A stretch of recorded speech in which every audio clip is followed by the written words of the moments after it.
The first big election day since Trump took office. This is Liberation Day. Amid a record government shutdown. Your government is failing you. With American military on American streets. And historic protests across the nation. The people are winning all over America. Voters in Virginia, New Jersey, New York, California, and beyond head to the polls to cast their votes. The stakes are now clear. We don't need to speculate about the dangers to our democracy.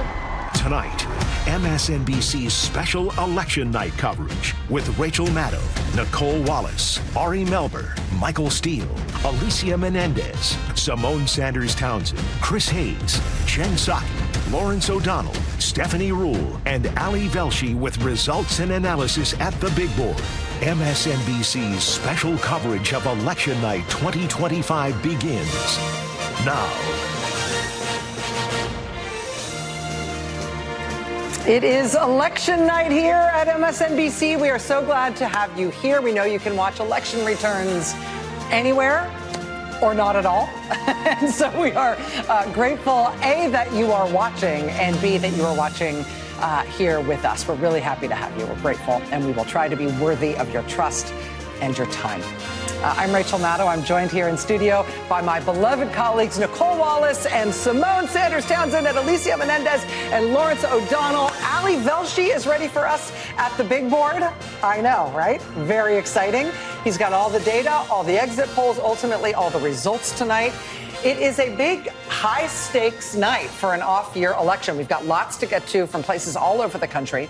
We're going to start right off the top here with the Commonwealth of Virginia, where polls have just closed, closed within the last 2 minutes. Unsurprisingly, this race is projected at this point to be too early to call. The Democratic candidate, Abigail Spanberger, the Republican candidate, Lieutenant Governor Winsome Earl-Sears. Again, 2 minutes since poll closing. We will keep you posted there. This is the Lieutenant Governor's race in Virginia. Also too early to call. We also expect the other statewide race there in Virginia, the Attorney General's race in Virginia. Again, too early to call. Not surprising, all of these races, statewide races in Virginia, but it's 2 minutes since poll closing. We'll keep you watching. We'll keep watching that. We're going to be bringing you results from across the country tonight as Americans in multiple states cast ballots. In addition to that, bellwether governor's race in Virginia and those other statewide races in Virginia.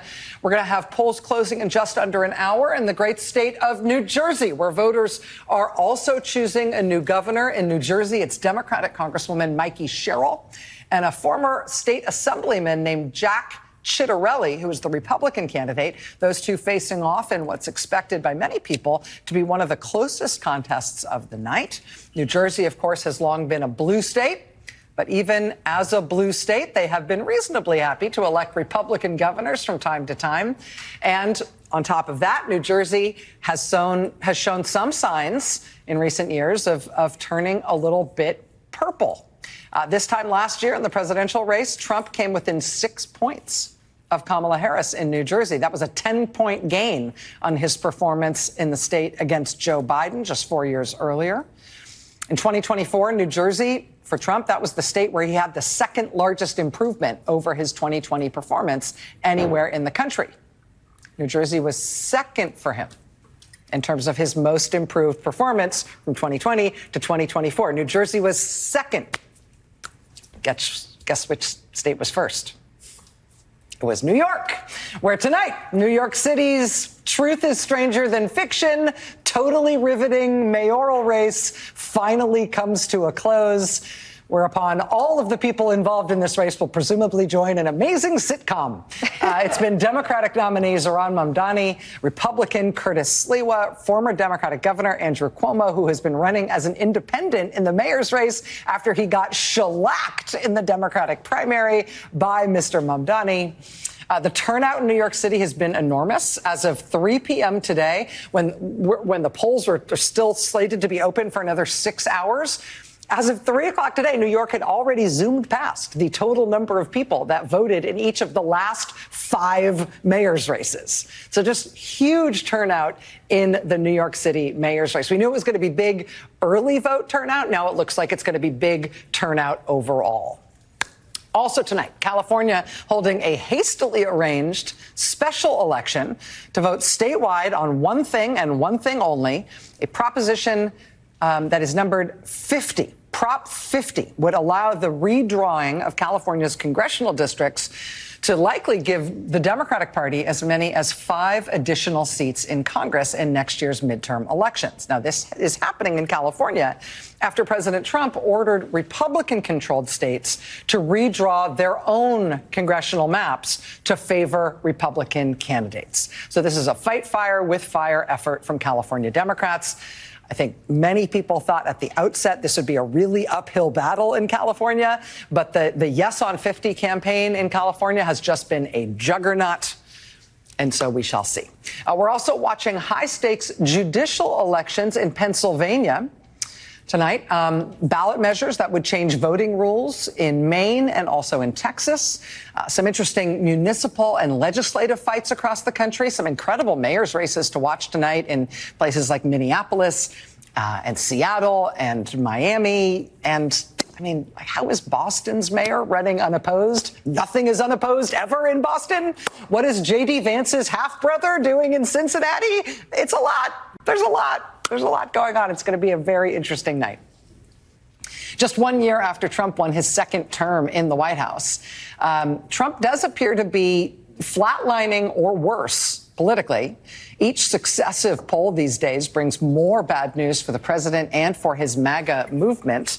Looking just at the latest NBC poll, that's got Trump's approval rating underwater by 12 points. And if you look more deeply at that, it gets worse for him. Americans who strongly disapprove of Trump outpace those who strongly approve of him by 18 points nationwide. That's a huge gap. That NBC poll found that the proportion of Americans who describe themselves as supporters of the MAGA movement is 30%, while the proportion of Americans who describe themselves as supporters of the No Kings protest movement is way higher than that, 43%, which is not bad for a brand new movement with no significant funding, no identifiable leaders, no political patronage, and next to no mainstream media coverage, other than the president calling them names. Still, 43% of the country identifying as supporters of the No Kings protest movement, far outstripping the number of Americans who say they identify with a movement supporting the president. Will the president be able to up his poll numbers? Will he be able to up his support in the country? That, of course, remains to be seen in the largest sense. But if you keep the aperture nice and tight on just today, well, today, the government shutdown tied the record for the longest government shutdown in U.S. history. On that occasion, Trump started threatening that he would defy federal court orders in order to single-handedly withhold food from millions of American families. That is a threat the White House then had to walk back. Will that help his poll numbers? I don't know. There's a lot of wild cards in today's elections that could potentially affect the outcomes in some unpredictable ways. Trump's deployment and threatened deployment of the National Guard, his ragtag violent immigration agents being sent into American cities, the Trump Justice Department today sending election monitors to immigrant-heavy counties in California and New Jersey, even a spate of early morning bomb threats to polling sites in New Jersey, which led to the temporary closing or relocation of some polling sites. New Jersey officials said none of the threats turned out to be credible. One arrest has already been made in connection with one of those bomb threats. There were also a handful of bomb threats emailed to polling sites in New York City today, all of which the NYPD says were hoaxes. You may recall on Election Day last year, hoax bomb threats were sent to counties in Georgia and 6 other states. The perpetrators of those bomb threats on Election Day next year were never identified, although the threats were traced to Russian email domains. We got a lot happening tonight. We are watching all of it. We are going to bring you updates and results as we have them. Joining us now from a polling location in Brooklyn, New York, is MSNBC's Antonia Hilton. Antonia, looks like a lot of people still voting there tonight. What have you been seeing there in Brooklyn? Yeah, absolutely, Rachel. I've been at a couple different voting locations in Brooklyn, and they have all been packed consistently throughout the day, even at points when I thought people would be busy at work. Brooklyn has been surging, and that was honestly the case during the early voting period as well, and they have kept up that pace ahead of other boroughs today, too. Many of the analysts that I've been talking to throughout the day, they tell me that they expect we're going to clear 2.2 million votes cast. Wow. And they tell me that that would be historic, of course. We haven't seen numbers like that since Rudy Giuliani and David Dinkins faced off. So we're talking decades. And then the other major change that they're tracking is what they're kind of describing as a remaking of the New York electorate. The electricity, the excitement that the Mamdani campaign seems to have sort of injected in young people between the ages of, say, 18 to under 40, who maybe would typically sit out a kind of off-cycle year, may not be that energized about who their mayor is, are absolutely energized now, to the point where some of them are almost describing it as a Trump effect, that Mamdani may be able to sort of take control of a group of voters who otherwise aren't that galvanized and aren't that interested in other Democrats. And I'll tell you, two major trends that we've been tracking. The first one's not going to surprise you, Rachel. That's that pretty much everyone, whether they're voting for Mamdani or Cuomo, they tell me affordability is number one here. They feel squeezed in this city, and they're alarmed by the cost of living. But the second thing that's been fascinating to track today is that more of them appear interested in sending a message to the Democratic establishment than they actually do Trump. They bring up Trump. They bring up the threat that ICE agents are going to come here, that he's going to pull funding from the city. They're aware, and they're tracking, and they're outraged by all of that. But they are more angry in many cases at figures like Chuck Schumer, who never endorsed Mamdani in this race, or Hillary Clinton for making remarks the other day where she sort of stepped away and said she didn't have much to do with what was happening in New York, despite the fact she was a senator here. And people are really paying attention to the way that establishment, sort of legacy figures in the party have treated Mamdani. And they say that they hope what happens tonight, he's held this durable double-digit lead. They hope it sends a message to them more so than even the president right now, Rachel. Fascinating. And I mean, those inter-Democratic Party dynamics playing out in New York. Everything that happens in New York always just feels like a New York story. But I think in a bunch of the races that we're going to be covering tonight, particularly mayoral races, we're seeing some of those same dynamics about the Democratic establishment versus sort of the new order and the new Young Turks coming up. It's going to be a really fascinating thing to watch in New York and around the country. Antonia, thank you. I know we'll be checking back in with you. Joining us now from a polling location in Middlesex County, New Jersey, is MSNBC's Vaughn Hilliard. Now, Middlesex County is, if I recall, that's a county that saw big gains for Trump last year in the 2024 presidential race. Vaughn, what are you seeing there tonight? What have you been able to watch over the course of the day? Right, Rachel, I want to tell you about this county and some of those that have gone to the right over the last decade, but I actually want to make the quick point that you and Antonia were just talking about, because what is happening in New York City is also taking place literally across the Hudson River, a couple miles away in places like Jersey City, the second largest city in New Jersey, where I am told that voter turnout here has exceeded voter turnout from 2021 among Democratic voters. And this is significant because if you go back to 4 years ago, Jack Ciattarelli, he's the Republican candidate for governor here, running against Democrat Mikey Sherrill. He, in a surprising fashion, lost that race by just 3 percentage points, 84,000 votes. So that's why the margin in each of these places matters. And though in Hudson County, where Jersey City is, Kamala Harris, for example, last year won by 24 percentage points, Democrats wanted juice. And so they're seeing those turnout numbers here from the first hours of today and are encouraged by that. But you mentioned here that rightward shift. And I should note, here in New Jersey, you still have voters, there's still about an hour left until polls close here.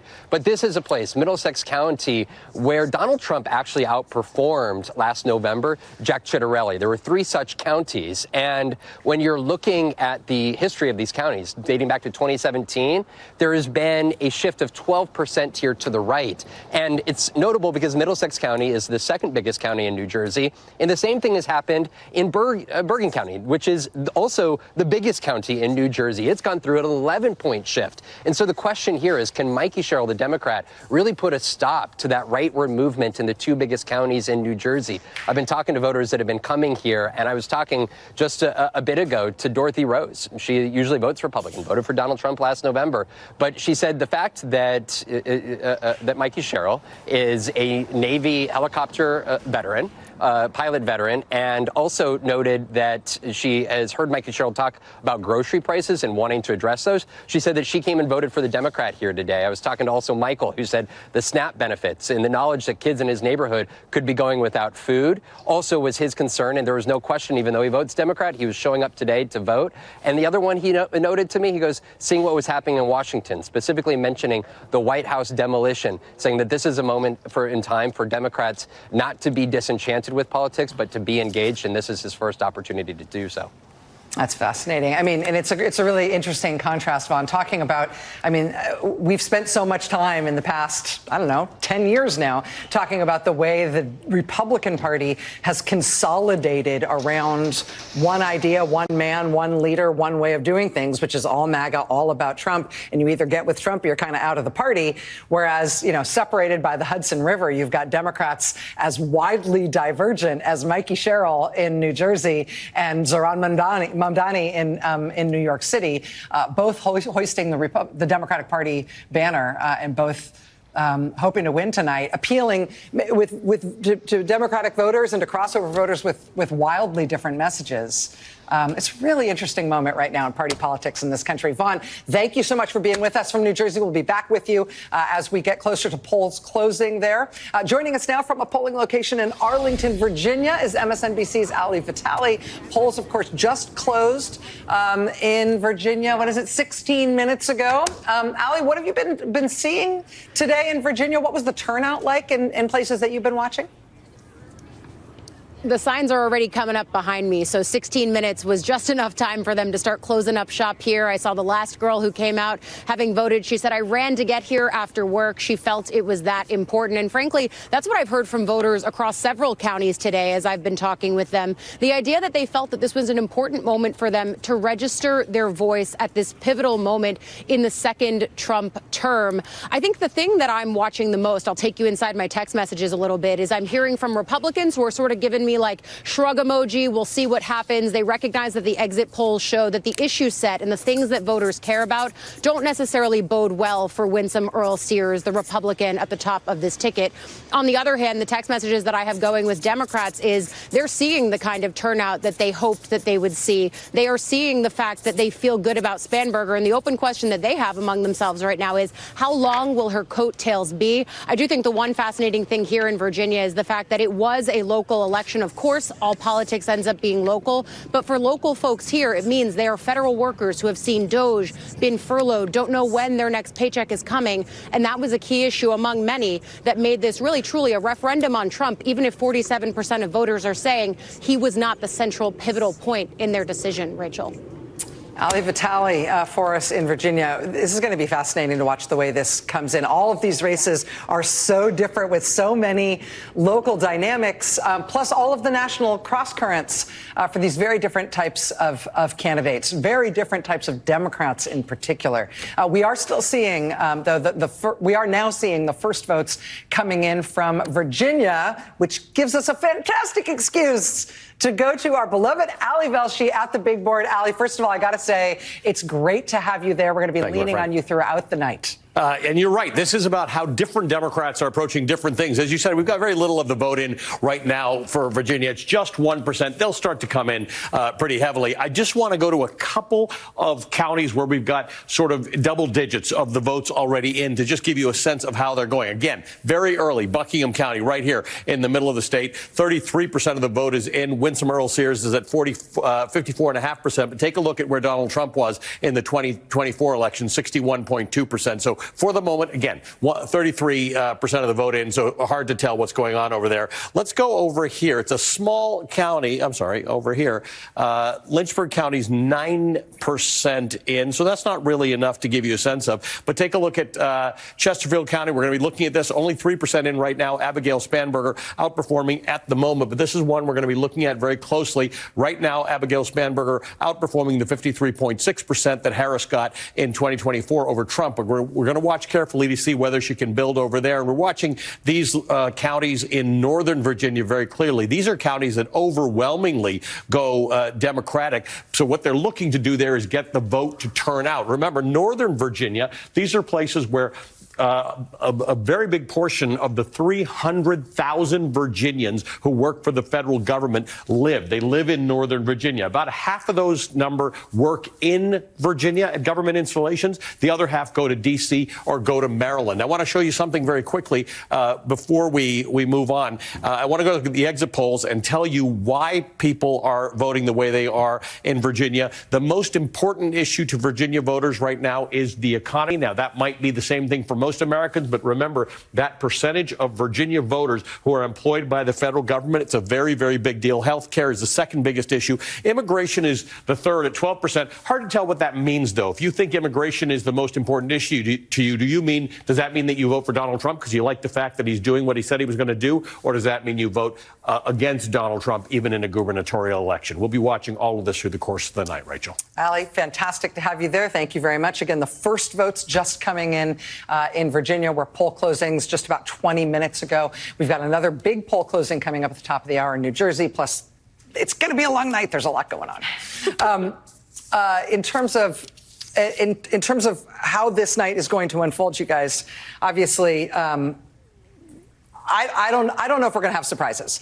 It seems to me like heading into this night that there's more uncertainty than you usually get in an off-year elections in not particularly purple states. Do you feel that way, Nicole? I just can't believe you would sit there and say to us, I don't think there are going to be any surprises. I feel like the ridges in my brain that they'll study when I'm dead are from all the surprises that I've endured on this set. I want to just mention something that we haven't talked about yet, and that's California. Because I think 24 hours after the election results of last November, you started covering the response from the country. And every night for your 100 days of coverage, you covered protests in not just towns and cities, but like neighborhoods that have never participated in protests before. This is the first, so all those were dots, your first 100 days, and every week thereafter, you shined a light on it, and you all have too. This is the first night for voters to register whatever discontent they have with what they have seen. Yeah. And even if you held up a mass deportation now sign, I'm not sure if you thought American citizens would be body slammed to the concrete and held to the ground until they screamed, I cannot breathe, in immigration raids. I'm sure there are people who wanted that. I'm not sure who they are. They didn't surface themselves and articulate that as their desire before last November's election. So we will see for the first time tonight how people in California, Virginia, New Jersey, and New York feel about that.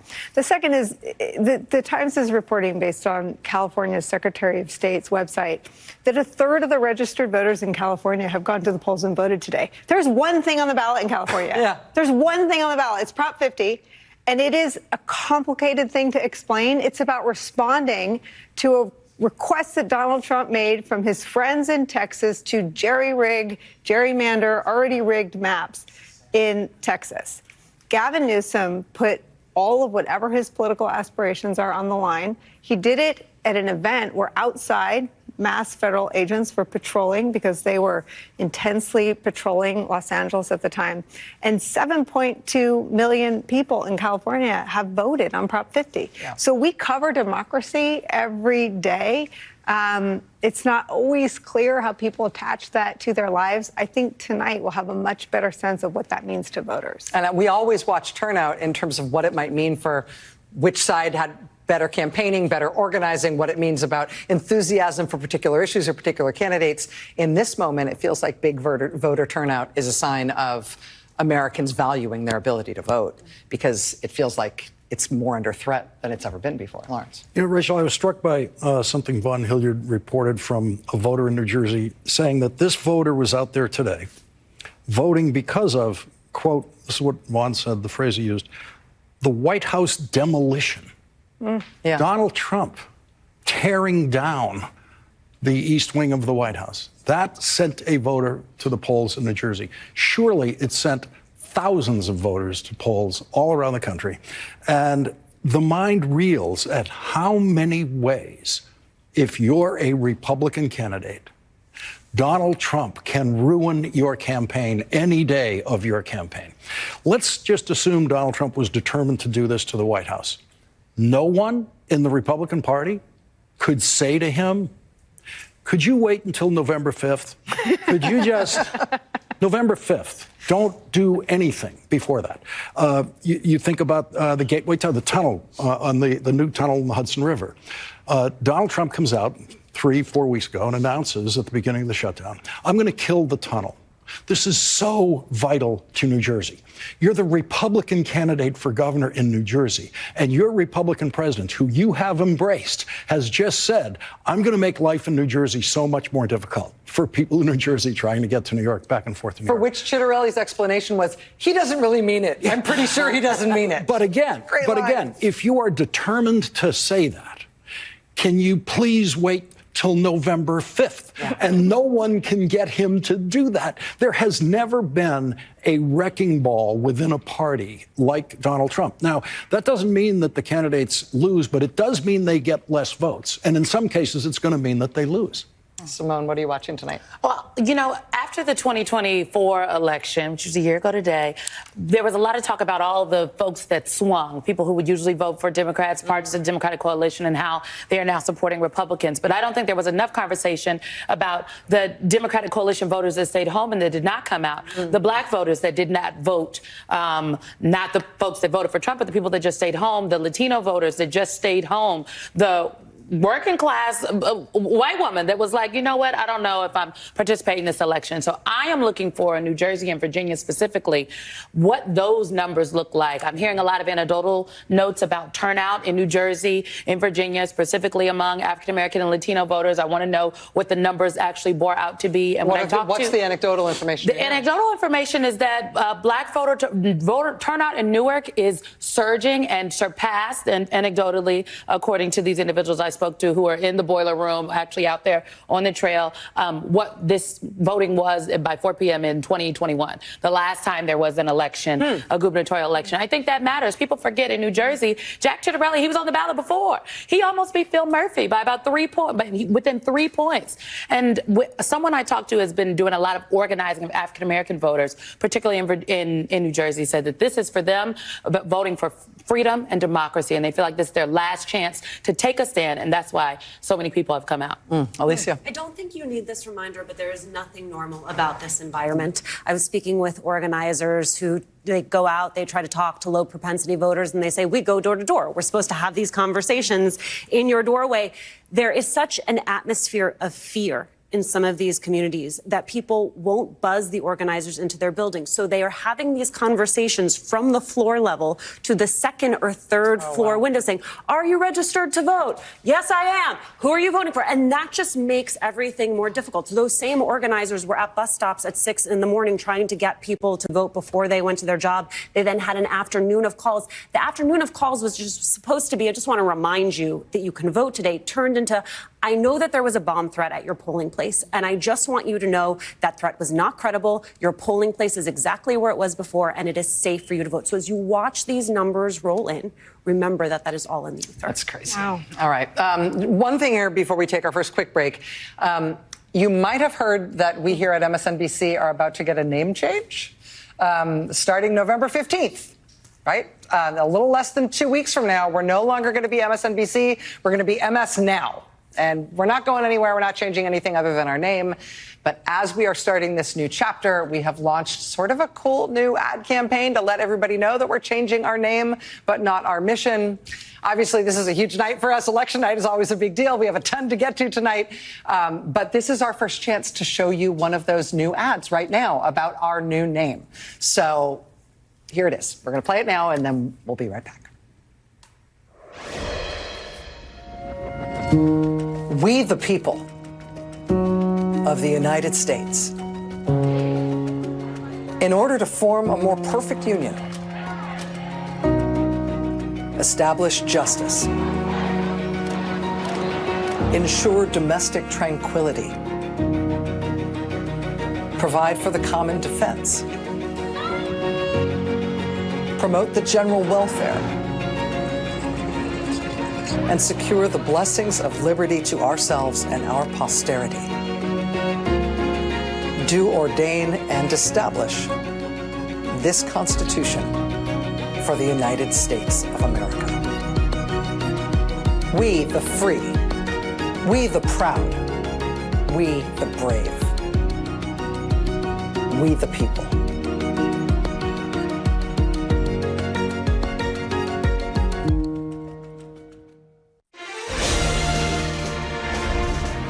Polls have been closed in the great state of Virginia for about 32 minutes. We're heading up towards 8 p.m. poll closings in Virginia and elsewhere. But let's look at what we've got in Virginia thus far.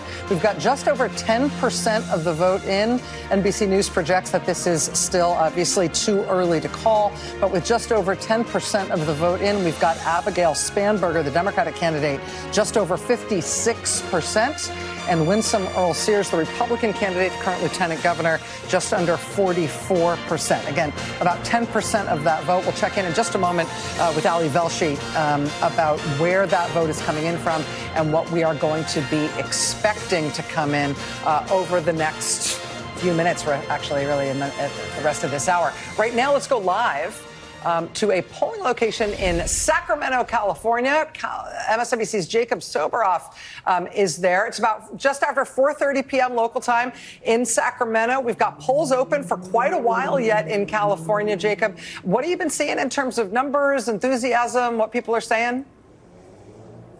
It is really extraordinary, Rachel. If there's anybody to give us a sort of good insight into this line that has been extremely long, and by the way, directly across the street from the personal office of Governor Gavin Newsom, who I believe has been watching our reports today, it's this gentleman over here. This is Edgar. Edgar's been congratulating everybody as they come out of the polling place. I'm going to walk you down the line in a minute so you can see it. But Edgar, you're congratulating every single person as they walk out the door. You're a poll monitor. You're an election official here. Have you ever seen anything like this in a single issue, non-presidential election year? No, I haven't. And I'm really impressed that despite this being a one-issue contest, we have what appears to be a great turnout. Yeah, it is pretty epic. Edgar, thank you so much, and thanks for helping out on an important day. Rachel, come and check this out. So this line, it's the California Museum. As I said, it's across the street from the office of the governor of California. Let's go this way, Tony. This line has been, how long have you been waiting online, by the way? Can I just ask you real quick? Do you know how long we've been waiting in line? Like an hour? Yeah. What's motivating you? What's your name? What's motivating you to stay online for an hour to vote for one issue, Proposition 50? I'm Bear. Vote yes on 50. Educate yourself. Make sure that you're doing it for the right reasons. Okay, and so, everybody has a reason, Rachel, but Governor Newsom has been saying over and over and over again that this is not just about the redistricting and the drawing of the lines here in California, but it's about democracy. It's about democracy on the line. It's about everything that is happening all through this state in California, the ICE raids that we have been seeing widen and indiscriminate throughout the course of the last several months, in fact, since the beginning of the summer. But basically every issue. Look, everybody's here. I mean, people have smiles on their faces. How long have you been in line? What's your name? 45 minutes. 45 minutes. What's your name? Lexi Lopez Crothers. Why are you online? Why'd you do this? Why are you here today? We really wanted to vote. A woman's place is in the House and the Senate, and it is our civic duty to vote whenever we can. And this is about redistricting, but is it about redistricting to you, or is it about more than that? Proposition 50. It is about redistricting, but it's ensuring that everybody has a voice. This was in direct, Texas introduced it first, and so this isn't to balance it out. Fight fire with fire is what Gavin Newsom has said. Yes. You guys, thank you very much. You're almost there. Rachel, keep going. Let's go. Check this out. So this is how long the line is. It is stretching all the way down this block here in downtown Sacramento. Everybody doing okay? You doing all right? I'm doing great. Well, what's motivating you? You bring snacks? How long have you been online? I did not, no. What's your name? Half an hour, Omar. Omar, you ever wait online like this in the non-presidential year? Yes. Really? Of course. And so what is motivating you? Prop 50, it's a single issue election. It's about redistricting. What does it mean to you to be on this line today? I want my voice heard. And do you feel like that this is a partisan gerrymander grab in these other states and you're with Gavin Newsom to get rid of the Independent Redistricting Commission? Yeah. Yes. Nobody likes to have a camera stuck in their face, Rachel. We all know that, to be put on the spot. But the important thing is everybody's out here. And as the line, look at this, the line continues. This is as long as I've seen this line all day long, Rachel. We've been out here since Nicole Wallace's hour, starting at 4 p.m. Eastern time. How's everybody doing? Everybody doing okay? Everybody doing okay? They said it's about an hour at the end of the line. You all right? You all right? Anybody want to talk about why they're online? Look, there's even a little dog here. How many people are they voting on? There's a lot of people. We got a lot of just Proposition 50, and that's what's important. Rachel, no candidates on the ballot, no other issues. How are you? How's it going? Everybody doing okay? Doing all right? Doing okay? You brought your yoga mat. Can I ask you real quick? Yeah. Why are you online today? What's your name? My name's Nubia. I'm here to represent the younger generation, like, be out here, vote, practice your rights. How's it feel to be online today with all these people? Feels good knowing that people are actually practicing their rights and knowing that it's making a difference in some way. All right, well, you're almost there. Keep going. Thanks for talking to me. Let's keep going, Rachel, all the way to the end. Gavin Newsom's supposed to talk tonight, Rachel, and we don't know for sure what time or if he's indeed going to come out. He's very superstitious, and I've heard both from him and from his office that the plans are still in flux. But when he was up against that recall election, he went to the California Democratic Party headquarters, just around the corner here, late into the evening, and he spoke to the assembled press. Obviously, people are thinking about whether or not he's going to run for president of the United States after this, what this challenge means, not just here in California, but for democracy all through the nation. Hey, how's it going? Jacob, we're live on MSNBC. What's your name? My name's Alan. How are you feeling? Not just about the long line, but about being here to vote Proposition 50. At least making my voice heard. The country is pretty messed up, and one small vote might make a difference. Maybe not. No, it is going to make a difference. Nice to meet you. Thank you. Thanks so much. I mean, look, over and over and over and over again, Rachel, we do this a lot. Usually we don't see lines like this in an off-year election, but this is a really extraordinary thing to see, especially in Sacramento. I mean, remember, the Justice Department, the Trump administration, sent lawyers from the Civil Rights Division all through California to monitor what he said was going to be potentially election fraud here. That is not what is happening. This is civic participation in action. This is democracy in action. This is the front line of democracy tonight. Jacob, I just have to ask, all I've been reading about all day is how everybody in California is voting by mail and that a huge proportion of the vote is coming in by mail. But that line is really something. I mean, it seems like however many overwhelming numbers of Californians voted by mail, a lot of people are voting day of, too. I think that that's what's so important to stress about this as well. The president is first of all, let's just be categorically clear here. Voting by mail is part of the process here in California. It is not some mysterious, fraudulent thing. It is the way that the Secretary of State and the local election officials throughout the country have made voting easy and accessible and fair for people all throughout the state of California. But if you choose not to vote by mail, if you are a registered voter, you can show up in person. And I think that this is proof that people who may not have decided to engage in that process, not just here, but in Torrance, California, like you're looking at on your screen, all throughout the state of California, that people are showing up tonight, not just to drop their ballot in a mailbox, but to stand online and maybe even take an hour or more to participate in this democracy, because this is something that's important to Californians and it's important to people all across the country. Wow, it's great to see. Jacob Soboroff, we will be back with you. Keep Tony hydrated. We want to see you guys having some protein and lots of water, some electrolytes. It's going to be a long night. All right, our election coverage continues after this very quick break. The results are coming in from Virginia already, where we've already had a poll closing. That race is too early to call at this point, but Ali Velshi is going to join us at the big board right on the other side of this break to talk about where that vote is coming in from, where else we are expecting to get votes soon, and how soon we might have a call in that race. Stay with us.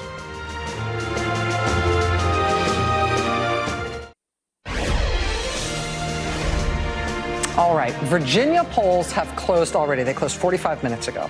We got New Jersey polls closing in less than 15 minutes, but we've started to get significant vote coming in from Virginia, where we've got statewide races, including the governor's race.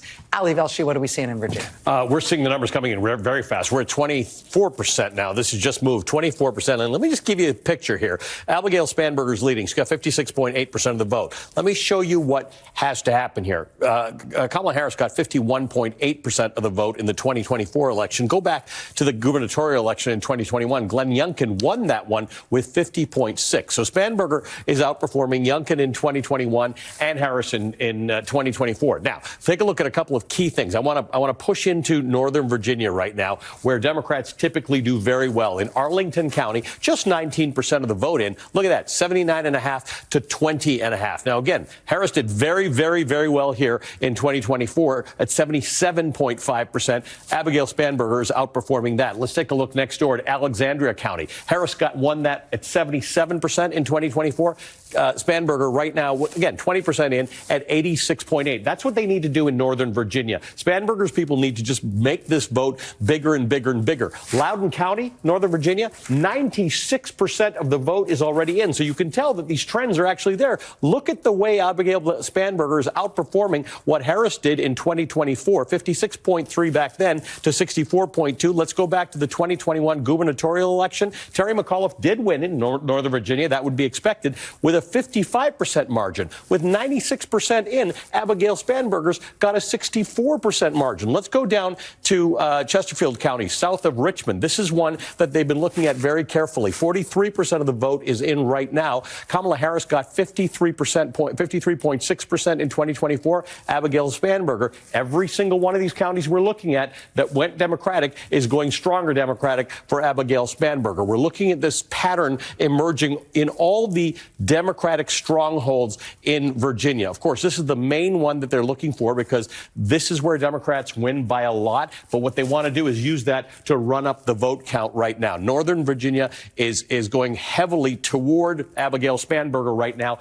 And a lot of the numbers are in. Since we've been talking, we were at 24% of the vote in, now 25. So it's moving very, very quickly. Again, the issues in Northern Virginia, this is in Virginia in general, 300,000 government employees, half of whom work in Virginia, half of which work in D.C. and Maryland. So the DOGE cuts, the shutdowns, the sense of not being secure in your government job is particularly important to Virginians. And again, even if you're not employed by the government, in Northern Virginia, entire industries are supported by people who work for the government, whether it's restaurants, service industries, entertainment, housing. So this is the story of what this federal government is doing. If you've got an opinion on Donald Trump and Elon Musk and what the federal government did to you, this is playing out tonight in Northern Virginia. Different story in New Jersey, which we'll talk about later, where there are some very specific issues specific to New Jersey. In Virginia, this is a little bit more of a referendum on Donald Trump and the federal government. And right now, with 26% in, you're seeing a fairly significant lead, a 10-point lead for Abigail Spanberger, Rachel. Ali, can I just ask you kind of a process question? I had been expecting that in Virginia, we would see the smaller communities in the rural areas reporting more quickly, the larger municipalities and more urban areas reporting early and mail votes first. I had thought because of the dynamics of the way the vote came in, we would expect the results to sort of tilt Republican early on. Is that, in fact, the way the votes are coming in? No, I'm taking a look at Bath County here in fully rural western Virginia. 82% of the vote is in. Winsome Earl Sears expectedly winning that, but at 73.3 versus Donald Trump, who took it at 76.5. So even in the rural areas where the Republican vote is coming in, Virginia is efficient at counting its votes. Winsome Earl Sears is underperforming Donald Trump in most of these areas. Abigail Spanberger is outperforming Kamala Harris in most of these areas. This trend is holding up almost everywhere I touch on this board. I'm not bringing them all to your attention because some of them have smaller vote counts, but Louisa County, 44% of the vote in. Winsome Earl Sears with 53.2% versus Donald Trump at 62.5. So everywhere across Virginia, Winsome Earl Sears is underperforming Donald Trump, and Abigail Spanberger is outperforming Kamala Harris. All right. We'll be watching that closely as those votes come in. Alicia, just looking at that, I know that you spent a lot of time in New Jersey talking to voters today, as you were just describing before. What's your reaction to those Virginia numbers, though? I mean, we're going to have poll closing in New Jersey in about 10 minutes. I'd love to hear from you about what you're going to be watching for right out of the gate there. But these Virginia results are not the way I expected them to be. Well, there were a lot of voters I talked to today who talked about change. I think what makes that more complicated in New Jersey than in Virginia is that in some cases they were talking about a change of a Democratic governor. In some cases they were talking about the change of a Republican president. Right, so you had to dig a little bit deeper there. But overall, I just heard from people who know what is happening in their communities. People are paying attention. And there were a lot of folks, perhaps the most surprising, who hadn't voted in 2024, who said they sat out 2024. This is what you were talking about earlier, Simone, who all were coming out to vote for Mikey Sherrill. And I think that is part of why in both Virginia and New Jersey, you could see some really surprising numbers when you contrast them to 2024. Yeah. What have you been hearing, Nicole, about the sort of quality of the campaign in Virginia? Well, I think she's part of a sort of cadre of rising stars in the Democratic Party. I think one of her close friends was on with Jen and Ari, is Senator Alyssa Slotkin. Yeah. I mean, I think she has grabbed an affordability message and run with it. She, everything about her reeks of competence.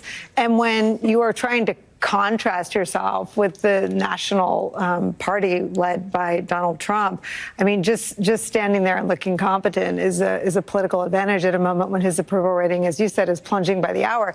But I think, the story of Doge and Elon Musk and his chainsaw was a hot story that we all covered, but it receded and was replaced by the next trauma, which was the capitulation of law firms. A lot of those law firms have offices and big staffs in Washington, D.C. That story surged and then abated, and then of course, we've landed on the shutdown. If you live in Washington, D.C., your local television and print coverage is still about all those stories every single day. Yeah. Because that is either you or your spouse or your parent or your neighbor, and they're out of work. And there are people that never thought they'd experience food insecurity or look at changing their kids' schools, but they are suddenly not just out of jobs, but out of careers. If your career was in foreign aid, there is no place to go work. If you were a lawyer for the government, you didn't just lose your government job. You can't go to a law firm because half of them are working for Donald Trump's Commerce Department now. So the stories that sort of flame and burn really hot, but then receive from national attention, those are daily drumbeats in D.C. and Virginia. As the Virginia economy was cratered by Trump's actions in Republican politics in Washington, I'm going to interrupt myself because NBC News is now projecting a winner in the Virginia governor's race. NBC News can now project that the state of Virginia will have its new governor. First ever female governor will be Democrat Abigail Spanberger. NBC News projecting that she has defeated Winsome Earl Sears in the Virginia governor's race. Now, again, as we were just describing, Virginia, it always does off-year elections. 11 out of the last 12 governor's races, the party that controls the White House lost the governor's race in Virginia. This is something that sort of structurally was on the Democrat side. But in addition, Simone and Lawrence, we've got this situation in Virginia where we've got hundreds of thousands of people whose jobs are linked to the federal government. The Virginia economy has been cratered by Trump and Republican policies in less than a year in office.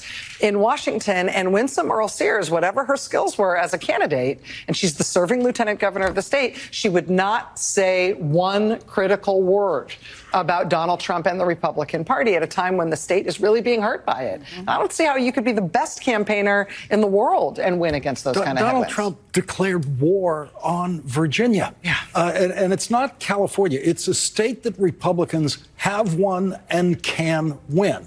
And he attacked it, first of all, sending Elon Musk, in effect, there with his chainsaw to just cut away massive numbers of jobs in Virginia.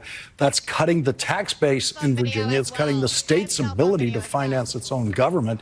It's just a stunning attack on Virginia, a state that could be winnable for Republicans. And Virginia voters tonight have said we have got to defend ourselves against this attack. Well, Simone, I want to get your reaction to that. I just tell our viewers that's Spanberger's election night headquarters in Richmond tonight. A live look there as NBC News has just projected that Abigail Spanberger, the Democratic candidate, will be the next governor of Virginia. I spoke to the Speaker of the House of Delegates in Virginia, Don Scott, before I came on air tonight. And I said, what do you think about this race? He said he thinks Spanberger's going to win. And he said, quote, it doesn't benefit you to be MAGA. When MAGA isn't on the ballot, you might want to be responsible. That's what he had to say about Winsome Earl Sears and the sitting lieutenant governor in the state. And I've talked to other senior Democrats in the state who said that they have been seeing, again, anecdotally, turnout that has exceeded presidential year turnout in some of their precincts. And I think that's why we're able to call it so early here for Abigail Spanberger. There are other races. The House of Delegates, every single member of the House of Delegates is up for re-election tonight. Right now, there's a Democratic majority, a 51-49 majority. We should be looking to see if Democrats retain that majority, and if they do, how can they grow it? In terms of the other races on the ballot in Virginia.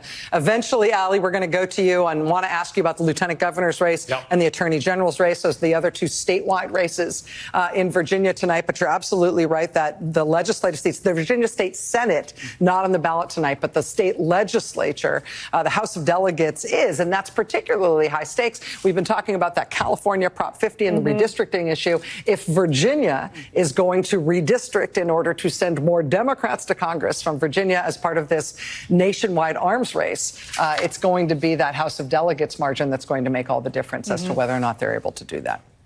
Now, are we going to control, we're going to take a quick break. We're going to come back right for poll closings right at the top of the hour in New Jersey. Don't go anywhere.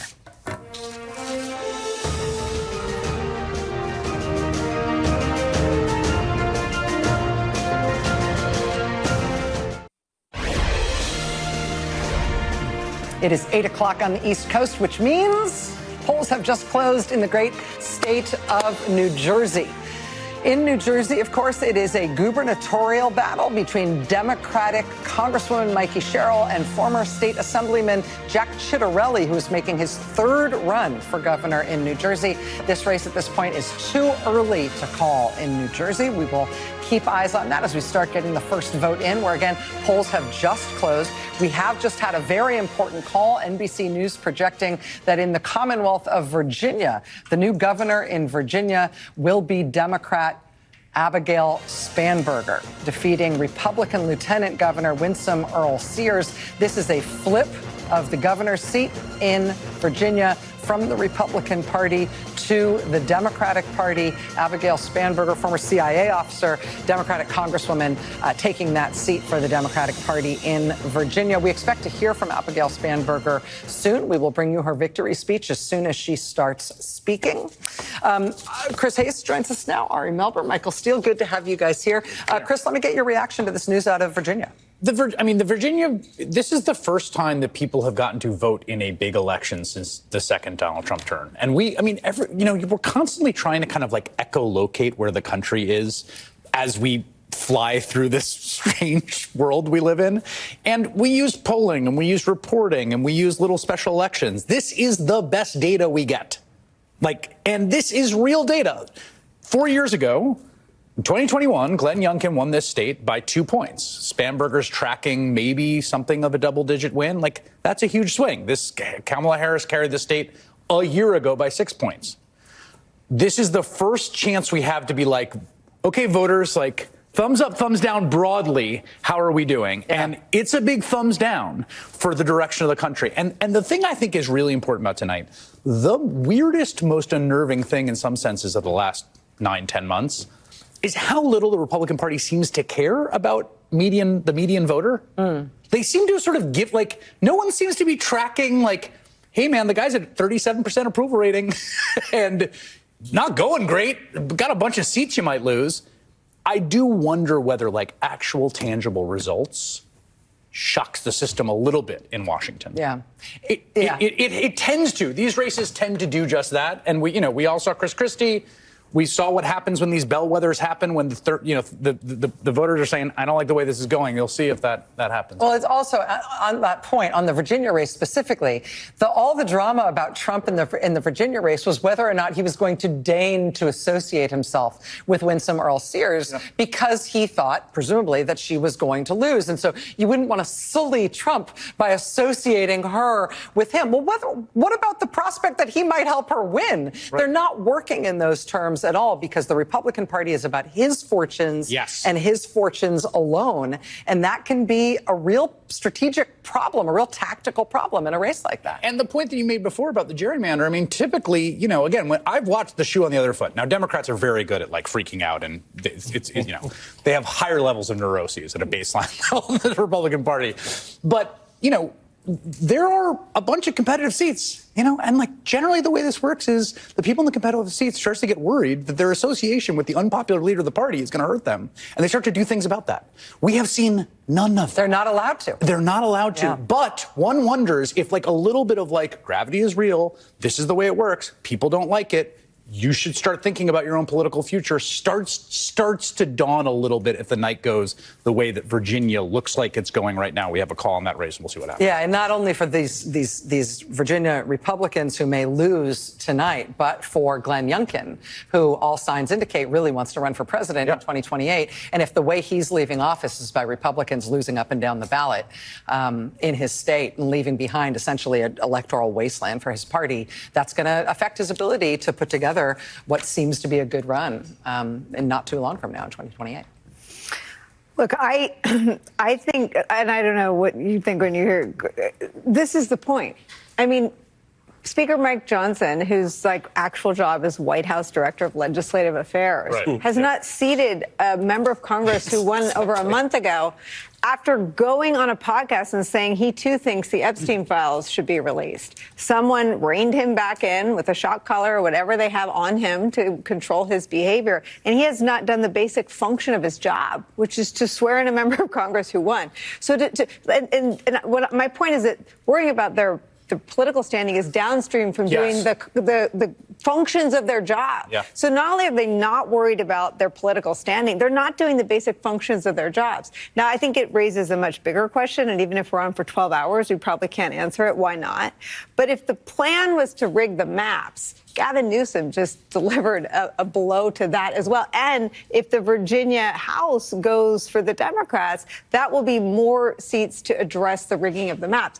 I think the political questions could be answered overnight. They could end the shutdown overnight. But again, Trump's going the other direction and saying he won't even reactivate. I mean, he's got to get out of jail free card politically if he wants it, in that a judge just required him to fund SNAP. Yeah. And so I think on the politics, they're running in the opposite direction of gravity. Ari and Michael, I want to get you on both of these points, but I first want to go to Ali, who I believe is getting in the first vote from New Jersey. Yeah, we got the first votes in from New Jersey right now. It's just 6%. If you look at the map, you can just see it's three areas. Let's go to this one here, Hudson County, which is basically a New York suburb. This is Jersey City. 40% of the vote is in right now. Mikey Sherrill's got 78.4% of this vote right now. Take a look at how this compares to Kamala Harris. She got 62.3% of the vote in 2024. And Phil Murphy, the current governor, got 73.5 of that. So again, Mikey Sherrill outperforming both the sitting governor and Kamala Harris in the last election. Let's go down here to Gloucester County, 20% in right now. Mikey Sherrill's got 70% of the vote. Donald Trump had 50% of the vote last time. So Jack Ciattarelli, for the moment, underperforming. But again, let's just see how that goes. This is just south of Philadelphia, so we'll see how that goes as it comes in. And then finally, Ocean County here, 41% of the vote. Ciattarelli is leading there, 63.2%. Again, underperforming Donald Trump, who came in at 67.2%. Still early, but it's notable that the same pattern that we saw in Virginia is occurring in New Jersey.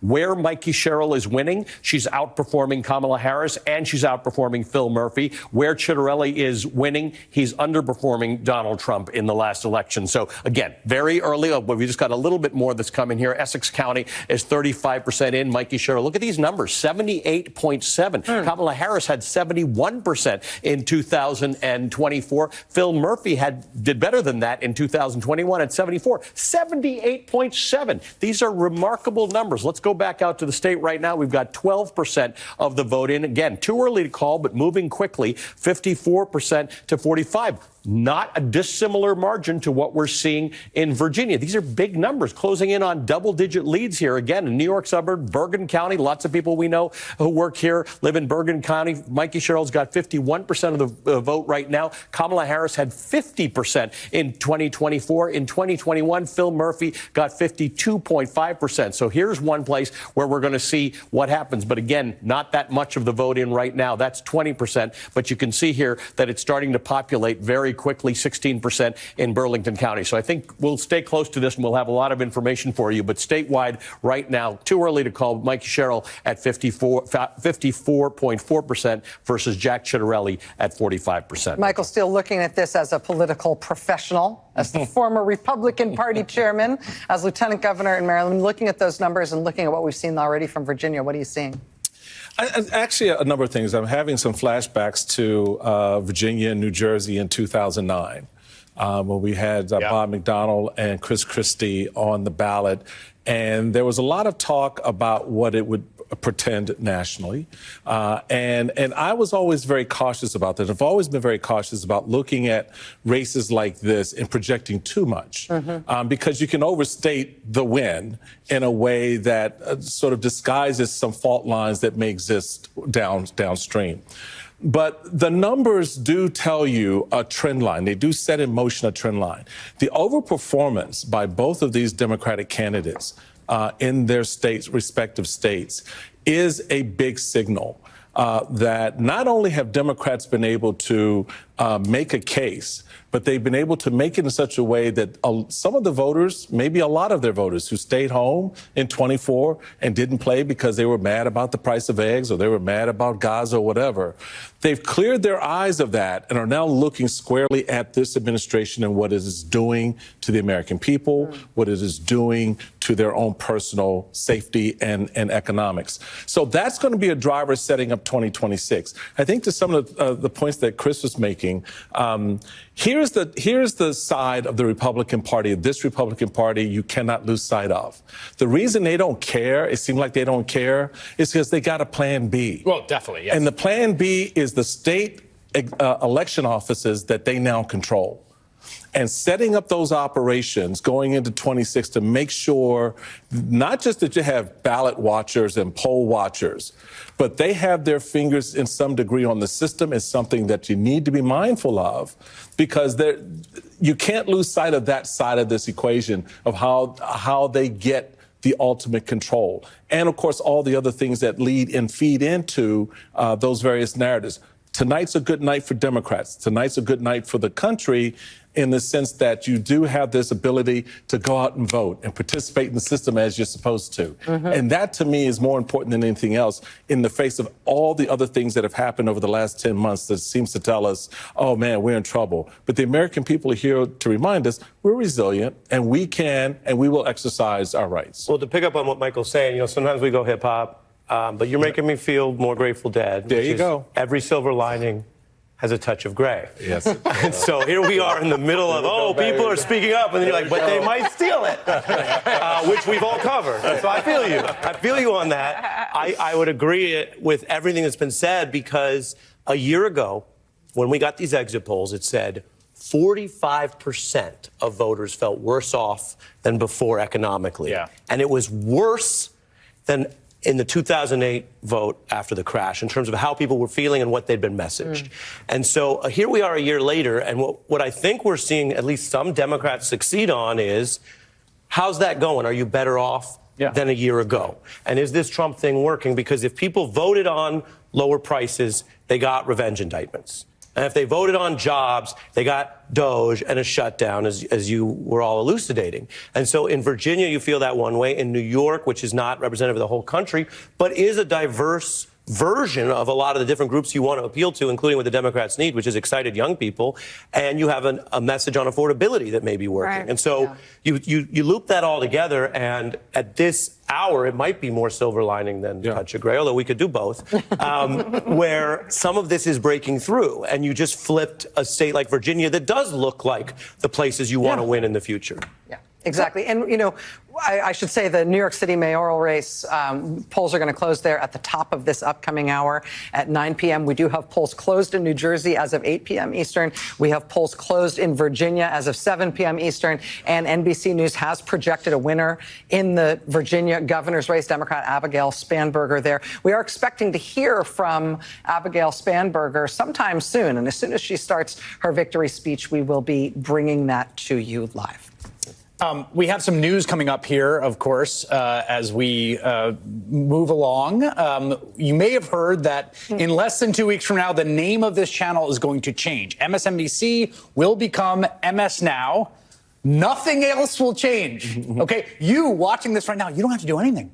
What you're doing right now is all you're going to have to do. You're just going to still find us on the same channel on your television that's mounted right now that you're looking at. We'll all still be here, same shows, same time, most importantly, with the same mission. So you'll be seeing a lot of promotion about that name change. We're proud to be kicking it off tonight with some really awesome new ads, including this one featuring poet and civil rights activist, the late Maya Angelou.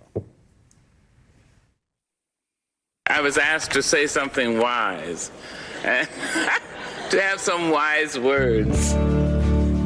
I note the obvious differences in the human family.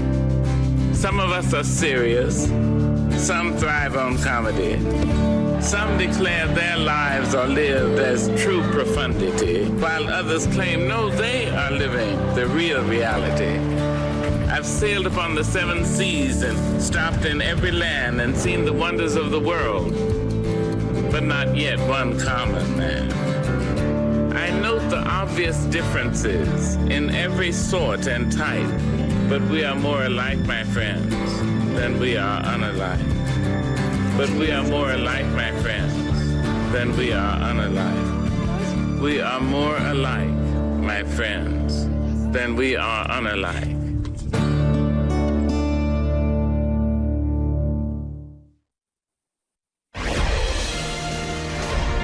Polls closed about 19 minutes ago in the great state of New Jersey. Ali Velshi, what have we got from the Garden State? All right, we got a lot, actually. Let me show you where we are. 21% of the vote in, making it too early to call, 64% to 35. This is a big margin. Compared to where we were in 2024 in the presidential race, Kamala Harris won it by about 52%. Mikey Sherrill's at 64% right now. Compared to 2021, Phil Murphy won it. The governor race with 51%. Again, Mikey Sherrill at 64. Let me just run you through this. The furthest most northeast county in New Jersey's Bergen County. This is where the George Washington Bridge ends up on the other side. Right now, 35% of the vote in. Mikey Sherrill's at 60% in there. Then you go to Hudson County, which is, again, another New York suburb. 78% of the vote going to Mikey Sherrill right now with 40% in. If you go to Essex County, this is where Newark Airport is. 35% of the vote in. 78, almost 79% of the vote going to Mikey Sherrill. Go just a little south of that to Union County. This is where the Port of Elizabeth is, one of the biggest ports in the entire country. 60, obviously affected by tariffs. 66% going to Mikey Sherrill there. Flemington County, 69% going to Sherrill. Mercer County, this is where Trenton is, 72.9. Let me show you how that compares to Kamala Harris, 65.7%.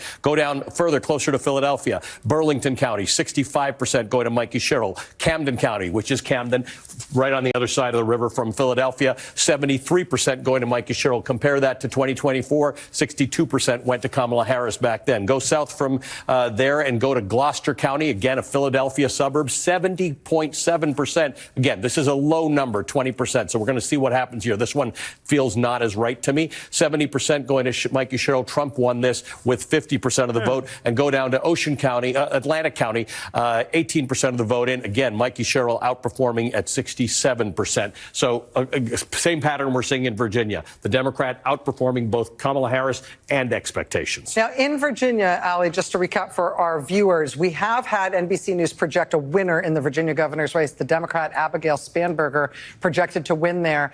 We have not checked in with you on the other statewide races, lieutenant governor and attorney general in Virginia. Do we have anything on this? Yes, we do. Let me go to the attorney general race. The lieutenant governor race, first of all. 51% of the vote is in. It's too close to call. Ghazala Hashmi, by the way, if she were to win this, she would become the first Muslim woman to have won any office in the United States, any statewide office in the United States. She's at 53.1% of the vote versus John Reed. Again, she's outperforming Kamala Harris from 2024, who came in with 51.8. But again, 51.9. It's a closer race, but it's not that close. I mean, she's outperforming in high single digits. Let's take a look at the attorney general race. This one's a little trickier because there was a little bit of a scandal involved. Jay Jones is still running ahead with exactly the same percentage of the vote in, is running ahead of the incumbent Jason Miyares, but it's very, very close, as you can see here. 50.4% of the vote in for Jay Jones, 49.1. So this one's tough. A few days ago, a lot of people were writing Jay Jones off entirely, saying there's no chance he's going to win. So it's a very good chance that the lieutenant governor, the Democratic lieutenant governor, wins in New Jersey. We're going to watch this one very closely, Jay Jones versus Jason Miyares. But again, in both of those Virginia statewide races, and we do have a call in the governor's race, but it's too early to call thus far in both lieutenant governor and attorney general's races. Thank you for that, Ali. We'll be checking back in with you. We are closely watching California tonight, where polls in California remain open for just a few more hours. Voters in California deciding a measure to redraw California's congressional map. A yes vote on Proposition 50 would open the door for Democrats to gain as many as 5 more seats in Congress.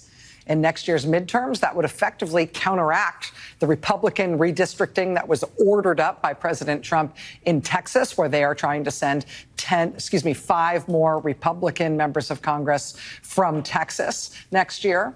Tonight's vote in California is crucial, but by no means does it put an end to this national fight. In addition to Texas, we've got Republicans in Missouri and Ohio and North Carolina all trying to push through new maps that will aim to give their party a leg up in Congress. That, in turn, has triggered more blue states to respond.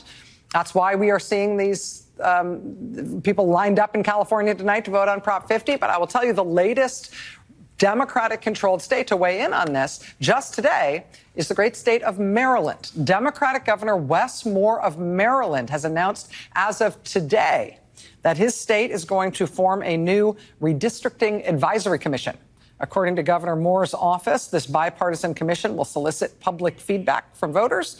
It will ultimately make recommendations to Governor Wes Moore and to Maryland's legislature on how to potentially change, how to improve their congressional map. Some big news there, and joining us now is Wes Moore, Democratic Governor of Maryland. Welcome. Good evening. Good evening. It's a great evening. All right, you're already excited. Happy election evening. Tell us about this effort. Are you trying to Trump-proof any election rigging? And if so, does that mean you have a partisan agenda in this project? No, it just simply means that I want to make sure that Maryland has fair maps come next November when people vote. And, and just to remind people why we are here, the reason that we are even in this situation is Donald Trump decided that he wanted to try to rig elections because he knew that his policies weren't popular. So he started picking and choosing which states that he thought should go through processes to determine whether or not they had fair maps. And as soon as this happened, I was just very clear that if we were going to have a mid-cycle conversation, national conversation about who has fair maps, that there was no way that Maryland was going to sit on their hands. If you look at the maps that Maryland has assembled right now, the maps that Maryland has assembled right now were put together in days and cut up neighborhoods, cut up jurisdictions. And so the reason that I made this announcement today and where I ordered a governor's redistricting advisory commission is because we are going to have a bipartisan group of leaders who are going to listen to the people of the state of Maryland, because we are just going to ensure that we will have fair maps within our state. And so we can have a situation when people are voting next November that the will, the hopes, and the aspirations of the people of Maryland will be heard after going through a fair process. I have to interrupt you just for a moment. I'm sorry, Governor Moore. I'm sorry, Ari. We do have a call in Virginia. We have a call in the lieutenant governor's race. NBC News can now project that Ghazala Hashmi, the Democratic candidate for lieutenant governor in Virginia, has prevailed in that race over Republican candidate John Reed. Again, that is a projection statewide for the lieutenant governor's race in Virginia. That means NBC News has now projected both the Virginia governor and Virginia lieutenant governor's races have been won by Democrats. I also need to update our call earlier from the Virginia Attorney General's race. In that case, we do not yet have a call on who is projected to win, but rather than being too early to call, the race for Attorney General in Virginia is now described as too close to call between Democrat Jay Jones and incumbent Republican Jason Miyares. Back to you, Ari. Really striking there. We're going to obviously get into those results while we appreciate the governor hanging with us. You know what it's like on election nights. You've been in some yourself. So we're balancing. Thanks for staying with us.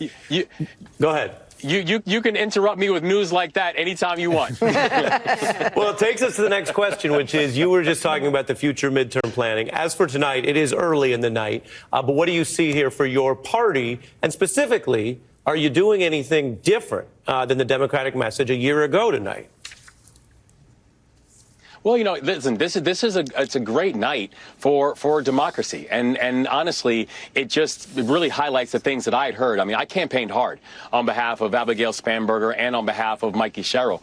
And whether I was with students over in Blacksburg who were talking about since Donald Trump has been in office that they have seen how their job prospects have now declined, whether I was with veterans in Richmond who are seeing how this federal government shutdown is having a direct impact on veterans because 1 in 4 federal government employees is actually a military veteran. And this shuttering that we are seeing, 30,000 people who are being fired from the VA, it's not just impacting veterans, it's impacting the veterans who are working at the VA. Or whether when I was in New Jersey, in Newark, and with preachers over in Newark campaigning on behalf of Mikey Sherrill, who are seeing how we have an administration who is spending their time and their effort banning books.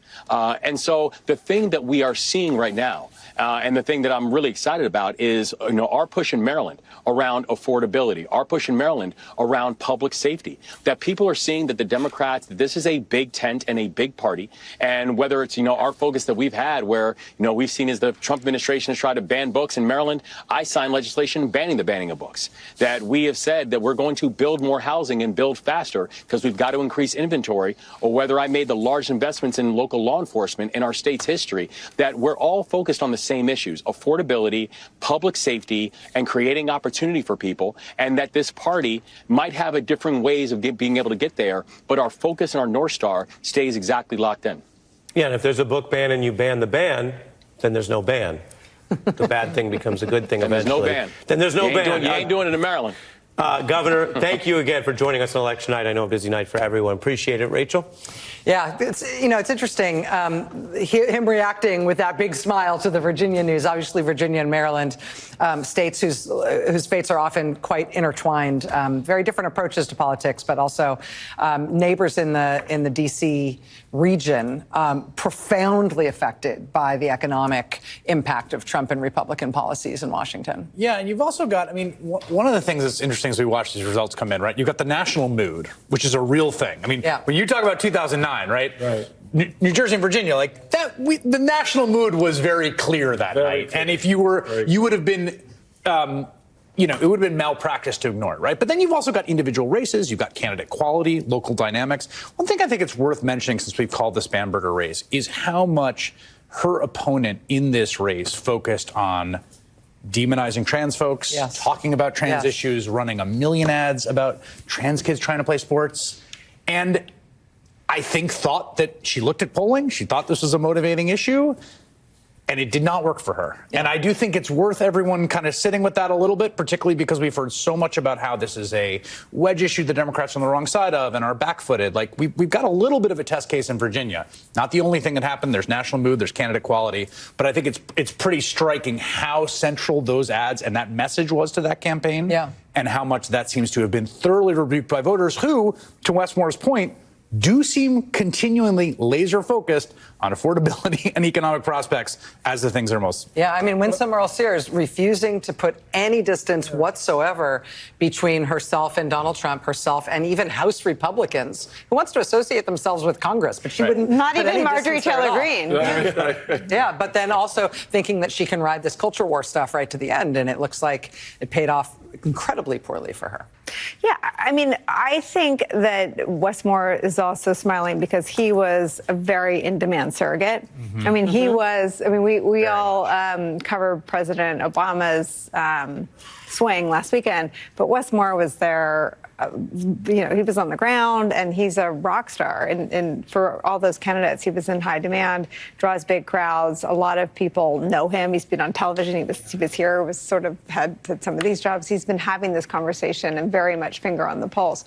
I think what will be interesting is how much more confidently Democrats talk about redistricting. If Gavin Newsom has succeeded in telling a story to the voters of California that has, it looks like a massive turnout for a ballot initiative. In California, there are no people on the ballot. It is an initiative about they don't have off-year elections. It's so not like wonky. A routine thing. Like if 12 months ago we were like, hey, and in 12 months, a ballot initiative about mid-decade redistricting in California, where a really popular thing that banned it specifically from the last, we have traveled so much distance in terms of our understanding of the stories that we think are powerful and aren't, and the stories that we think can't be told and can.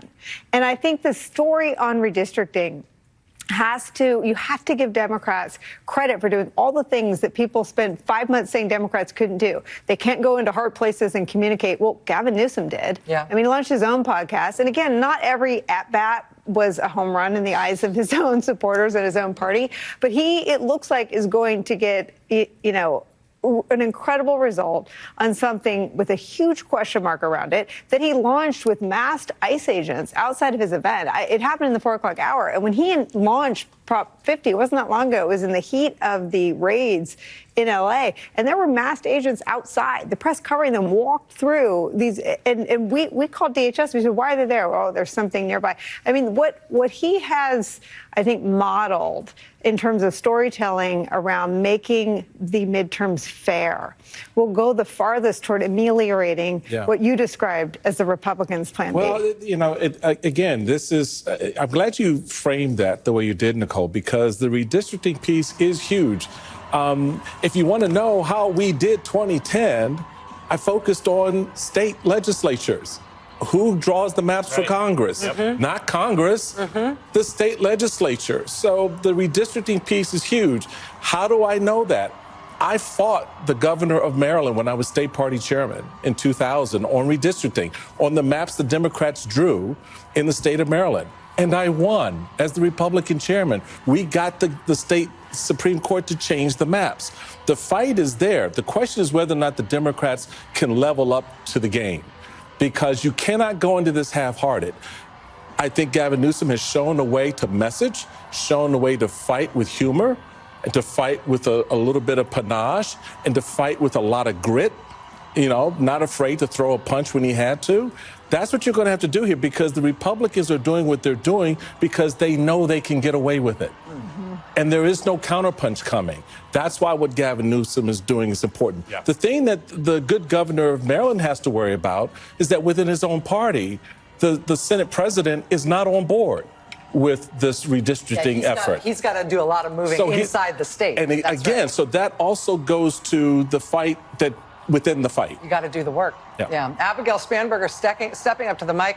NBC News projects that she will be the next governor of the state of Virginia. This is a flip from Republican control of that seat to Democratic control of that seat. Abigail Spanberger, a Democratic congresswoman from Virginia, a former CIA officer, one of a cadre of national security female Democratic candidates that are having a moment right now in Democratic politics. Alyssa Slotkin on our air earlier tonight talking about that. We're awaiting results from the New Jersey governor's race, where Mikey Sherrill is another one of that cadre. But Abigail Spanberger has prevailed tonight. We know that the Democrat has also won in the lieutenant governor's race in Virginia. The attorney general's race, which has had its ups and downs, is too close to call at this moment. Let's listen into this speech. Thank you.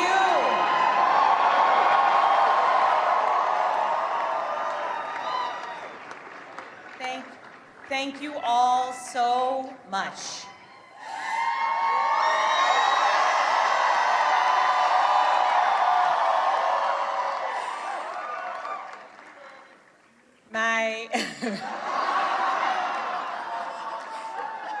My fellow Virginians,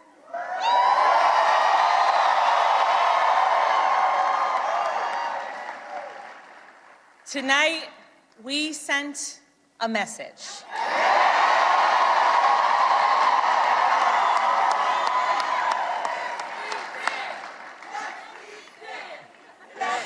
We sent a message to every corner of the Commonwealth, a message to our neighbors and our fellow Americans across the country. We sent a message to the whole world that in 2025, Virginia chose pragmatism over partisanship. We chose our Commonwealth over chaos.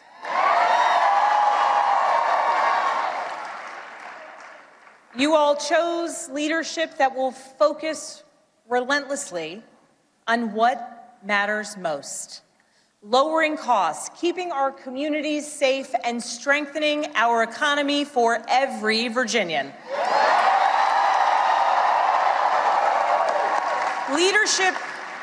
Leadership that will focus on problem solving, not stoking division. We chose leadership that will always put Virginia first. And Virginia, I cannot wait to get to work for you.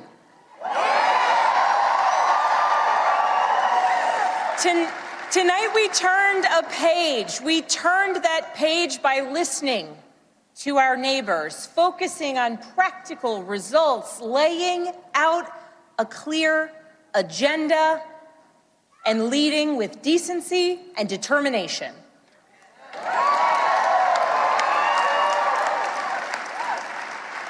To everyone who helped us achieve this win, from the bottom of my heart, I thank you.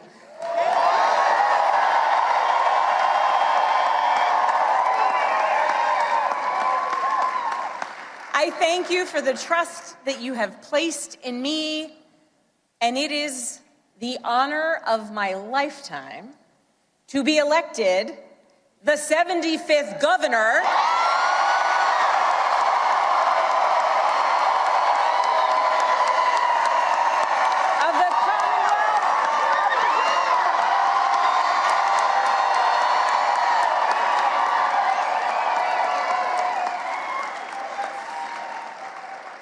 I would like to thank my opponent for a hard-fought race, the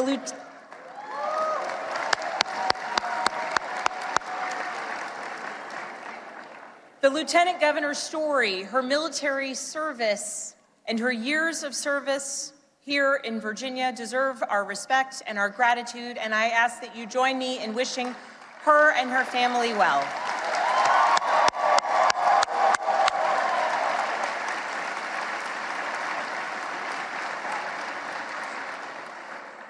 I also know that those who were supporting my opponent are disappointed today.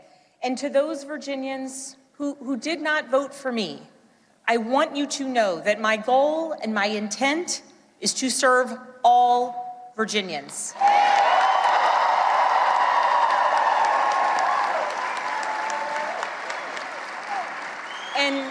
And that means that I will listen to you, I will work for you and with you. That is the approach that I've taken throughout my entire career.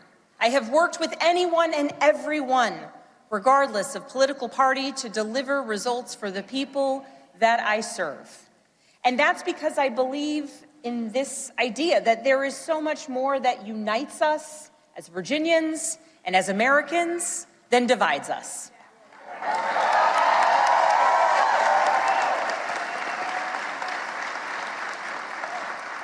And I know in my heart that we can unite for Virginia's future, and we can set an example for the rest of the nation.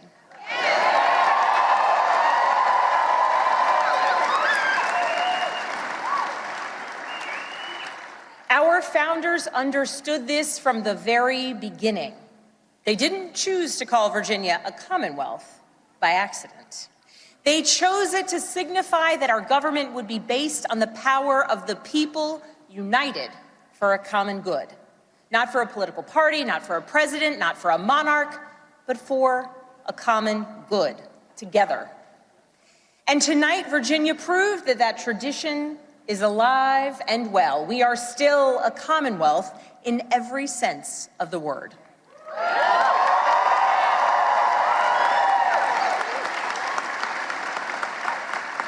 We are built on the things we share, not the things that pull us apart. And I am proud that our campaign earned votes from Democrats, Republicans, independents, and everyone in between.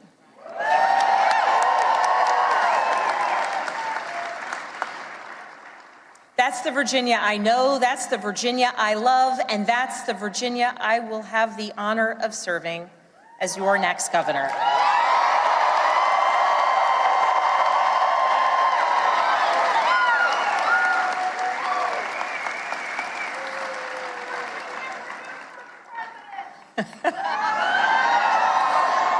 I want to thank so many people for the support that they have given to our campaign.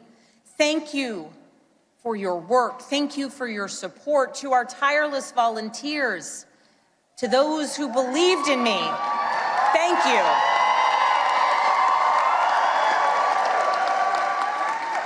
Thank you for devoting your time, your energy, and your conviction to this campaign. Thank you for braving the weather, the heat, and then the cold, and then the rain, and then the sun. It's Virginia, after all. Thank you. Thank you for talking to your neighbors about the importance of this race. Thank you for recognizing that when we went person to person engaging, that we could bring people not just into supporting our campaign, but into engaging in our democracy. Thank you. We won this race because of you.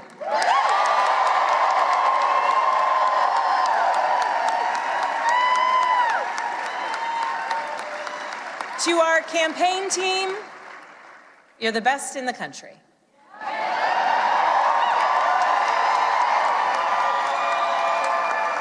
Every single member of our team, every single one of you, you work tirelessly for the change, the progress, the policies, the connection, and the respect that you want to see in our communities. Thank you for working so hard. Thank you for giving people hope. Thank you for knocking on doors in the sweltering heat. Thank you for showing kindness. Thank you for showing up in every corner of Virginia. Thank you for diving deep on policy. Thank you for capturing moments and the essence of our campaign. Thank you for reaching voters everywhere. And thank you for believing that Virginia could and would send a hopeful and joyful message tonight.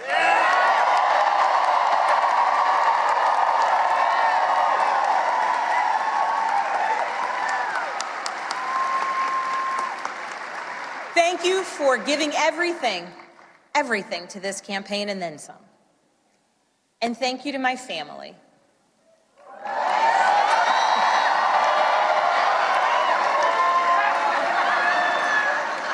To my husband, Adam.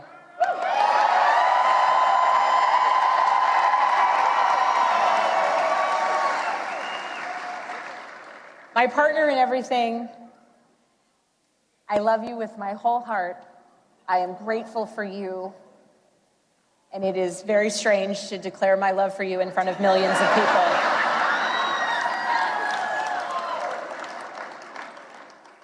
But every adventure we have ever been on has been worth it because you have been by my side. I love you. I'm grateful for you. And I cannot wait to see what the next couple of years bring.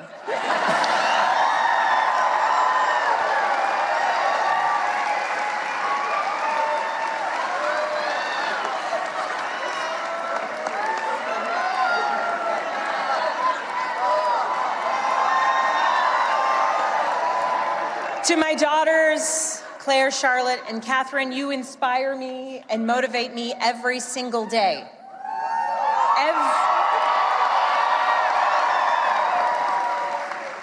Everything I do to build a better future for you and for all of Virginia's children, and I am so proud of you every single day. I am lucky to be your mother. And Catherine, you did not clean your room today as you promised me.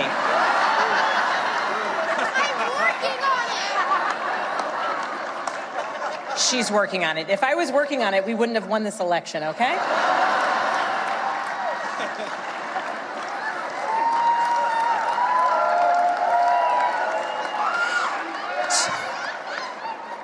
To my sisters, my dearest and earliest friends, I love you. I love you, I love you, I love you.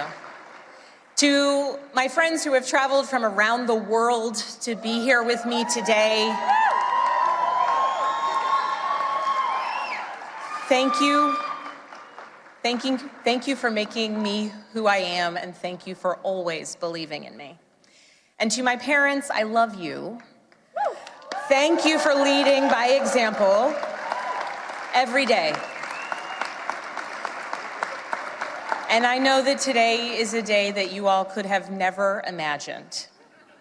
But you taught me the importance of service to others and relentless hard work. And Mama, when I think about your life, from the time spent in foster care to putting yourself through nursing school and the challenges along the way, you made clear to us that to whom much is given, much is expected.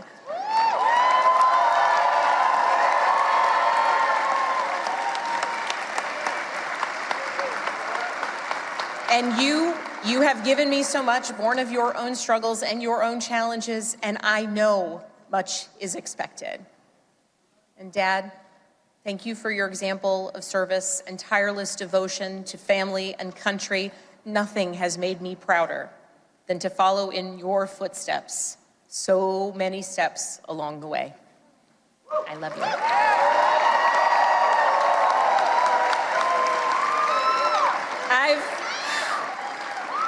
I've talked a lot throughout this campaign about the importance of service and how it's shaped my life and my approach to public office, and that all came from my parents. But this commitment to service, it is not unique to my family. It's ingrained in so many of Virginia's families. It is part of Virginia's story. Here in Virginia, this is where American democracy was born and where we are still working to perfect it today, where James Madison built the framework for our Constitution to protect us from tyranny, where Washington and Jefferson fought to establish a government of, by, and for the people. It is also the place where Barbara Johns, a 16-year-old student from Farmville,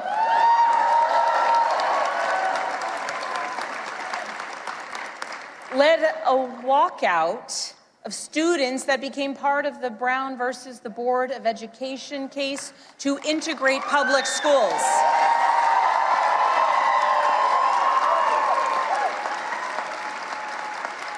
Barbara Johns never gave up, and she showed us that no matter your age, you can be part of the change and the progress that you want to see here in Virginia and across the nation. We are a nation founded on ideas, but we are a country where it is up to us, the citizens, who must put those ideas into action. It is us, the citizens, who work to make the change and progress and build upon the foundations laid out over so many years. And Virginia, now it is our time to lead. Tonight, it's hard not to reflect on the nearly 2-year journey that we've taken together on this campaign. And just a few minutes ago, Adam said to our daughters, "Your mom's going to be the governor of Virginia."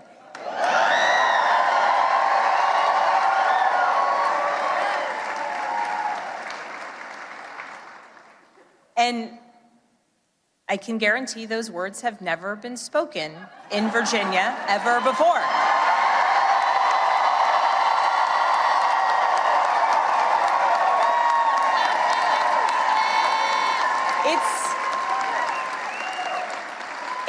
It's a big deal that the girls and the young women I have met along the campaign trail now know with certainty that they can achieve anything.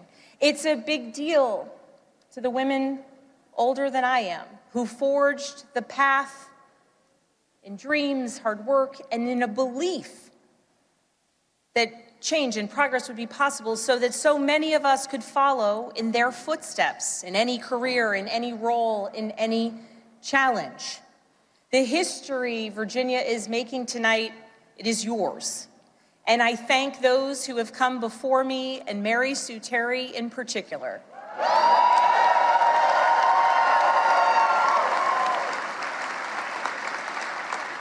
She was the first woman elected statewide in Virginia. And because of her and the continued work of so many, there will be many more women to come for generations to come.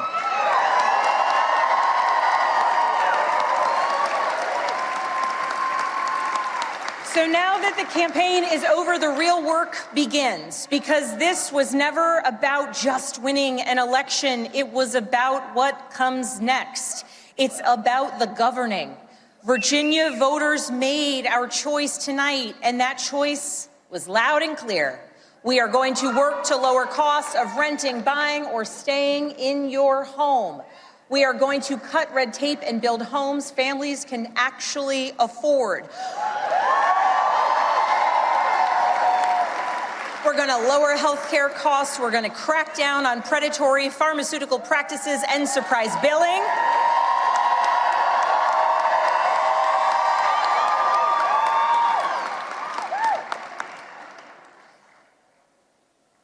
And we're going to produce more energy, and we are going to lower costs, and we're going to do it by producing more energy here in Virginia, and we're going to make sure that large utility users make sure that they pay their fair share.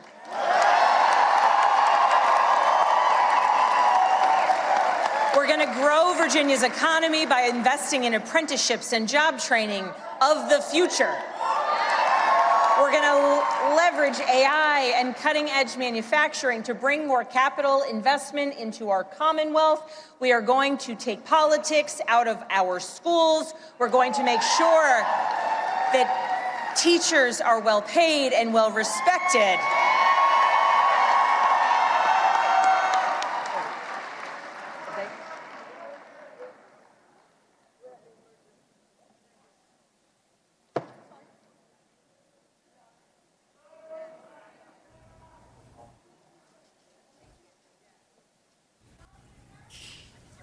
We're watching Abigail Spanberger's victory speech here in Virginia. There's something that's happened on stage that has everybody's attention. We're having a hard time figuring out exactly what this is. Maybe somebody has had a medical issue. We will be, looks like everything is resolved in a way that is okay. Governor-elect Abigail Spanberger has been projected to be the next governor of Virginia. NBC News has made that projection. We're going to take a quick break and come back at the top of the hour. We've got polls closing in New York City. I'll tell you as we are going to break, we do have a call in the Cincinnati mayor's race, in case anybody has been waiting for that. Aftab Purival is the very charismatic incumbent mayor of Cincinnati, Ohio. He has defeated J.D. Vance's half-brother and will stay the mayor of Cincinnati. We'll be right back.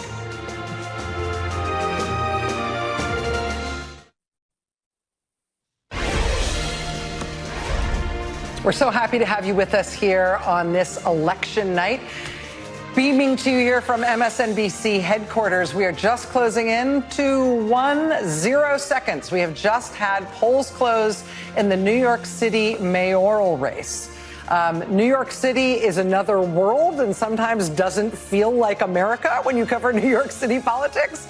In this case, the New York City mayor's race is, in its own terms, absolutely riveting and unbelievable. But it also is going to have a lot to say about what's happening in the nation. There's been so many national crosscurrents in that election thus far. At this hour, at the poll closing, the NBC News call in this race thus far is that it is too early to call between the Democratic nominee, Zohran Mamdani, and the independent candidate, former New York Governor Andrew Cuomo. The Republican candidate in the race, obviously, is Curtis Sliwa as well. But right now, too early to call between Mamdani and Cuomo. Now, this has been a big night for Democrats already in the great state of Virginia. We just saw the victory speech from Democratic candidate and now governor-elect Abigail Spanberger. She is projected to be the next governor of the state of Virginia, the first female governor Virginia has ever had. NBC News has also projected that in the lieutenant governor's race in Virginia, the Democratic candidate Ghazala Hashmi has also won that race as well. We're still watching the attorney general's race in Virginia, where NBC News is projecting that that race at this point is too close to call. Again, that's the attorney general's race in Virginia. Now, in New Jersey, we've had polls closed for just over 1 hour and 1 minute, and we've been watching results trickle in New Jersey, where we've got Democrat Mikey Sherrill against the third-time Republican gubernatorial candidate Jack Ciattarelli. Let's go back to Ali Velshi at the big board in terms of what we are seeing thus far from New Jersey. We got about a third of the vote in, Ali? About a third of the vote in. It's trickling in slowly for a couple of reasons I'll discuss with you in a second. Right now, Mikey Sherrill's at 58.9%. To Jack Ciattarelli's 40.6%. Let's compare that to the 2024 election. Kamala Harris won the state with almost 52%. So you can see Mikey Sherrill's running way ahead of that. Let's go back to the last gubernatorial election. Chris Murphy was elected with 51%. Again, Mikey Sherrill running way ahead of that. However, this is all mail-in ballots and voting that was done ahead of today. Some of it is today's voting, but we're still waiting for that, and things may change. That said, you'll notice a few counties here where no votes are in at all, including this one, the very populous Passaic County. A judge has ordered that a lot of polls in Passaic County they're probably closing now, but be extended for an hour because bomb threats were called in today. Here's the thing I just want to point out. These are all the New York suburbs: Bergen County, Hudson County, Union County. This is where Newark Airport is, the Port of Elizabeth, all the places that you know about, the people who live in New York live in. Big outperformance there for Mikey Sherrill. And what you're seeing, no matter what county you press, you are seeing that Jack Ciattarelli is underperforming Donald Trump in areas that he's winning, usually by more than a handful of percentage points in some cases. And Mikey Sherrill is way outperforming Kamala Harris in 2024 in places like Burlington County, which is a Philadelphia suburb, in Camden. Look at that. So Kamala Harris, 63% versus Mikey Sherrill, 72.5%. Donald Trump won Gloucester County, also a Philadelphia suburb. He got 50%. She's at 57.1%. So again, I want to caution you, across the state, we are only at 32% of the vote in. We're still waiting for a lot of same-day vote. And by the way, some of that is expected to favor Ciattarelli. So what you might find is the margin narrowing. But polling this week has shown the margin narrowing. Generally speaking, Mikey Sherrill's been ahead of Ciattarelli in all of the polls, but some of them are within the margin of error, leading some people to believe that Ciattarelli could win the state of New Jersey. For the moment, with just about a third of the vote in, it's not looking like that, but it is too early for us to tell. We're going to keep a very, very close eye on that, and of course, the new votes that are coming in momentarily from New York City. Chris? Ali, thank you. We have now joining us from the U.S. Capitol, Senator Bernie Sanders, who's one of the earliest supporters of the Democratic nominee for mayor in New York City, where polls just closed, Zohran Mamdani. Senator, we're getting word tonight in this race that turnout in New York is going to be the highest since 1969. So whatever has happened in this race, and I think a lot of it has to do with the kind of campaign that the Democratic nominee who you've endorsed and campaigned for has run, has really brought people out. What's your reaction to hearing that? Well, I'm really excited about that. You know, I worry about the future of American democracy. I worry about people giving up on government, thinking their vote doesn't matter, tired of status quo politics. And the fact that you have a huge turnout in New York City tonight, no matter who wins, is a good sign for democracy. And I think you're right. I think Mamdani has done an extraordinary job in mobilizing people at the grassroots level, in exciting people. I suspect some people come out because they don't want him to be mayor. But anyhow, it is a good day for New York that many people have voted. Just, you know, we've just started to get the first tabulation of vote in. Of course, polls closing just at 9 p.m. So the very first votes trickling in tonight. You can see we've got about 36% in, sort of counted immediately. Mamdani opening up a lead of about 12 points on Andrew Cuomo. Curtis Lewa, who's running on the Republican ticket, with 8%. You know, people may or may not know this about you, Senator Sanders. Obviously, you were a member of Congress in Vermont. You've been a U.S. Senator. Your first big job in politics was as a mayor and as a socialist mayor in Burlington at the age of 40. And I'm curious what you learned about politics from the very, very practical exigencies of having to be mayor of a place when you first became mayor in Burlington. Well, I think the lesson that I learned is what Zohran has been talking about, is you got to govern effectively. That means, in Vermont's case, you get the snow removed. You pave the streets. You make sure that your police department, your fire department, your streets department are working efficiently. And when you do that, people will give you leeway to start talking about some of the bigger issues facing the nation and your city. Senator, I've gotten a chance to interview you a number of times through the years, and I would say one of your political talents and traits is to stay focused on a certain set of issues you really believe in, near and dear to your heart, and to touch home base on them. And Zohran Mamdani started his campaign laser focused on affordability, has continued to pivot to affordability. You can't get through 3 sentences without affordability. I'm curious what you think of his ability to do that, how important that kind of message discipline is, not just in a mayoral race, but as a general thing for Democrats in this political environment. Well, it is enormously important. And what Zohran has done is made it clear that at a time when we have more income and wealth inequality than we've ever had, when the rich are getting much richer, while so many of our people are struggling to pay the rent or mortgages, put food on the table, pay for childcare, pay for the basic necessities of life. What he is saying in New York City is, you know what?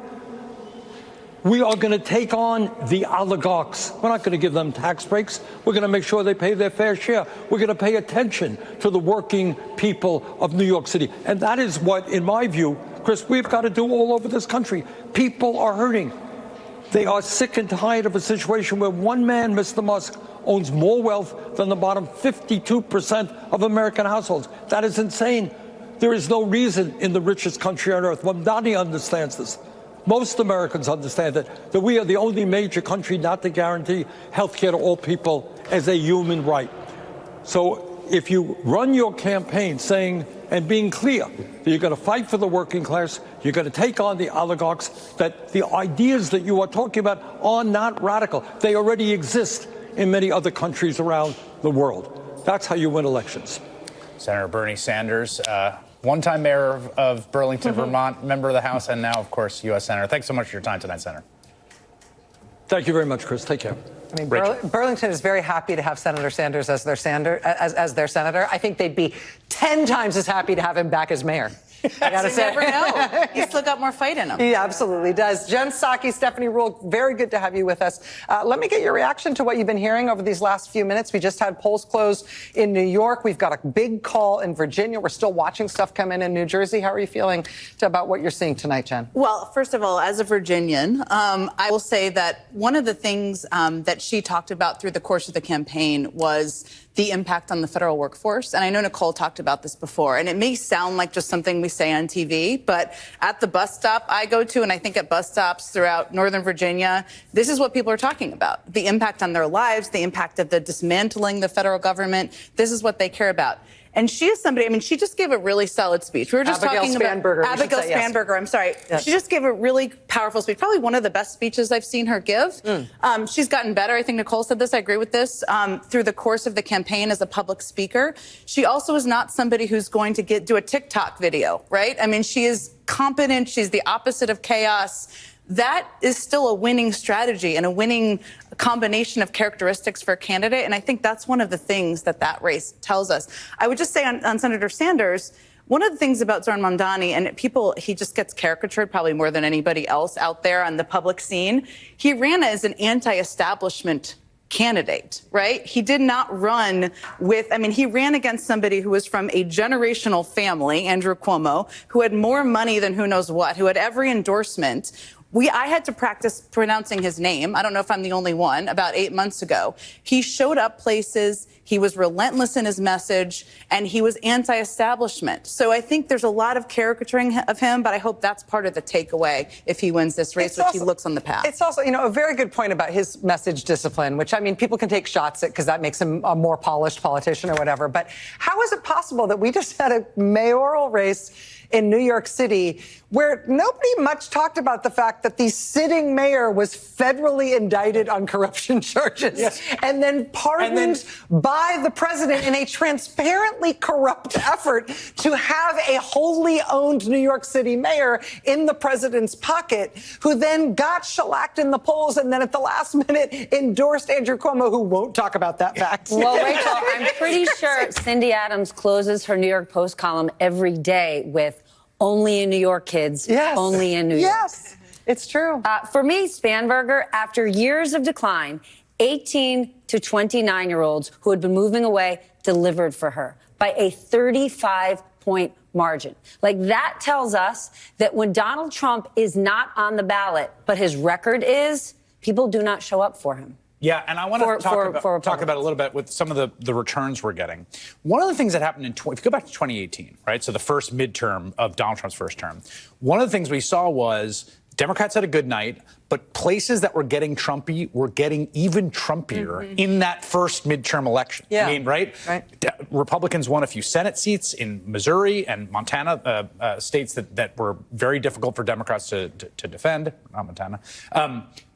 What you see in Virginia tonight, if you look at county level, is basically every single county moving towards Democrats. Including the rural ones, right? So one of the things we saw in the Trump years was you'd have these nights where the top line would be the Democrats are doing well or Trump is, Republicans are doing well. But when you went down, you saw the Trumpier counties getting Trumpier and the non-Trumpier counties getting even non-Trumpier.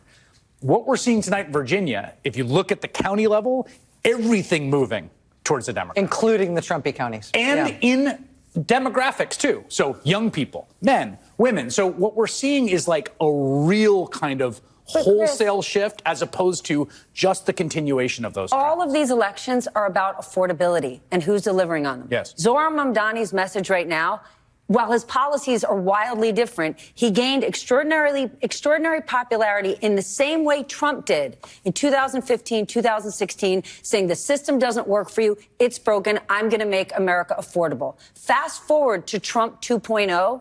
These counties are perhaps not getting Trumpier because he's not delivering for them.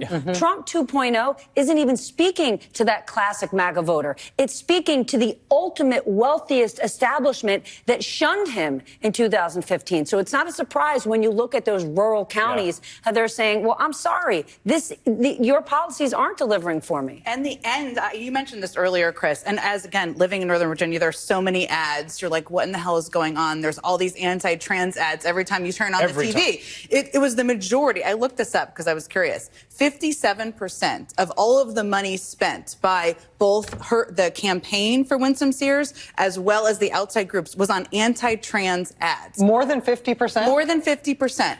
And every time you turned on the TV for a long while, that was what was on the TV. The other lesson, I think, is you can't take a page out of the Trump playbook and just expect it to work. That's what she basically did. And they were usually able to do that, but they weren't able to do that in that race. I'll just say in New York, the version of that is really gross.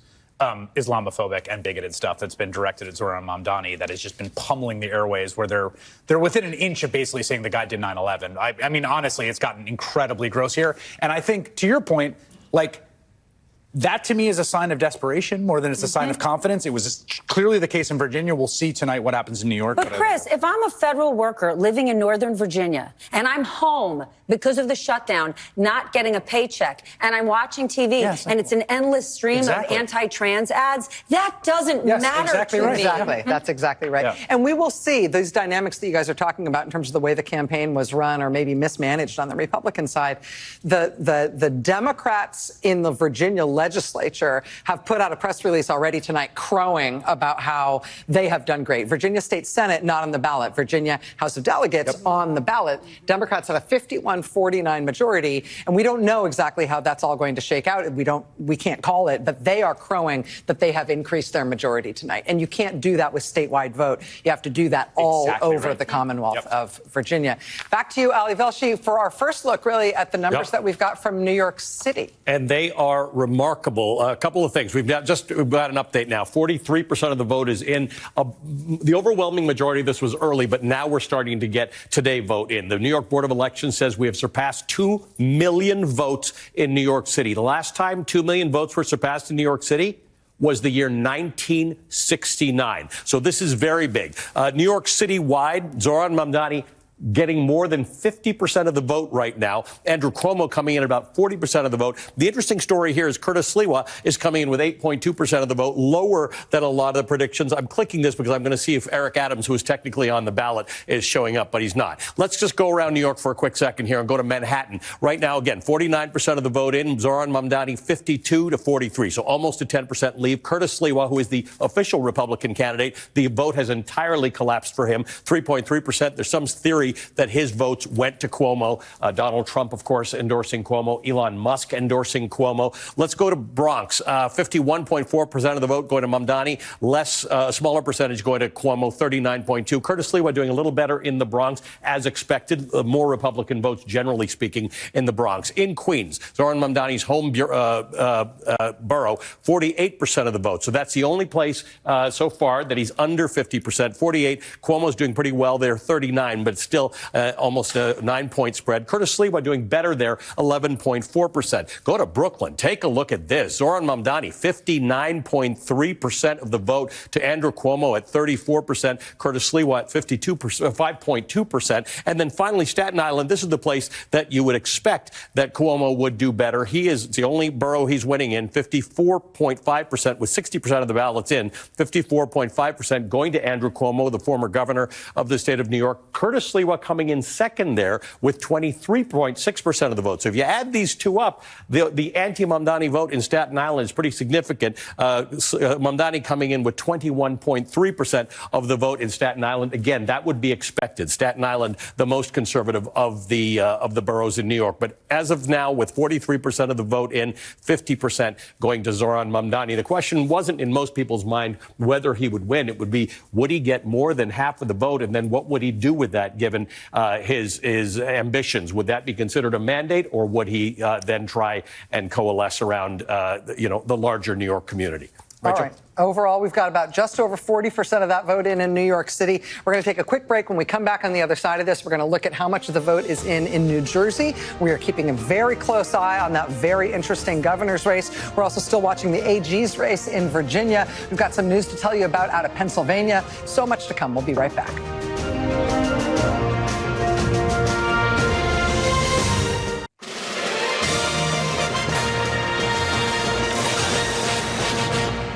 Polls have been closed in the great state of New Jersey for about an hour and 20 minutes. And at this point, we are watching those returns come in, closely watching this governor's race. NBC News is projecting this as too early to call. You see that we've got about 59% of the vote in. Ali Velshi at the big board, tell us what you are seeing. We've just actually seen a bit of a jump. So we now, for the first time all evening, have votes in from every county in New Jersey. The pattern is the same. Now, we've got a bit of a problem with some counties in the middle here where there's a delayed vote count, including the very populous Passaic County, which is 38% in. That's because there were bomb threats called in, so they extended voting. But again, Mikey Sherrill is running ahead for now. This is a county that Donald Trump won in 2024 with 49%. Mikey Sherrill's at 59%. Let's take a look at Bergen County. Again, 37%. We're waiting for more vote there. Mikey Sherrill's running 10 points ahead of where Kamala Harris was. In Hudson County, a little south of that, 68% of the vote in, a bigger share. Mikey Sherrill at 74% versus Kamala Harris's 62%. Take a look at the places where Jack Ciattarelli is leading. In Sussex County, 63% of the vote in. He's trailing Trump by about 5 points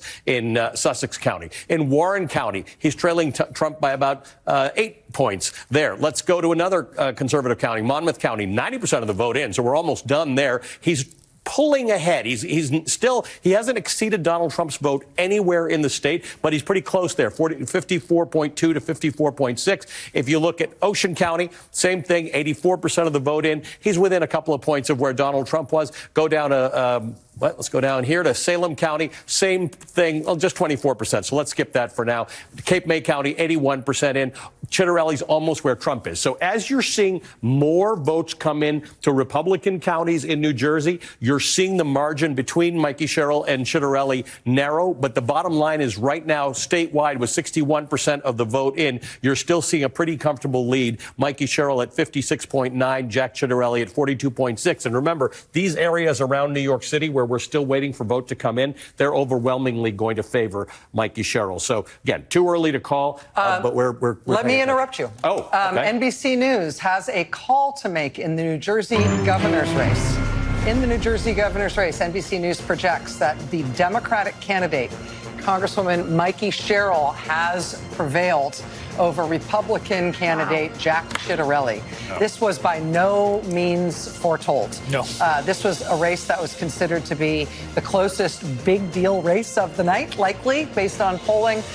Jack Ciattarelli making his third consecutive run for governor in New Jersey, therefore having high name recognition in the state. Mikey Sherrill, a fairly moderate national security Democrat, fairly new to New Jersey politics, even though she has been in Congress for several terms now, prevailing in this race. This is a big deal. Ali Velshi's been watching those numbers come in, and we could start to see those trends emerge. This is a live shot of Mikey Sherrill's election night headquarters. I believe that's in East Brunswick, isn't that right? In HQ. So we're going to be watching this. We're expecting, obviously, a victory speech from Mikey Sherrill, but this is a very big deal. Stephanie Rowland, I'm going to tell you, in a recent interview, when she said that she thought pork roll, egg, and cheese was disgusting, I was honestly worried for her. And I'm like, she may have blown it in my home state. I mean, this is pretty extraordinary, especially Mikey Sherrill is not from New Jersey, okay? And this is a state where sort of hometown authenticity means a lot to people. This is an extraordinary win. I was just at her rally that President Obama spoke at on Saturday night. Listen, it was a tight race. This is something very, very few people expected. Really big win for her. I will also say there's a machismo factor in New Jersey politics that a lot of people thought was a ceiling for women. I mean, she defeated 5 men in the Democratic primary in order to become the Democratic nominee, and then up against Ciattarelli, who definitely leaned into that in terms of his campaign style. Mikey Sherrill winning and this being called less than 90 minutes after poll closing, Nicole, is really impressive. Well, and it suggested all the chatter about how tight it was dead wrong. And so it sort of brings us back to where we started, that we don't know anything until the voters speak. Yeah. And so tonight is, of course, about the voters, and we'll learn why it was perceived to be so close. You know, was it vibes? Is there a limit to vibes? Is there a limit to the transferability of Trumpism to the Trumpiest of MAGA Republicans? It would seem that there are. I think one of the other hinge points that we have to start to suss out is whether Trump can do all the audacious things that he likes to do while people's personal economies are dire.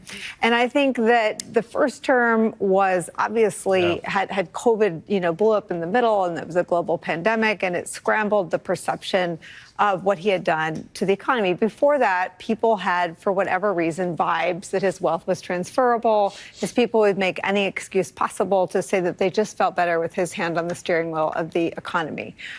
This time around, he's doing 3 things that he didn't dare to do the first time. One is to publicly take command and control of the Department of Justice and prosecute the people he doesn't like. 2, to say the military works for me and to blow up boats that he says have drugs on them. And 3, knock down the actual White House. I mean, these are 3 things he didn't do the first term. We're month 9. He's doing things that he didn't dare to do the first time he was president, and people feel like garbage about their personal economies. We may be seeing the political limits of that as a brand. I was just going to say, I mean, Jack Ciattarelli, he's run 3 times, right? And he has evolved like a chameleon through the course of these 3 runs. The first time he ran, and you remember this well, he ran as kind of a technocrat, really not that partisan at all, right? And then he kind of evolved over time. And this time he ran as a little bit of like a Glenn Youngkin type character, right? Where he was saying, I'm for his policies, I'm not for his tone. So to Nicole's point about transferring, he tried to transfer, right? And get some of the Trump energy that allowed Trump to only lose by 6 points.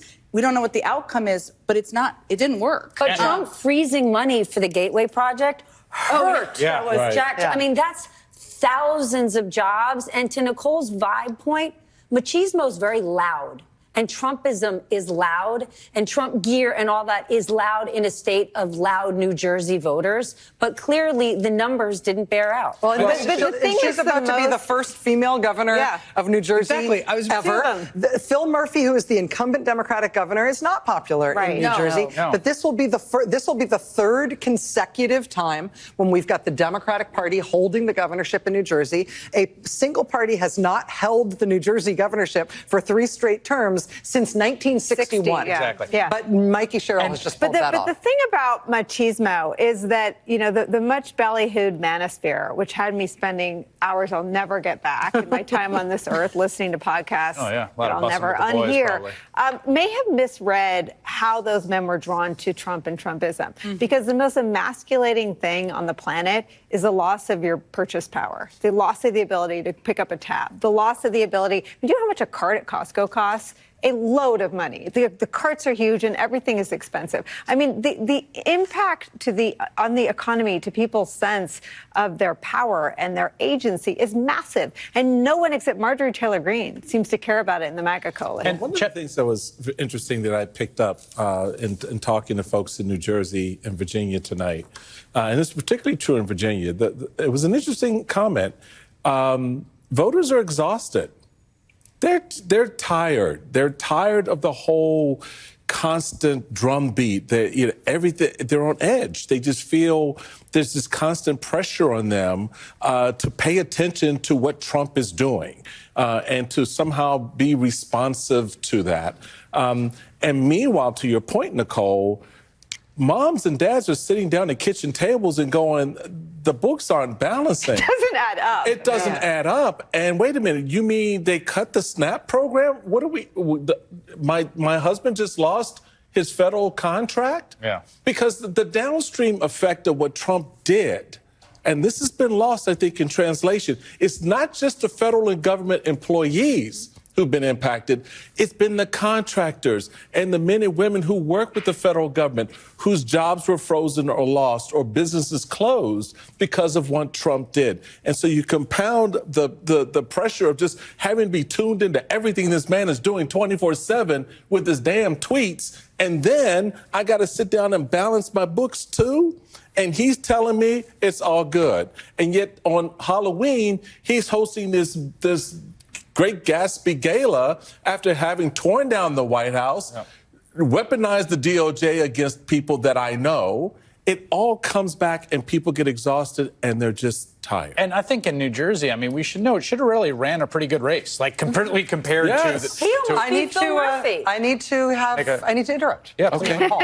NBC News can project at this hour that the winner of the New York City mayoral race there you go. will be Zohran Mamdani, the state assemblyman from Queens, who ran an insurgent campaign that absolutely blindsided the Democratic establishment. He wiped out former Democratic Governor Andrew Cuomo in the Democratic primary, causing Cuomo to come back and run as an independent, leading the Republican candidate, Curtis Sliwa, as a sort of also ran.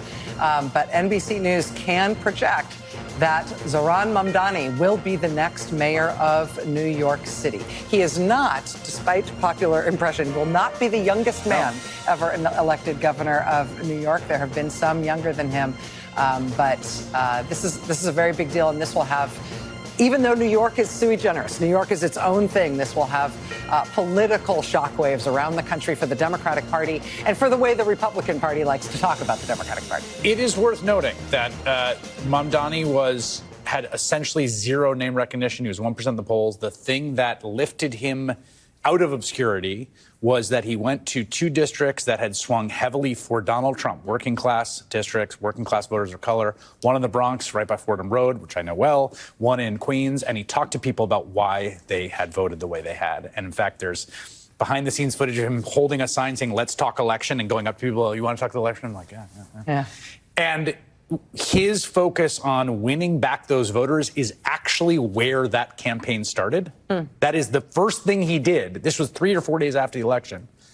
And the idea that if you talk to working class voters, the reason that New York City had swung to Trump was affordability, and people feel like they couldn't afford things. And out of that engineered this campaign that is one of just in pure from out of nowhere to victory trajectories I have not seen in a very long time. I mean, I live in New York. I grew up in New York. I've covered New York. I know New York politics. Like, I vaguely knew there was a young socialist assemblyman named Zohran Mamdani, and I'm as plugged in as they come. It is an incredible turn of events that he is going to be the mayor of New York City. Yes. Well, and there's two things going on here. I mean, I keep saying this, and I'm sort of tongue-in-cheek about it, but not really. New York, there's New York and there's America. Right. Like, New York is a very different kind of place. New York is one of the world's greatest cities, if not the greatest city in the world. It is the definition of cosmopolitan, and it therefore has different politics and different vibes and different just contours in terms of the way people think about it and whether it translates to the rest of everything going on in America. At the same time, what we have is a New York City mayor's race that has an incredible amount of attention from the White House, an incredible amount of attention from the national media and the national political media, with both parties kind of freaking out about not just his success in this race, and we now know he's won, but how talented he is, and how much it resonates, and how much he scrambles some of the traditional, what we think of as the traditional partisan alignment. I think to your point, Rachel, what Democrats should be excited right now.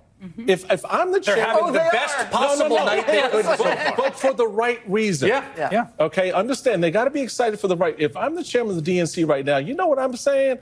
Look at how diverse our party is. Exactly. Look at how we govern from one of the more conservative states like Virginia to one of the more cosmopolitan cities in the world like New York.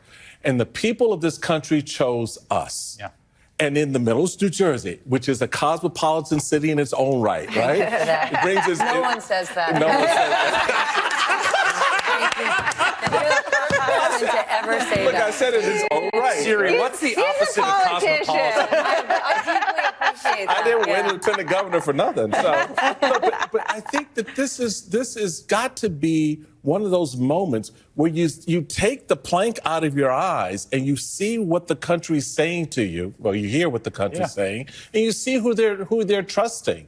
And I think this is pretty exciting for them. It's a very diverse slate of Democrats. Think about how Democrats felt after Donald Trump won, right? They were crestfallen. They were deflated. Now, just think about voter turnout in all of these places. The enthusiasm after months of Democrats across the board just feeling deflated and feeling like, have we lost our way? They found their way with a diverse group of leaders representing different styles for different states. And there's also this thing that people do where they take 2 points on a chart and they just like draw this line that extends out forever. And it's like, well, young men are going to be reactionary forever. I was like, well, maybe they are. I don't know. It was one election. How about we check back in a year? And it's like, oh, well, actually, it looks like young men are not, to the extent we're looking at the exit polling, they're voting differently because things change and people respond. And it's not just like campaigns matter and candidates matter. Yeah. And if you add to your list a thing without a person on it, Prop 50 in California, you're going to have a leader in a cosmopolitan city, a leader in we're calling it a cosmopolitan state for the purposes of tonight's coverage, a leader in Virginia, and a thing so wonky a year ago no one would have thought that Gavin Newsom could have convinced more people to vote for this thing without a person attached to it. So, I mean, your point about how quickly a fortune could, and your point earlier, how quickly it can change back. I mean, the message now is, I think, to protect the institutions of voting, like our democracy depends on it, because they're going to see these results too on the other side. Can we open up? Can we just hear what it sounds like at Mamdani headquarters right now?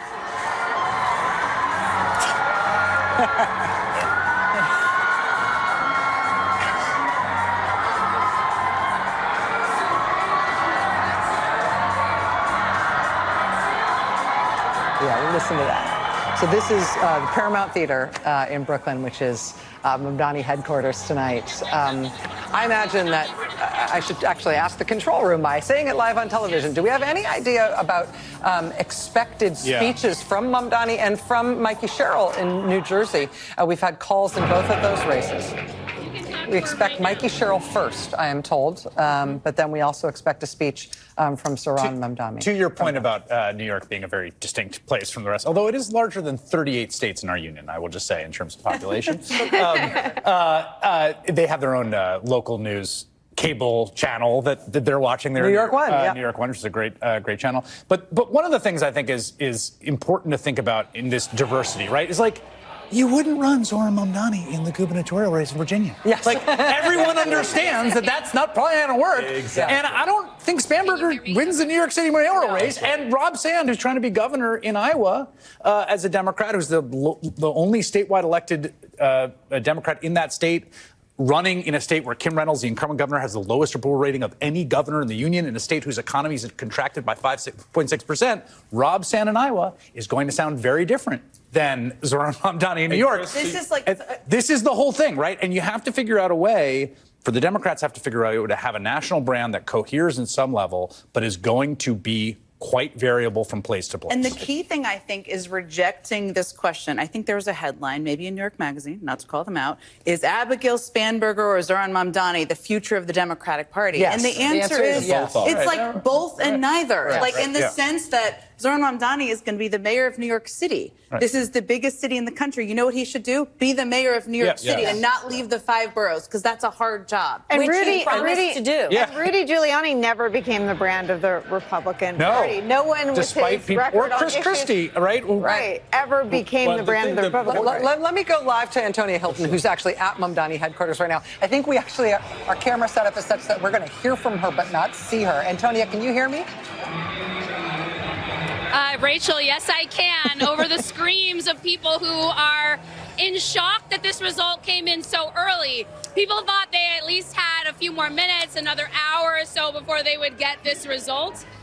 There are a lot of people outside still waiting for their chance to get into this event right now. Wow. It's already a pretty joyous one. People are starting to dance by the front of the stage. Look, I'm not particularly shocked by this.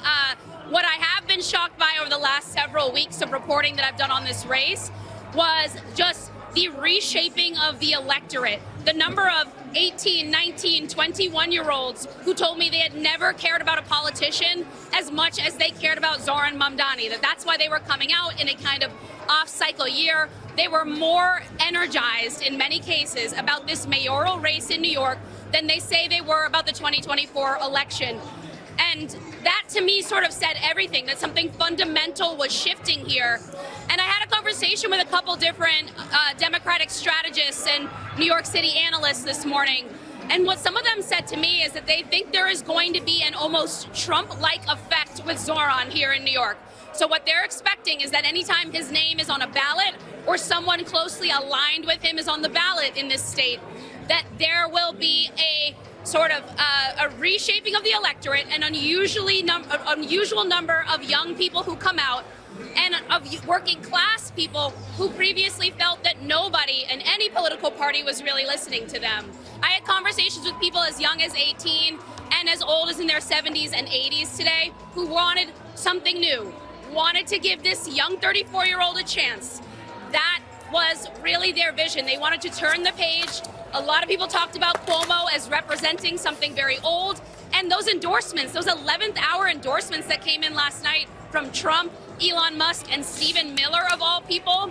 I mean, maybe they convinced a few Sliwa voters to go for Cuomo today, but they disgusted a lot of longtime Democrats. And a lot of them were waiting in line thinking about those comments from Trump and others last night. So, well, I'm expecting a lot of energy in this party here in Brooklyn tonight, Rachel.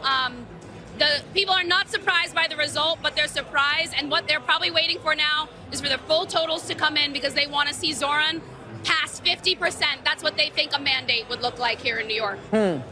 Fascinating. Antonia Hilton. Rachel, back to you. For us at the Brooklyn headquarters, Brooklyn Paramount Theater, where Zoran Mamdani's election night party is underway. And Antonia is right there to talk about how quickly this came in.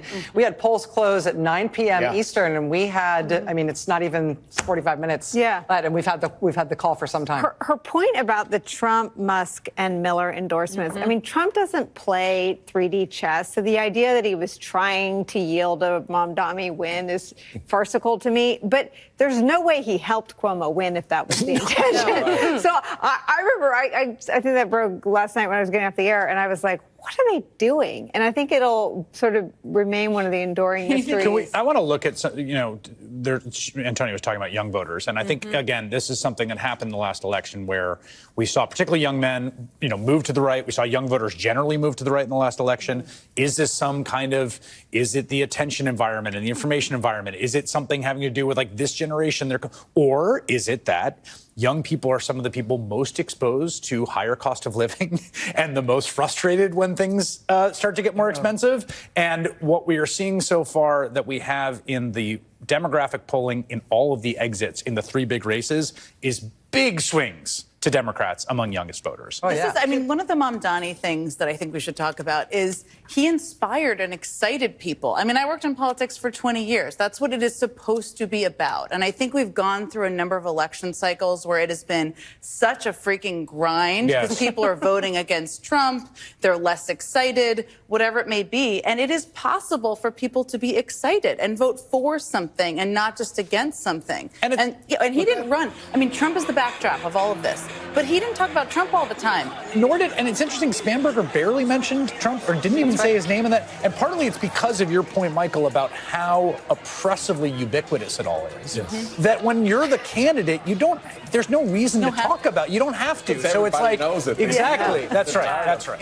The interesting thing, though, that I find to the point that Antonio was making, you both were commenting on, is this sense that folks are excited, and what are they excited about? They like this youthful voice as saying something in the wilderness, sort of the John the Baptist of politics, right?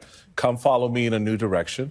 I'm curious what happens if the moment arises that you have two very exciting political figures on the landscape at the same time. We should be so lucky. Right, but that speaks because the other side of this is you had Cuomo against Mamdani. You're like, really, that's a conversation?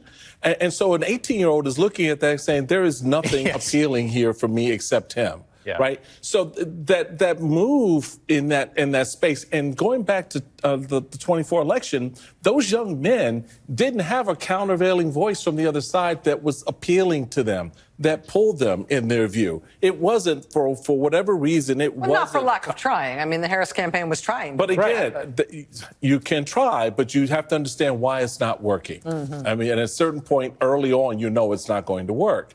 And so that to me says a lot about that secret sauce that someone like Zoran can find and tap into, and whether or not Republicans understand what's happening well enough to respond. Ali Velshi, may I ask you about the New York City mayoral race and a point that Antonia Hilton just raised? She was saying, sort of anecdotally, what she's hearing from people who are supporters of Mamdani, who's now won, she's at his headquarters, is that they're interested to know what his overall margin is going to be. The 50% threshold may be important in terms of just the psychology of whether or not he's seen as having an overwhelming mandate. When you're looking at the numbers coming in from New York City, is a 50% mandate or 50% threshold possible for him?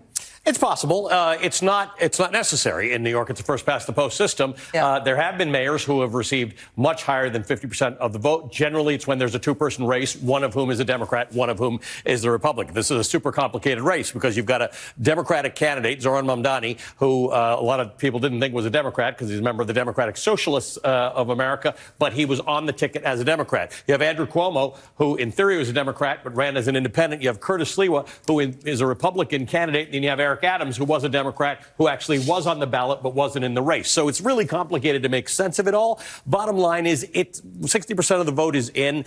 We've probably peaked on the Mamdani stuff, so it may well be this, right? Around 49% to 41%. It might even get a little narrower than this. The interesting thing that Antonio was talking about is in the last week, the last 72 hours, and then the last 24 hours, there's been this massive push to get Curtis Sliwa votes to go to Andrew Cuomo.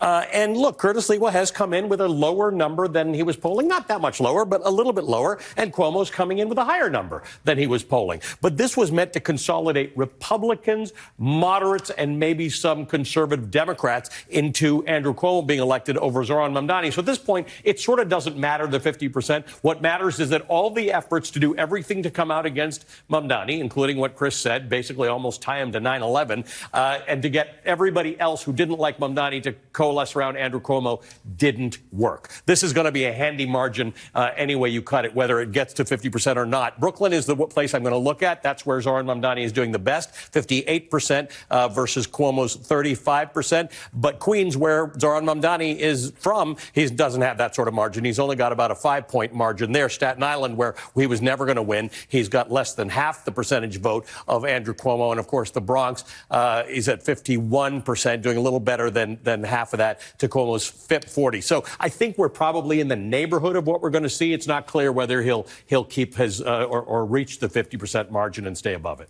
All right, Ali, we will keep an eye on those numbers, even though we do now have a top-line result. Again, NBC News has projected that the next mayor of New York City will be the Democratic nominee, Zohran Mamdani. This is shaping up to be a big night for Democrats, with the governor's race in Virginia going to Democrat Abigail Spanberger, the governor's race in New Jersey going to Democrat Mikey Sherrill, the lieutenant governor's race, I should say, as well in Virginia, going to Ghazala Hashmi, and again, New York City Mayor Zohran Mamdani. We are expecting victory speeches from Mikey Sherrill in New Jersey and from Zohran Mamdani in New York City. Very shortly, we're going to take a quick break so we can come back on the other side of the break and bring you those speeches. Lots to come. Stay with us.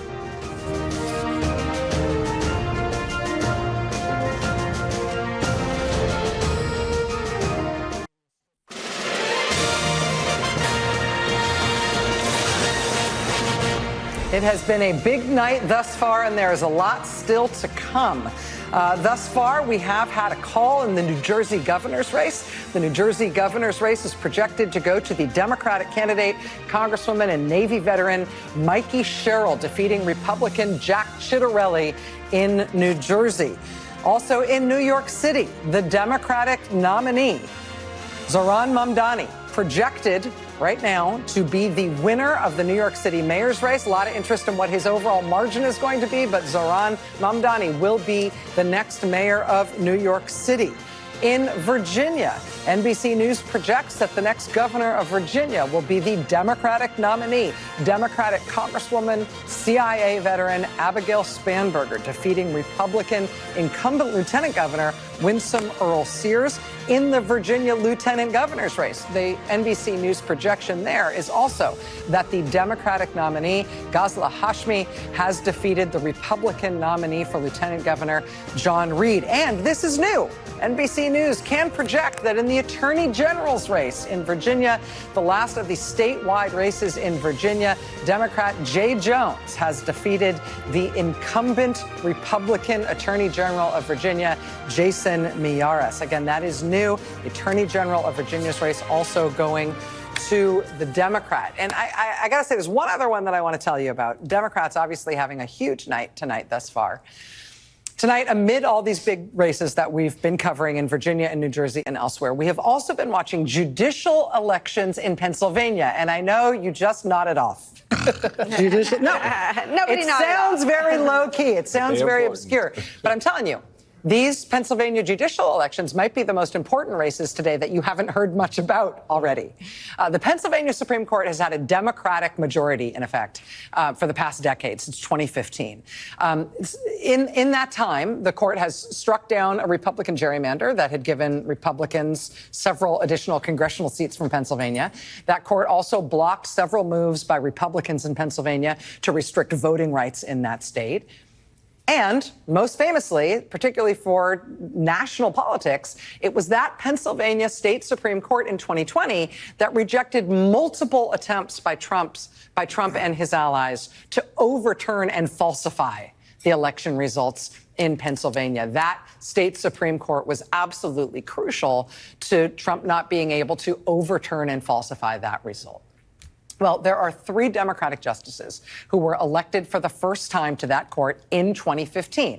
2015 is 10 years ago. under Pennsylvania law, after you serve for 10 years on the bench for the state Supreme Court, you have to face something called a retention election. This is a specific kind of election for judges that they do, in which voters choose yes to let that judge keep his or her seat on the bench, or no to remove them. Again, they call it a retention election, and the judges are on the ballot by name. Voters vote yes to keep them on the bench or no to remove them. So today, these 3 Democratic justices on the Pennsylvania Supreme Court were on the ballot. Republicans, up to and including President Donald Trump, were urging Pennsylvania voters to vote no on the retention of all 3 of these judges, to vote them all off the bench. Their hope is that Republicans would actually be able to hold those seats on the Pennsylvania Supreme Court vacant for a couple of years. 2 years from now, for the next judicial election in 2027, they hope to try to elect new Republican justices to take over the court and give it a new Republican majority on the Pennsylvania State Supreme Court, a Republican majority that crucially would be in place for the 2028 presidential election. So the stakes were super high. And even though judicial elections in Pennsylvania, it sounds sleepy, a ton of money poured into this campaign in this crucial swing state. Trump himself weighed in on it, telling Pennsylvania voters to vote no on all 3 of these judges, to remove them all from the court. We can now project the results of that election. Pennsylvania voters said yes and voted to retain all 3 of those state Supreme Court justices in Pennsylvania. Justice David Wecht getting a yes from voters. Justice Christine Donahue getting a yes from voters. Justice Kevin Doherty getting a yes from voters. Despite the Republican effort to get those 3 justices off the Pennsylvania State Supreme Court, voters have said we are going to keep all 3 of them. Lawrence O'Donnell back at the desk with us. It's turning into a big night for Democrats. Rachel, I'm so glad you went into that depth on those judicial elections, especially because in Pennsylvania, 63% isn't a yes. 63% is a landslide. That is an incredible win in a state where Donald Trump won. Donald Trump, you would think, has some persuasive power there. It turns out not now, not this year. And, we around 7 o'clock were probably wondering, how much of this will we have to explain? Will we have to, if there's a win in Virginia and a loss in New Jersey, how do you interpret that? What is the referendum there on Donald Trump? How do you do it? This could not be clearer. These results could not possibly be clearer across the board on what this is. This is just a runaway election for Democrats. It has to be interpreted as a negative statement about Donald Trump. And as we go forward tonight, the speech that I'm actually looking forward to more than any other, and I think it's going to be the most important speech of his career, is Andrew Cuomo's concession speech. And it's a very, very important speech. In many political careers, the most beautiful speech a politician ever gives is that final concession speech when they're actually leaving the stage. This can be his opportunity. He lost. He really lost. There is going to be a new mayor of New York City. What is Andrew Cuomo going to do for that new mayor and for the city of New York? That's the question for him tonight. We know what the mayor-elect is going to do. We know what he's promised to do. We know what he's going to try to do. But now there's something for Andrew Cuomo to do for the Democratic Party, for the city of New York, for the electorate of New York, to actually express a real congratulations to a real winner tonight and to try to find a way to help the city go forward. And by the way, this family has now taken a unique position in American history. You have a father and a son who both lost their campaigns for mayor of New York and both won their campaigns for governor of New York.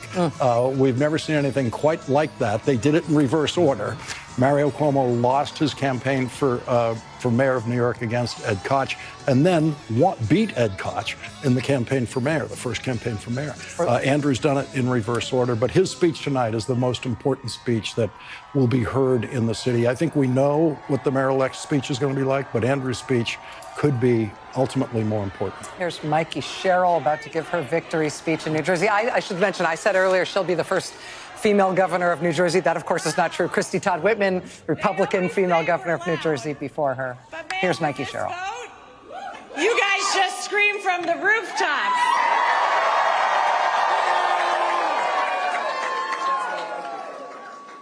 people around the country have heard you. I hear you too. This was a tough fight, and this is a tough state. But I know you, New Jersey, and I love you. I've fought for you. I've spoken with thousands of you over this last year. I know your struggles. I know your hopes. I know your dreams. So serving you is worth any tough fight I have to take on, and I am incredibly honored to be your next governor.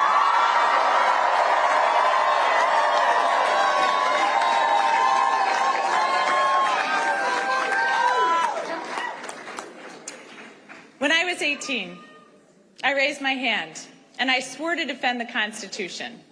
And that moment defines me. It taught me that leadership means carrying the weight of other people's hopes, standing firm when it's easier to bend, and always putting the common good above personal gain. And I know how hard it can be to serve in these times. And I just got a call from Jack Chitterelli, and I want to recognize him for stepping up.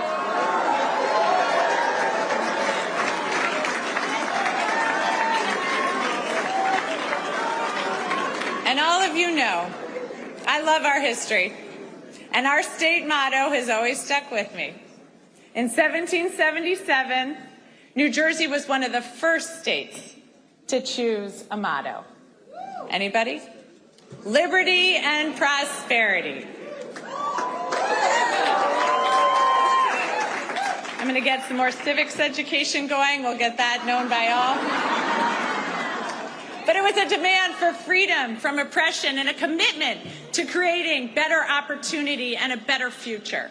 That idea has defined us for almost 250 years. We fought for liberty at the crossroads of the American Revolution, turning the tide for our young nation at the battles of Trenton and Princeton. We offered prosperity as we built the nation during the Industrial Revolution. We've been the cradle of scientific discovery, inventing everything from the light bulb to the laser. Liberty and prosperity. I've seen the genius in that motto over the last year because both are essential in our democracy. And as the president is backing away from this ideal, cutting SNAP, ripping away health care, terminating Gateway, we here in New Jersey are bound to fight for a different future for our children.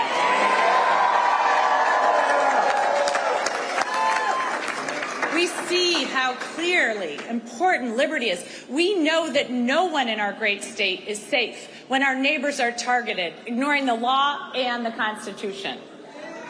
But prosperity is equally essential. Liberty alone is not enough if the government makes it impossible for you to feed your family, to get a good education, or to get a good job. So in this country, that shouldn't be too much to ask. But right now, all of it seems at risk. Governors have never mattered more.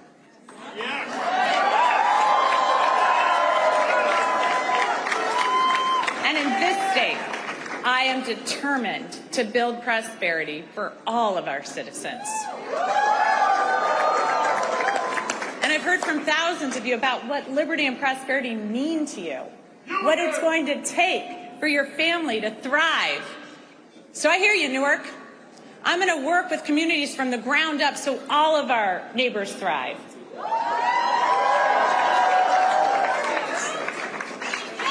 I hear you, Shem, so I'm going to declare a state of emergency on day one to drive down your utility costs. I hear you, Westfield, so I'm going to make sure our kids are safe online and schools have the resources they need to address the mental health crisis. I hear you, Jersey City, so I'm going to hold government accountable, balancing individual liberty with collective responsibility, ensuring people are safe, healthy, educated, and free to pursue their dreams. I hear you, New Jersey. Good government doesn't just manage problems, it solves them.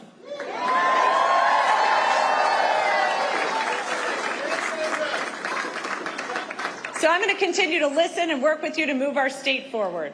because I have learned so much as I've traveled our state. Our innovations, our businesses, our inventors and entrepreneurs have amazed me, but it's the people that have left the biggest mark, especially those who are fighting for prosperity for their entire communities. I was moved during my block walk in Trenton with Shanique as she spoke so passionately about the promise of her city and her neighbors despite the challenges. I love the group of young men from Monroe who've been hard at work on this campaign. They want a seat at the table and they're ready to fight for their future. The little girls who come up to me to say that they're going to be a governor or they're going to be a president. It reminds me of my own belief that anything was possible. Akeem's team, who worked their butts off,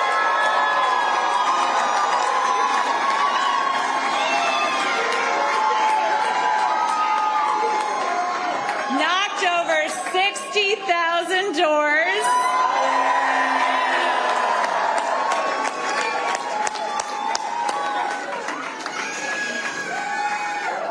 Akeem told me these are not the kids who will succeed in Trump's vision of this country, but they will in mine. The men and women in labor.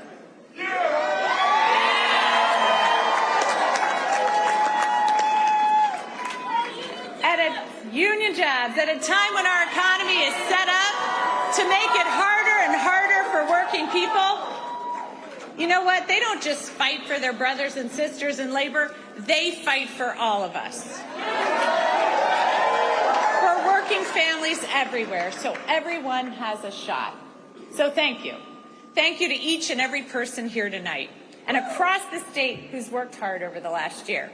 Thanks to the thousands of volunteers who made millions of calls, texts, and canvases, to everyone who's ready to stand and demand a better future for our kids and our families, to my running mate, Dr. Dale Caldwell.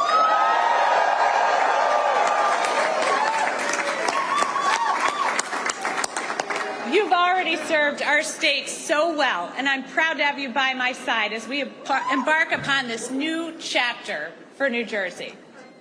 To my team, who put together a campaign the likes of this state has never seen and helped in our efforts to create a great future for New Jersey. And thanks to my family.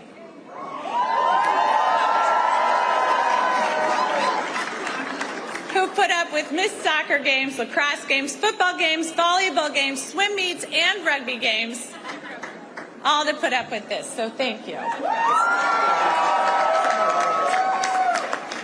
And a special thanks to my husband, Jason. Through 4 kids, 2 dogs, a hamster, numerous goldfish, 5 campaigns, an insurrection, and 2 impeachments, you have been a truly amazing partner.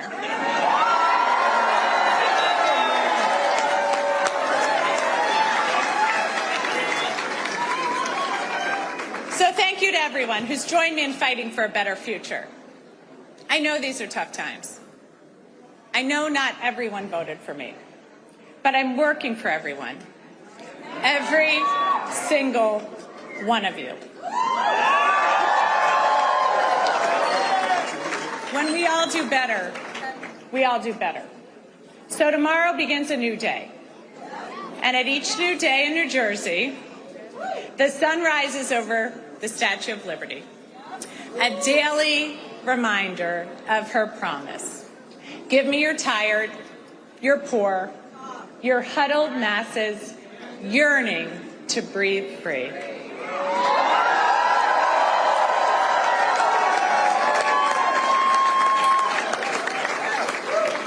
She declares that her lamp lights the path to the golden door.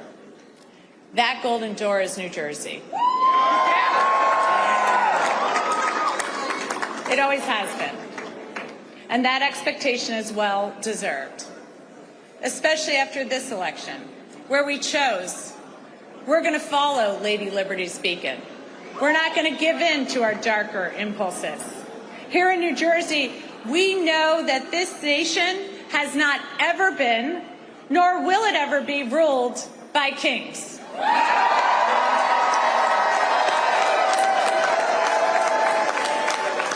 We take oaths to a constitution, not a king. We've chosen liberty, the very foundation of democracy, and we've chosen prosperity necessary to create opportunity for all. So, New Jersey, to quote the boss, the future is now. Roll up your sleeves, let your passion flow. The country we carry in our hearts is waiting. Thank you, New Jersey.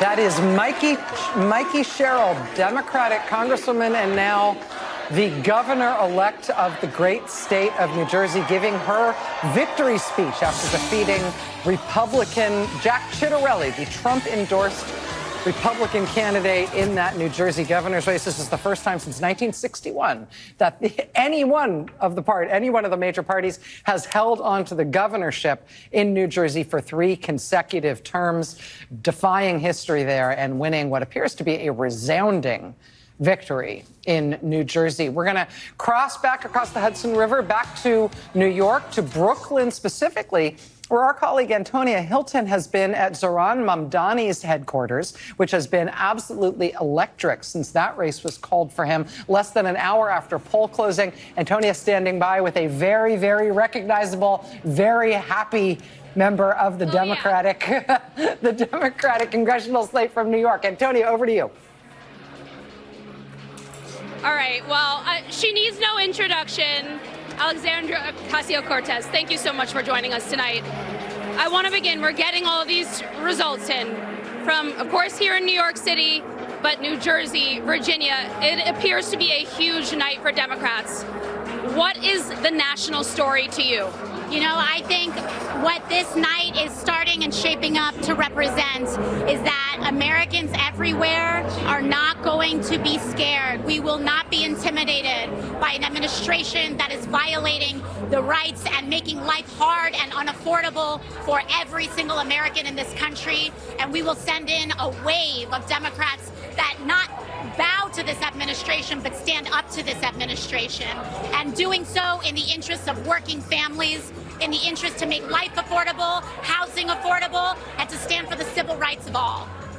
Have you been at all surprised by the level of energy and engagement here in New York, but across the country in a sort of off-cycle year? You know, I have to tell you, in my traveling across the country, I am hearing and have been seeing consistent things from everyday people. And it is that they are terrified, they are frustrated, they are angry, and they are shocked by a president that thinks he has total impunity and is violating the values that we hold dear, our liberties and our freedoms. And so I'm not surprised, but I am very encouraged by everyday people tonight. A lot of conversation right now about, well, who is the face of the Democratic Party at this point? Is it Zohran Mamdani? Is it Abigail Spanberger?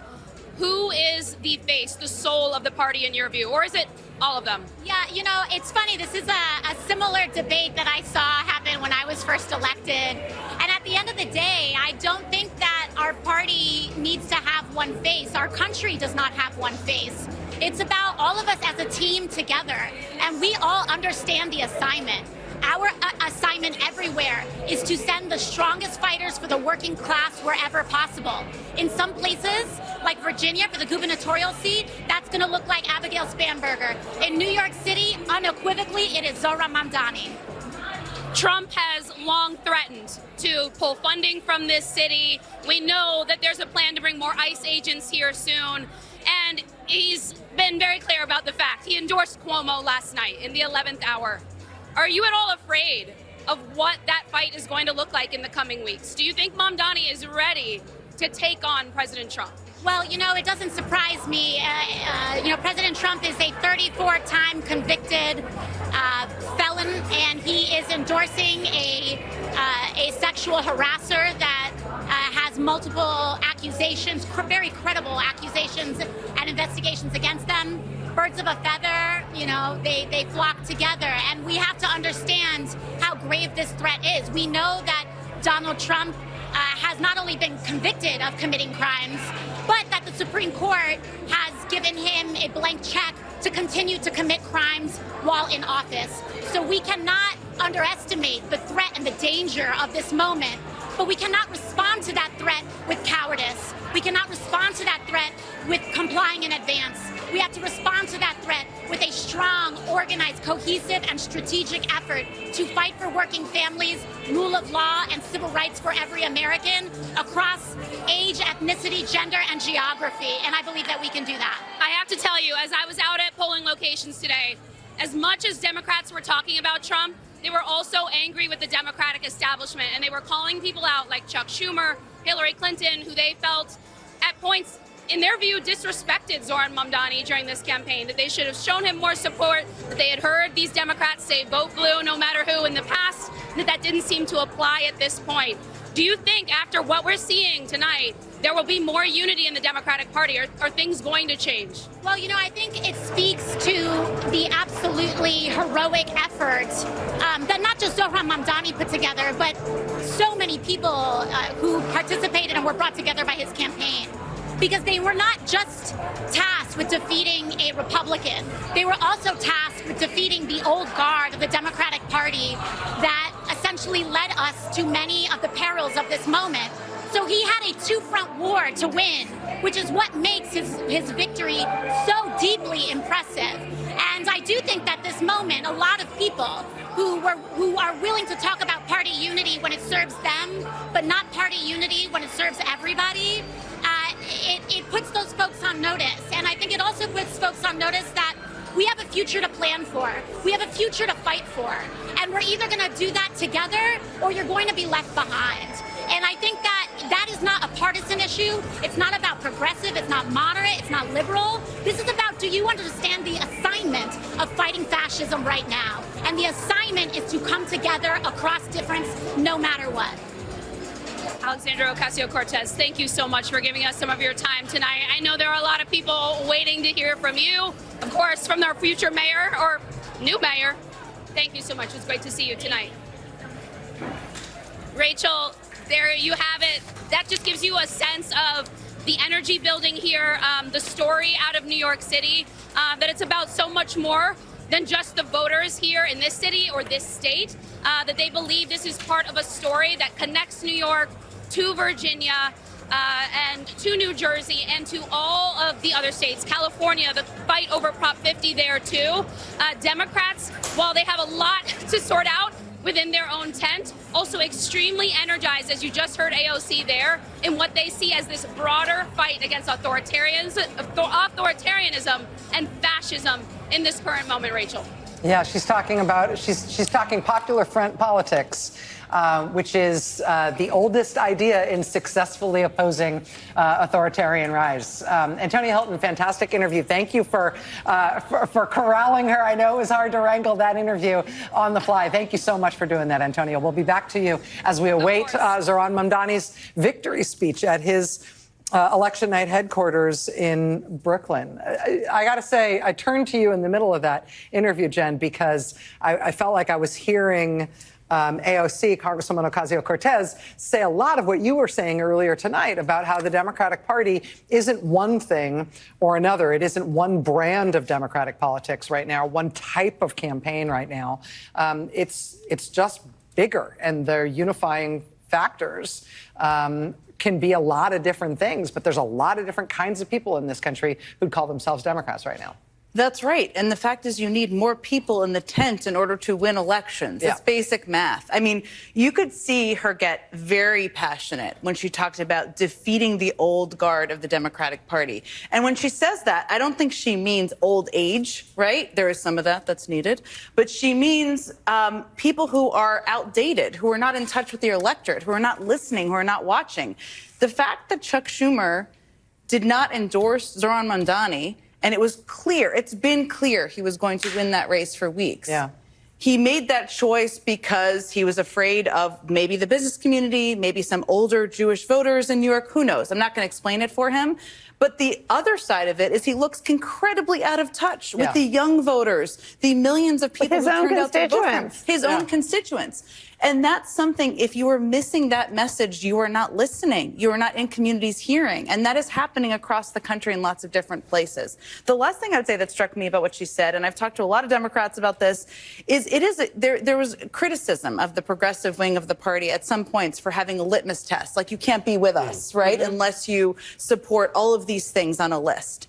Now there's a litmus test that she's talking about. If you're not going to be supporting candidates, even if you only agree with them 80%, that's another kind of litmus test, right? If they're too progressive for what you think. And so the bigger tent is really what I heard her talk about, and really defeating the old guard means defeating people who are stuck in their offices in Washington and New York City and not listening to voters and hearing what they're experiencing and feeling right now. I mean, what she articulated is that we are going to show up for working people, and we are going to show up against fascism and authoritarianism. Those are the unifying threads that all Democratic candidates must agree to. And beyond that, you can be all sorts of different things depending on where you're running and what type of candidate you are and what your values are. But the Democratic Party needs to stand for those things. And once we've got those things agreed to, we can field all sorts of candidates who can win in every state in the country. And meet their districts. The vibes are going to be really important here, because what the Republicans have been programming, at least to the Fox audience and right-wing media, is a national battle between Donald Trump and the mayor, the new mayor, the mayor-elect. And so to the degree that that's all smart politics and the right thing to do, and of course you listen to your voters, when you stop doing that, of course you lose your way. It's also the one, sure, political peril if they channel anything else. But two, the Republicans will smell their fear. I mean, it has to be genuine. And I think, to Michael Steele's point earlier, this is the best night they could have had. It would have been catastrophic if Cuomo had won for the brand. Because what is he? He's a Stephen Miller, Donald Trump, Elon Musk endorsed what? I mean, like disgraced former governor. Yeah, I mean, fill in the adjective. And so the fact that they have in their coalition one of the younger sort of rising stars in the party now running the largest city, Democrats are going to have to figure out how to talk about this in a way that is transparently enthusiastic, not transparently afraid. And I think talent makes people enthusiastic. We sit here and we talk about policies, and we look at the ads, we look at the messaging. Zohran Mamdani is a tremendous political talent. That is despite holding controversial positions or having said things in the past that he may continue to have to answer for. But we've had Cuomo on this network. We've had Mamdani on several shows. I had an interview with him that we aired last night. And you sit there and you go back and forth. We talked about, are you going to put taxes too high for New York? This is still a financial center. What have you said in the past about the Mideast? What does that resonate with the largest Jewish population in the country is in New York? Well, how did he do all these things? Partly because he's really talented and he's a really effective communicator. And so sometimes Democrats get in this mode of saying, well, whose turn is it and who played well? And we don't want to hurt anyone's feelings within the community of the party. And other times somebody comes in and they grab the mic. And it's not nothing that he beat the dynasty of Cuomo twice. I mean, he did it twice this year, and he's a talent with room to improve at 34 years old. Let's be clear about the so-called Democratic establishment. There was no Democratic establishment support for Andrew Cuomo from the start, from day one. No one wanted him to run. The governor of New York did not want him to be a candidate for anything. He got zero support from Chuck Schumer or anyone. He was a curse on the Democratic Party. When he became a candidate again, it was a nightmare for them. And he also, scared other candidates who could have jumped into this Democratic race and made it an even more interesting race. Probably would have ended up with exactly the same winner in the end. But you could have had a more interesting field if Andrew didn't get in. So he was a disaster from the Schumer perspective, from everyone's perspective. They didn't want him. And so he complicated their lives in a way that is almost indescribable. And now I'll try 30 seconds of the hardest explanation you could ask for here. What was Chuck Schumer doing? He was stuck with the job of Democratic leader of the Senate. And so he's not just the senator who lives in Brooklyn and represents the state of New York. That would have been easy. That would have been really easy. Of course, you endorse the Democratic nominee in any office, anywhere in the state, whenever it happens. Chuck Schumer has to worry about what are the associations that the party collects on the way to trying to elect Democrats in difficult states next year.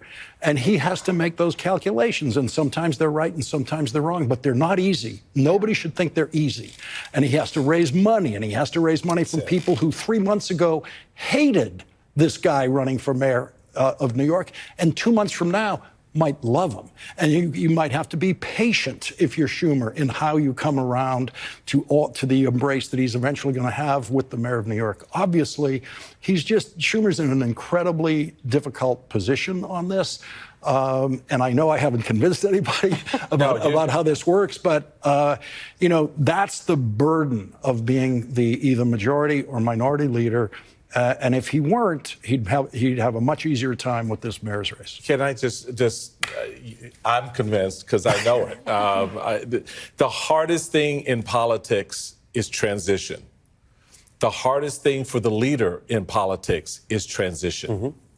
And because the leader is expected to transition with everybody else. We're all going this way. And the leader's like, yeah, you're going that way, but I got a room full of people over here who are still inside the building. So trying to find that balance is a very difficult thing for the leader to do. So that's why it comes across like, why can't you just do the obvious?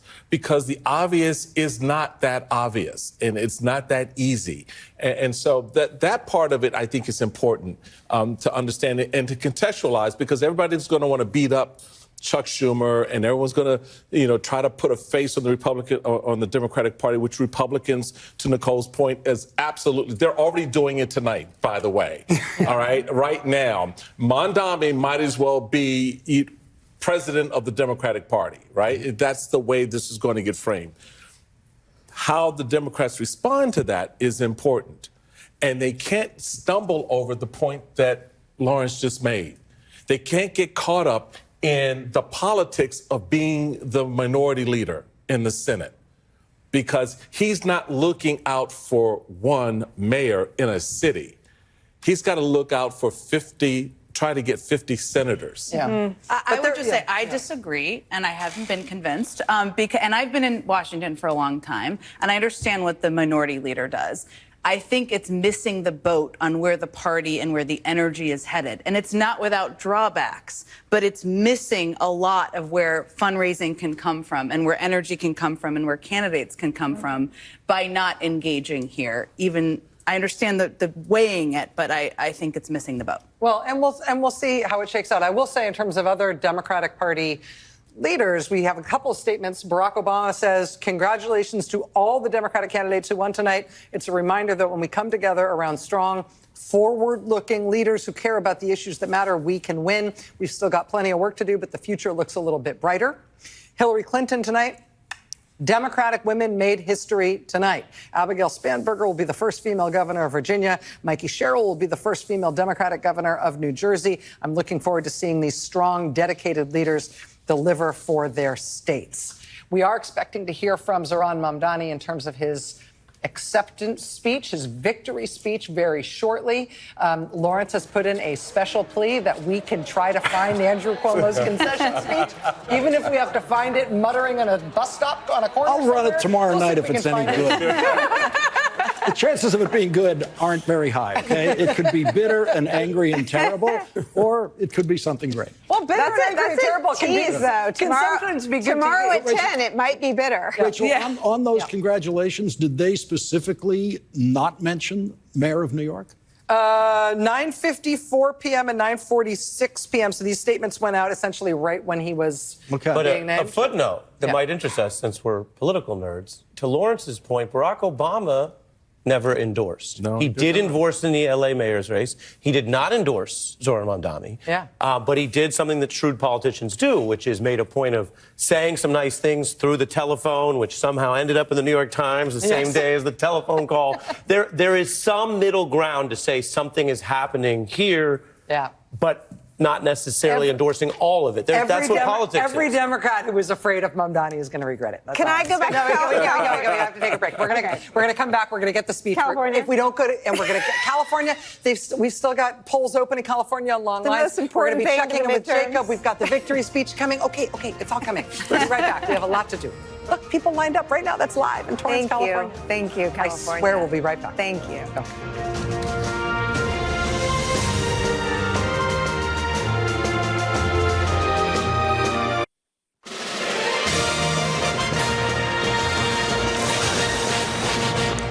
Welcome back to our election night coverage here on MSNBC. It has been a very, very big night for Democrats. Let's start with the New Jersey governor's race. NBC News has projected that the next governor of New Jersey will be Democratic Congresswoman and Navy veteran Mikey Sherrill.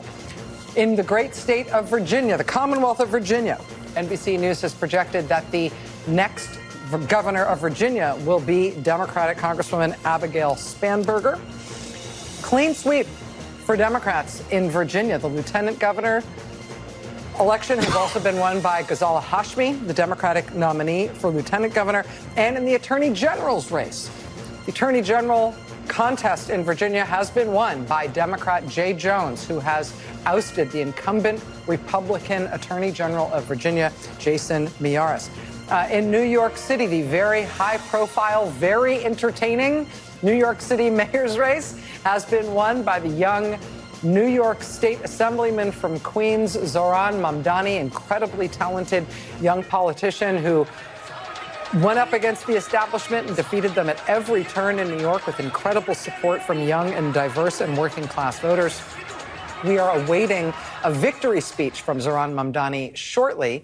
In the meantime, let's go to Sacramento, California, where our friend Jacob Soboroff is at a polling place. California voters still have more time to go vote, another 25 minutes or so while the polls are still open. How are things out there, Jacob?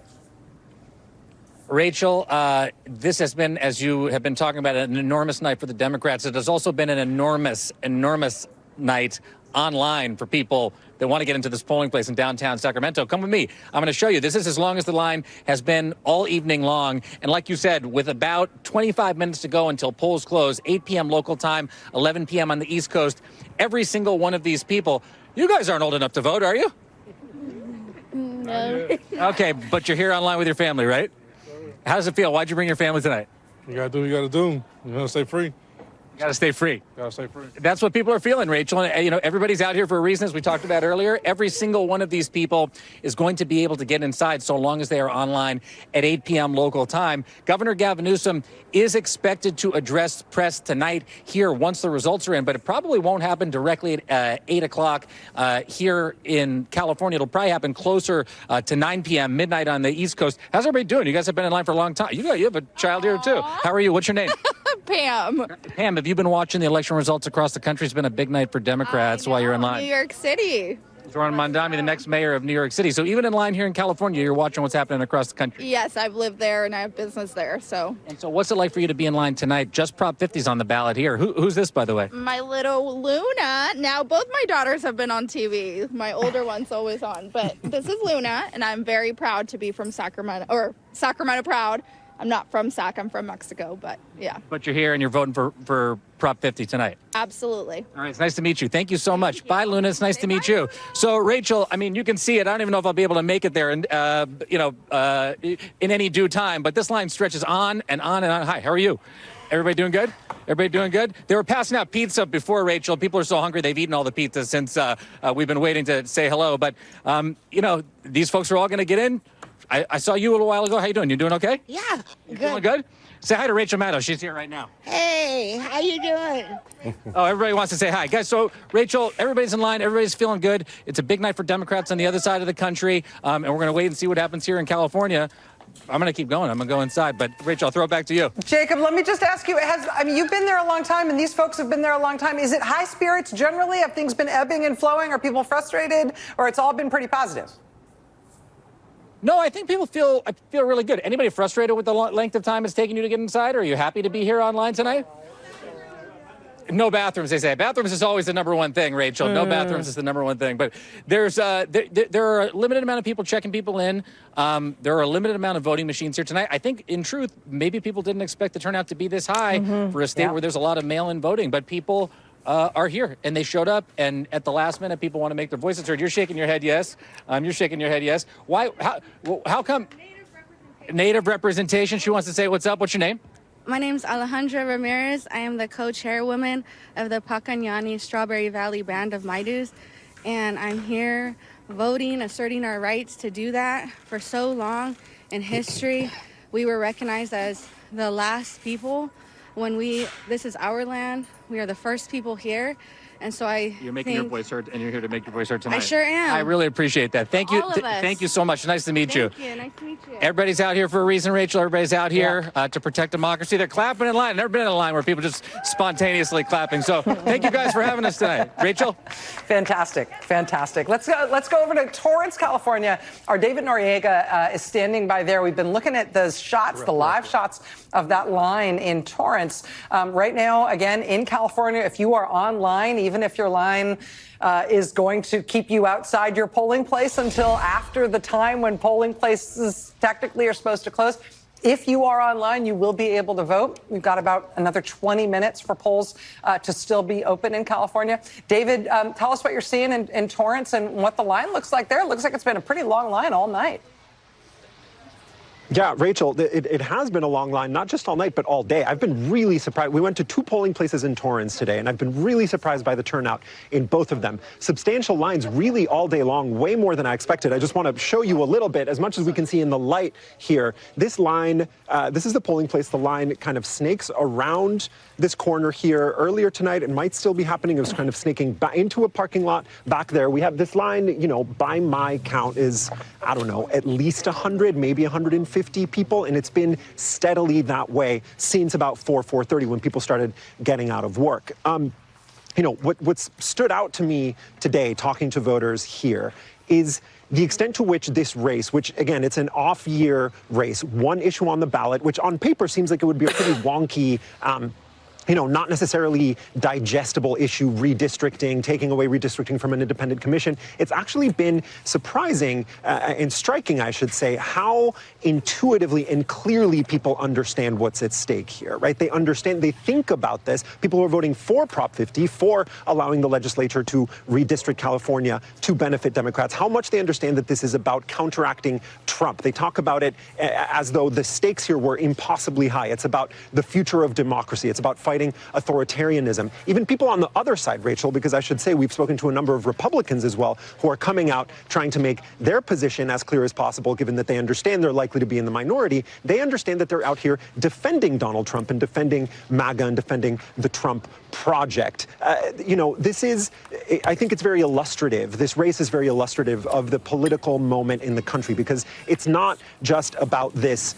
It's not about a specific policy. It's not about a specific candidate. It's about power, and it's about the balance of power between the two parties and about the balance of power between Trump and the people who oppose him. You know, and I made a point of asking a number of people tonight and today who are voting for Prop 50 whether they're concerned about the idea of, you know, if the Republicans are undermining democratic norms in Texas by doing this sort of nakedly partisan gerrymandering, should California be stooping to that level? Should they be doing the same thing? And what people consistently told me, the Democrats at least, was, you know what, they are willing to fight fire with fire. They're eager for an opportunity to take the gloves off and meet the Republicans where they're at, Rachel.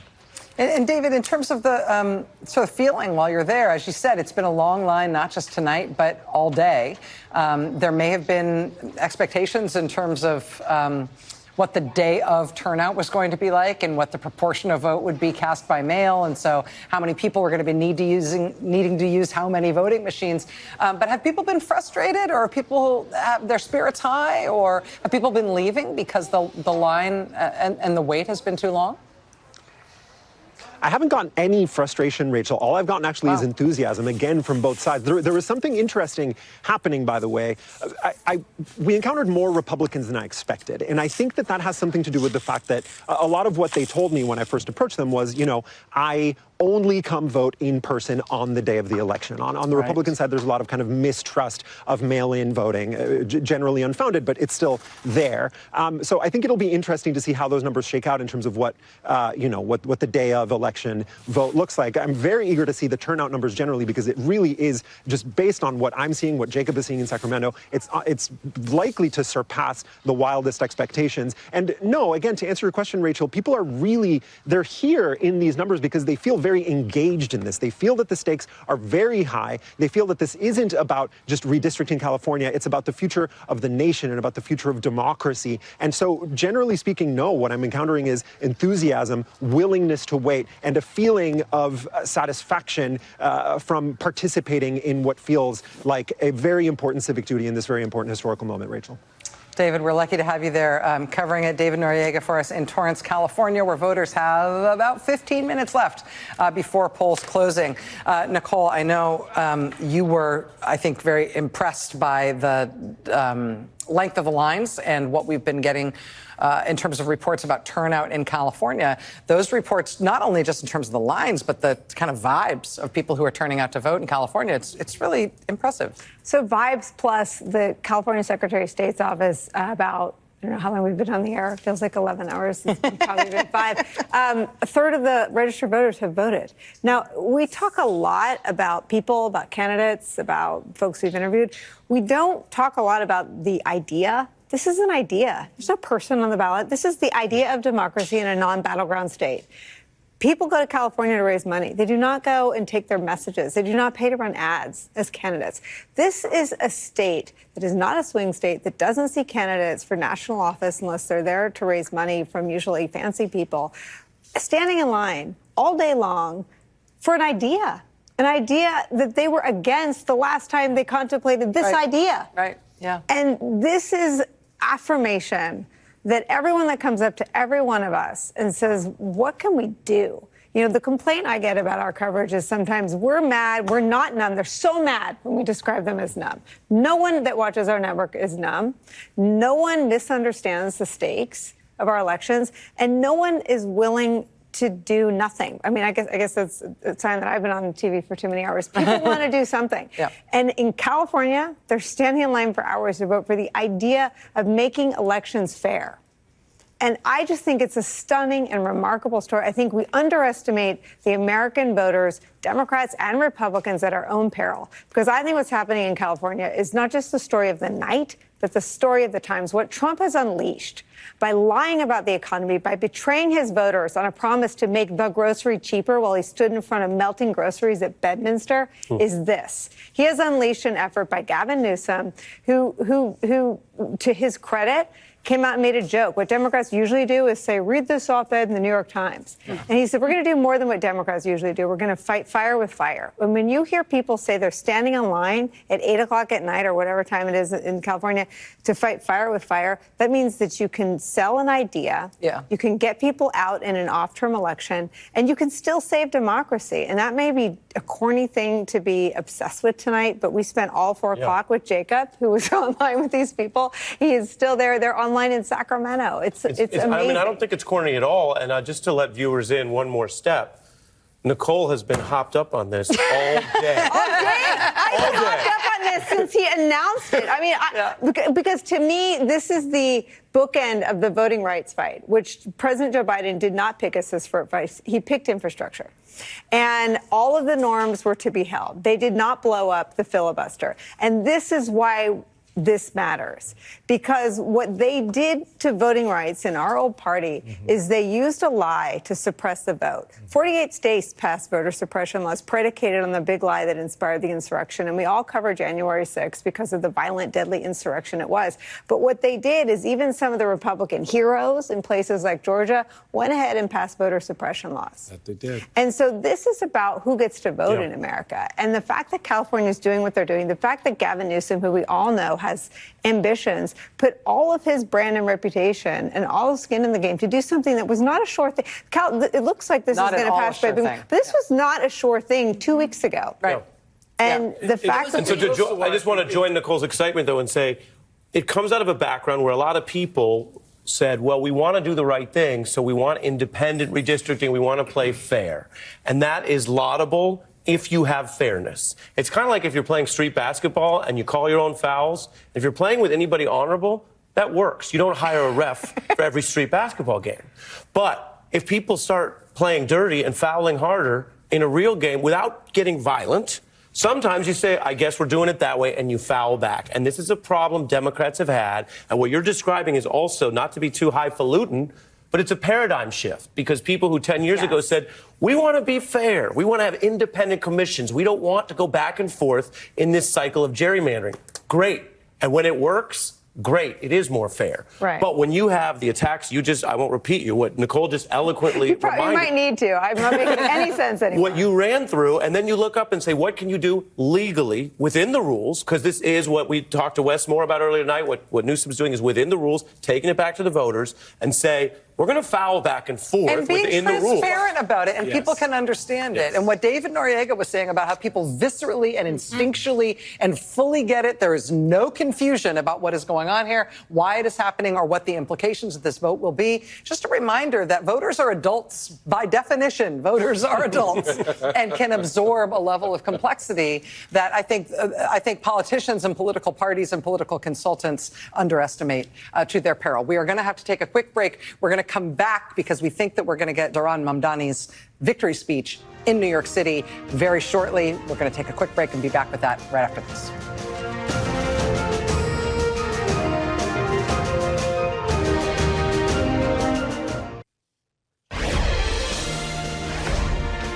Welcome back to our coverage of election night here at MSNBC, where it has been just a huge night for Democrats tonight. You're looking live at a shot of the election night headquarters in Brooklyn for New York City Mayor-elect Zohran Mamdani. We are expecting him to speak momentarily to give his victory speech. As I'm looking at these returns come in, I think the scope of the victory for Democrats tonight is coming into focus. We're looking at 13-point margin in New Jersey, a 14-point margin in Virginia, all three statewide retention races, 2-1 in Pennsylvania, 2 statewide elected Democratic officials on the Utility Commission of Georgia, which is the first time a Democrat has won statewide for a non-federal office in Georgia since 2006. Maybe between 10 and 15 House delegate seats, right now looking about 13 in the Virginia Assembly. Mamdani winning with 50% of the vote. Everywhere you look, this is not like, oh, they won, they hit expectations. If you went into tonight with a scorecard, if you were ranking on 1 to 10, with 1 being like a kind of disaster in which the polls missed, and Virginia was super close, and Cheryl lost in New Jersey, and 10 was you blew it out of the water. Like, this is as good a night right now, speaking, the Democrats could have possibly, they have won everything. Yeah. They could have possibly hoped for at this point in the evening. And I think, again, as the numbers come in, you don't want to get you don't want to get ahead of the data, but like, we have the data in New Jersey and Virginia. These are blowouts. Let's actually, Ali Velshi, do you mind if we do the data? And just in terms of looking at the margin of victory in Virginia and New Jersey that Chris was just talking about. Yeah, so it was no surprise. Everybody who's been watching you all week knows that the expectation was that Democrats would win in Virginia. But take a look at the margin, 95% in. So we're almost done here. 57, Abigail Spanberger versus Winsome Earl Sears at 42, okay? That's not it's a good margin, but the polling sort of indicated that. Let's pull out for a second and take a look at the margin in New Jersey, because a lot of people went into this evening thinking that New Jersey, that Jack Ciattarelli might win. Look at the margin here. Huge. 56 to 43. Yeah. It's a shellacking. And the pattern's the same. We went through all these various counties. The pattern is the same in that Mikey Sherrill outperformed not only what the Democratic presidential candidate did in 2024, but outperformed what the Democratic gubernatorial candidate did in 2021, which is exactly what happened in Virginia. That's the remarkable thing, because they were 2 different elections about 2 different things. The specific local issues in New Jersey are very different than they are in Virginia, which was always thought to be more about a referendum on Trump and the federal government and DOJ and cuts because of the number of federal workers who influence the economy in Virginia. New Jersey's got different issues. And yet, the effect is the same. I will say the one particular thing that happened in both places, in the gubernatorial Republican candidate in Virginia would not distance herself from or criticize Trump. Here's the interesting thing about Jack Ciattarelli. When he ran in 2021, he did better. He's at 43.4% statewide right now. He's at 48% now. Again, people say maybe if he had distanced himself properly from Trump, this might have been different. Maybe Donald Trump is politically toxic right now. Well, Donald Trump has posted tonight that the reason Republicans lost is because he wasn't on the ballot. So apparently not only does he want to stay beyond 2028, he also wants to be on all the ballots for all the things. So he is saying they lost. I mean, one last point about this that relates to California gerrymandering. If you want to spread out your voters to take more seats in these states, you are going to have some seats where you're +8. Okay, there's a Trump +8 seat. You take it down from a Trump +15 to a Trump +8. You say we can spare those 7 points so we can win more seats. If you're looking at tonight, maybe +8 is not so safe. Mm-hmm. Utah, the proposed gerrymandering they're going to do in Utah had one of those seats going a Trump +2. Mm-hmm. Now, if you're sitting looking at this map tonight and you're thinking to yourself, do I really want to run a +2 in Utah in a year from now? Do I really want a +7 rather than a +15, which is the bargain that is being offered me in the states that are doing this gerrymandering? Hey, Chris, if I could just on that point, Casey, it's such an important point for my fellow Republicans to understand. Just because you draw the lines doesn't indicate how the voters You don't tell them how to vote. Exactly. You don't get to do that. How to vote. So even in the great state of Texas, you still have no idea how the voters are going to respond to their economies, to their health care, to all of those things. Republicans are not immune from the very things that Democrats have been warning is going to happen with these policies. They, too, are part of this great American landscape like everyone else, and they're going to feel it. So the numbers do matter. Former U.S. Senator Claire McCaskill from the great state of Missouri has been watching these results along with all of us. Claire, what do you think about what's happening tonight? Seems like a huge, huge night for the Dems. It is a big, big night. And I wanted to look really at Passaic County in New Jersey was going to be one of my big bellwethers, and that's a county that's been traditionally a Democratic county, but Trump won it, and 43% of the voters are Hispanic. It looks like that Governor-elect Sherrill is going to win that county by 10 points when it's all said and done, at least 10 points. So you're seeing a shift back towards more traditional demographics for the Democratic Party. And you're seeing it all over the country, and it is a reaction to Trump. So here's the point I want to make. We all felt it when corporate leaders all started sucking up to Trump after the election. We watched as the country shifted, the leadership of the country shifted to try to cater to him, to grovel to him, to give him golden plaques and crowns, to give him money, to make his family rich. And I think tonight, the loudest signal that's being sent is to the law firms that bend the knee, to the corporate leaders, to the university presidents. And how about this one? To Republican members of Congress. You can grovel all you want, but in the long run, you're going to have more success if you stand up to this guy, because this tells you that the American people are paying attention. In everywhere from Maine, where they turned back to voter suppression law, to Georgia, where they elected Democrats statewide to a state office, which they haven't done in years. This is real. And it will be very interesting to see how the shutdown drama goes over the next week, because I guarantee you there are Republicans that are sitting in the Senate right now and sitting in Congress going, okay, what's plan B? Yes, exactly. What I've been hearing about the new world where everything's aligned around Trump. Maybe voters disagree. That's exactly right. Claire McCaskill, we will be back with you. It is now 11 p.m. on the East Coast.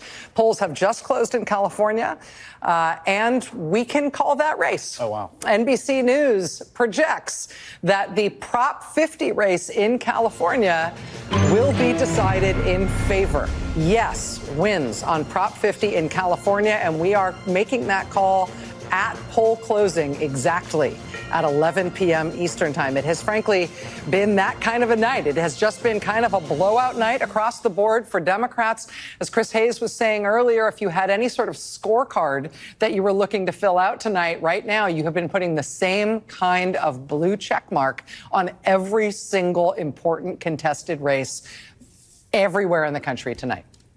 In New Jersey, in a race that had been seen potentially as a real squeaker, Democrat Mikey Sherrill has won the governor's race and handily won the governor's race over Trump-endorsed Republican Jack Ciattarelli. NBC News was able to make that call in New Jersey less than 90 minutes after polls closed.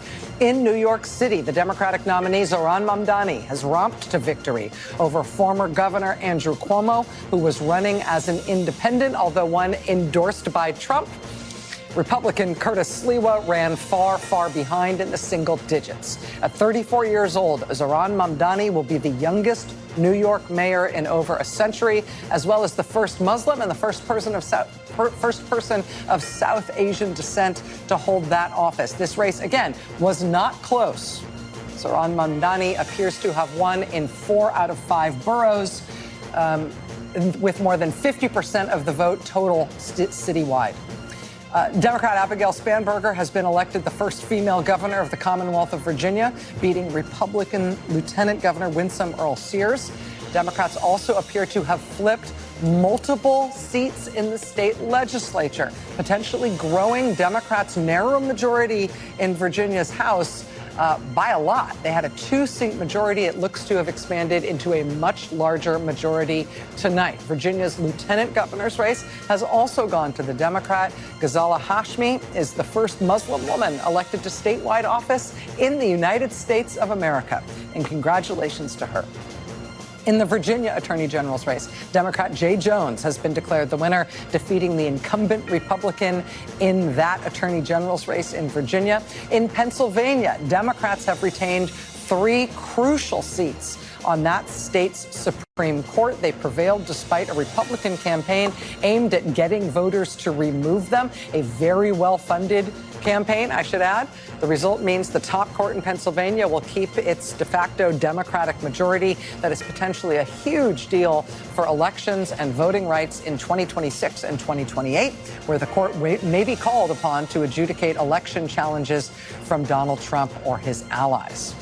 Finally, in the great state of Maine tonight, as Claire McCaskill just mentioned, voters in Maine tonight rejected a Republican-backed measure to restrict voting in that state. It would require voter ID. It would impose other voting restrictions. Maine voters tonight also approved a red flag law that would allow family members or law enforcement to petition a court to take firearms away from somebody who is perceived to be at risk of harming themselves or others. This is widely perceived in Maine to be a response to the mass shooting in Lewiston, Maine 2 years ago. But look at that 20-point margin that we're seeing on the Maine red flag law. Just a remarkable series. Chris, you called this earlier, describing this as sort of Democrats running the table. I think that's exactly right. But I think what's going to emerge in the days ahead, tomorrow and over the next few days as the data comes in, especially the data comes in fully from California, is margins, significant margins, and turnout. If you've got both the excitement and you've got turnout, you've got voters understanding the assignment, as Alexandria Ocasio-Cortez put it earlier tonight, and you're able to put those things together in an off-year election for huge numbers with big margins for Democratic candidates of every type in all sorts of different races, I got to think it's going to have national implications. I also think it's set off a chain of events on redistricting. And we already saw that with Governor Wes Moore today. I mean, despite, as Michael Still noted, the state Senate president, who's a Democrat, is opposed to redistricting, he came out today in Maryland and said he was for it. There's going to be a lot of pressure on Governor Pritzker in Illinois to do the same. I mean, this was Prop 50 is a very big victory for Gavin Newsom. This is an idea, as Nicole so eloquently described it, that didn't even exist a couple of months ago. I mean, it wasn't a ballot measure they ran on for 18 months. It was over a couple of months. The other thing I think, and we'll see what happens tomorrow and the next coming days, Democrats won with not without challenge. You know, there was a very unpopular governor in New Jersey that Mikey Sherrill had to sort of figure out how to run against. They tried to buy off 3 state Supreme Court races. The billionaire did in Pennsylvania. They still won those. You know, the attorney general in Virginia overcame text messages that were largely problematic.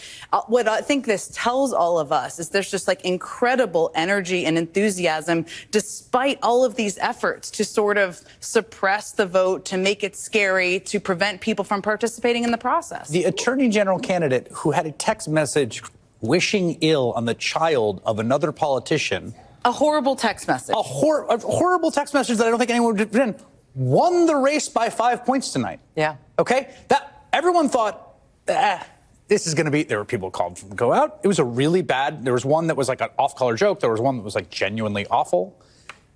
He won by 5 points. Now, one of the things you take away from that is like, yeah, candidate quality matters, right? Like, he didn't win by 15 points. Gravity does exist. It does matter whether you run the Spanberger race or you run the Jay Jones race where that text comes out. Voters do pay attention, but also the atmosphere matters and the national mood matters. And that sets the level against which people over or underperform. That's the thing you can't control, right, as an individual candidate. And what we're seeing in Virginia, when you look at top of the ticket, middle of the ticket, bottom of the ticket, is that even the bottom of the ticket, who way underperformed, I think the top of the ticket and the mood in Virginia and the national mood is still being carried today. I think one of the things that, you know, someone who's run a lot of races and been involved in politics going back to the 1970s. We heard what you said. Yeah. the thing that I love about tonight, and I really hope my friends on the other side of the aisle appreciate what the voters have done tonight and what they're saying. But more importantly, not in the states where there are elections, but in states where there are not elections tonight. Because that vibe flows, it courses throughout the political vein. It's just not isolated to one arm. It's a circulation system. So if this is happening in these locations tonight, it should give you some sense of the pulse that you can tap into from here to next November. And you cannot lose that energy. You cannot lose that momentum. You have to take what Gavin Newsom did in California and infuse it into the other conversations and strategies, what Spanberger and others have done. That's the thing you build off on.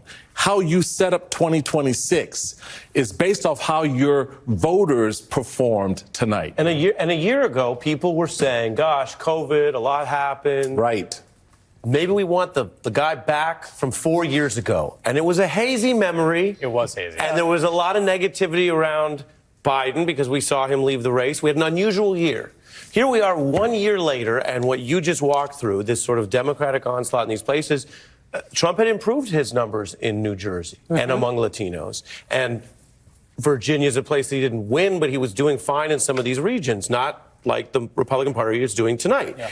And in this ensuing under a year, because it's January from the inauguration, you have the actual second-term Donald Trump, which was worse than the first term, according to the polling that you walked through, Rachel, and you pointed out that he's where he was right after January 6th, when Republican leaders were actually criticizing him, when he had Republican defections and, rightfully so, a trial to prepare for. Legally, he wasn't convicted of January 6th related crimes because we never got the trial. But that's where his polling is now. And people are looking at the actual second-term Trump, which hasn't improved the economy, but has raised the question, do people want to live in a country where the government, big federal government, decides which comedians you can listen to? Yeah, do we want a no. violent and corrupt authoritarian government?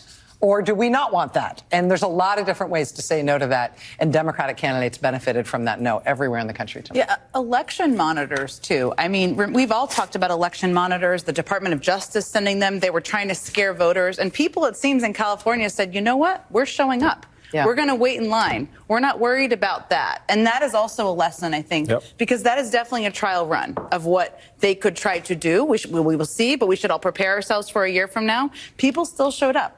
They still voted. They still participated in the process. Also in Passaic County, too. And that's an incredibly positive sign about voters out there. But the election monitor thing, was always a crazy Trump mirage, especially when you talk about a state like California. Yeah. California has 3,711 polling places, okay? They don't have 3,000 election monitors for the entire country, okay?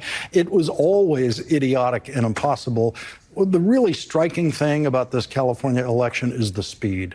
I have never seen government and politics, this is a combination of it, work so fast. Gavin Newsom got this thing ballot ready at the very last minute on the calendar when you could possibly do that. In September in California, no one was talking about this. This was not like a presidential September where they're talking about, who's running for president. There was nothing to talk about. And it came along and surged. My guess about it was, yes, it's going to pass. Low voter turnout, but it'll pass. Huge voter turnout and passing. That's a whole other message, and it's a whole other outcome. And it really gelled for me when David Noriega was talking to those people in Torrance, and he was telling us what he was finding. And I think what he found was voters are normally given a choice. This one or that one. This person or that one. Sometimes you're not crazy about either one of them. That's your choice. This time, voters were given a job. You are a legislator right here. And it's this single piece of paper is what we got. I got a California ballot. It was just one thing. You check yes or no. That's it. And it's right in there. It says response to Texas partisan redistricting. Anybody reading it for the first time, a typical voter, is not going to understand it, but they knew what the job was. And whether it took a second reading or the communication on it was so clear that they knew, I'm going in there and I'm voting yes. And we heard them say it for freedom. For freedom is what he said. When the guy said, stay free, he said, why'd you bring your kids here? Stay free. Right, he knew he had a job. You gave him a job. You didn't just give him a popularity contest. You gave him a job. Go and do this for us. Yeah. Before we get to Zohran Mamdani, who I think is getting close to giving his, I keep saying this, but it keeps looking like he's close.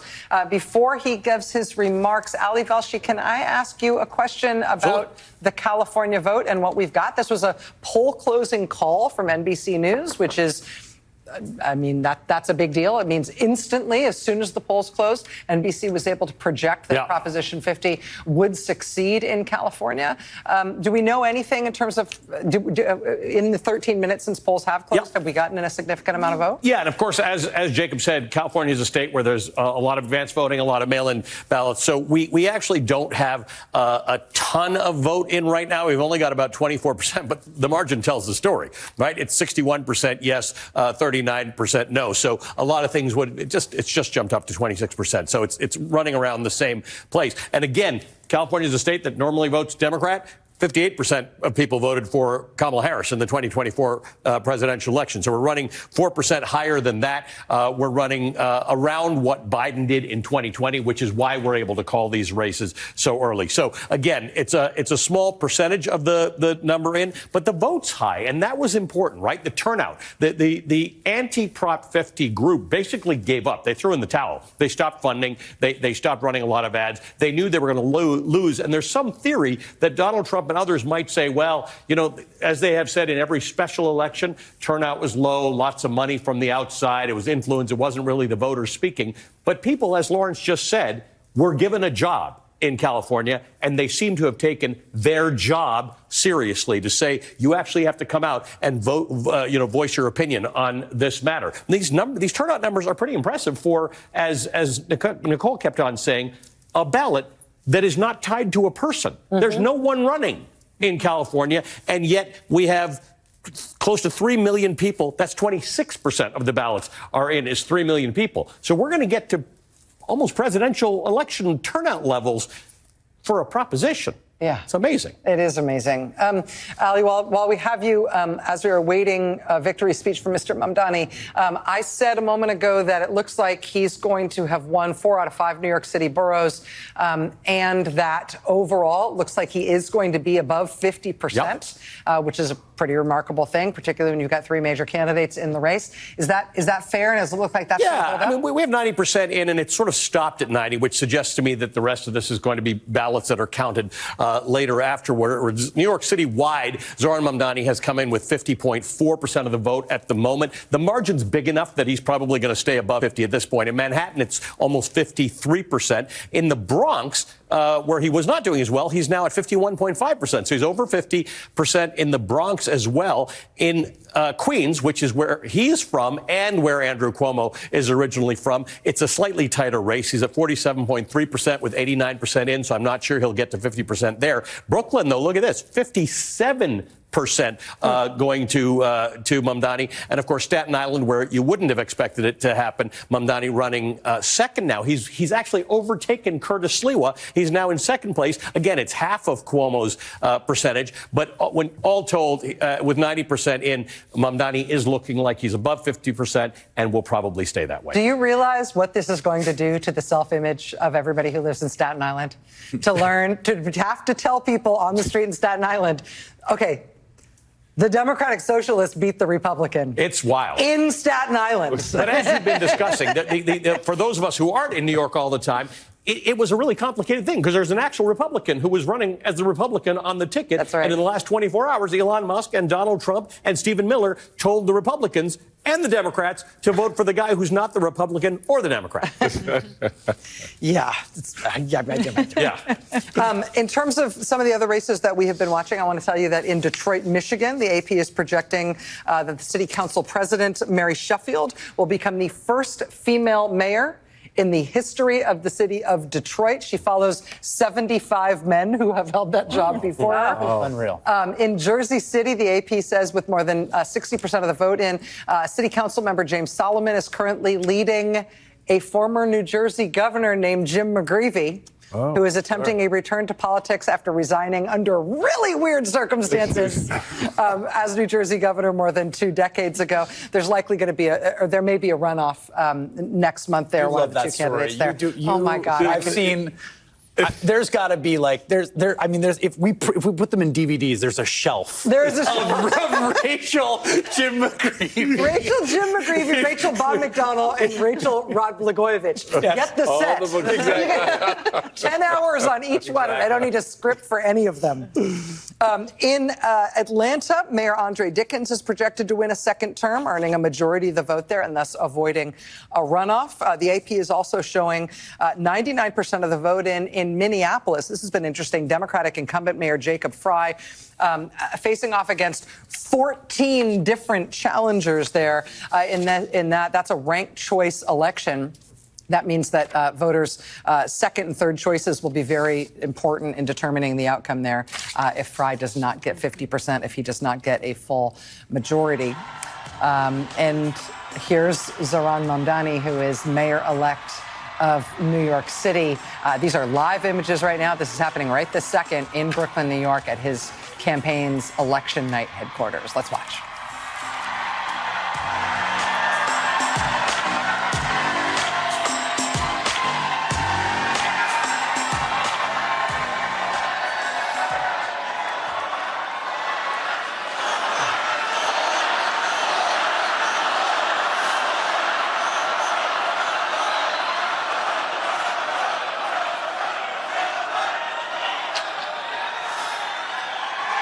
Thank you, my friends.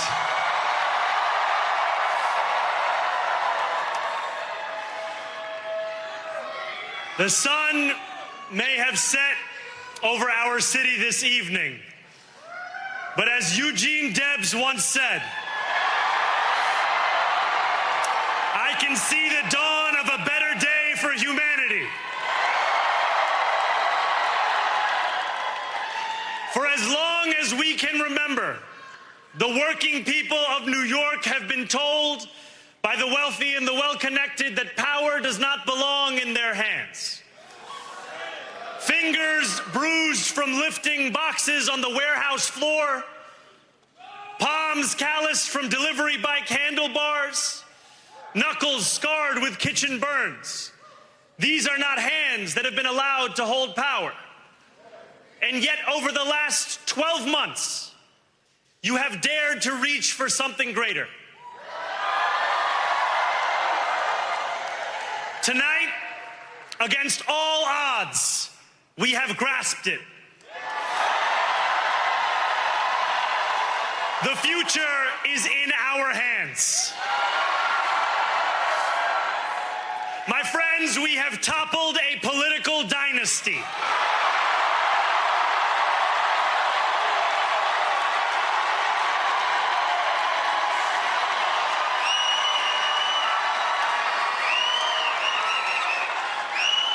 I wish Andrew Cuomo only the best in private life. But let tonight be the final time I utter his name as we turn the page on a politics that abandons the many and answers only to the few.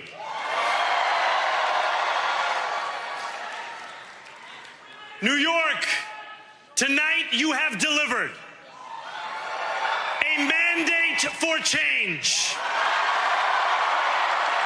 A mandate for a new kind of politics.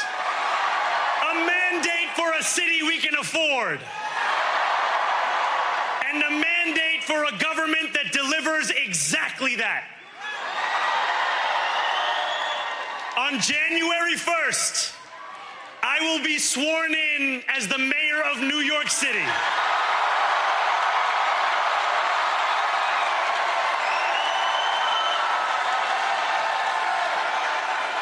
And that is because of you.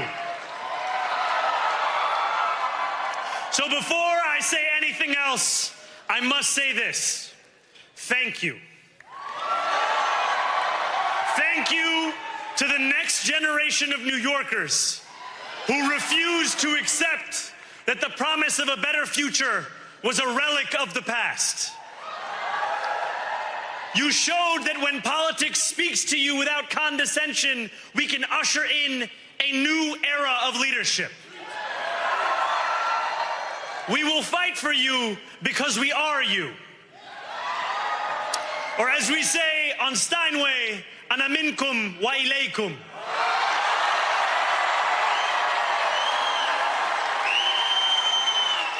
Thank you to those so often forgotten by the politics of our city who made this movement their own. I speak of Yemeni bodega owners and Mexican abuelas,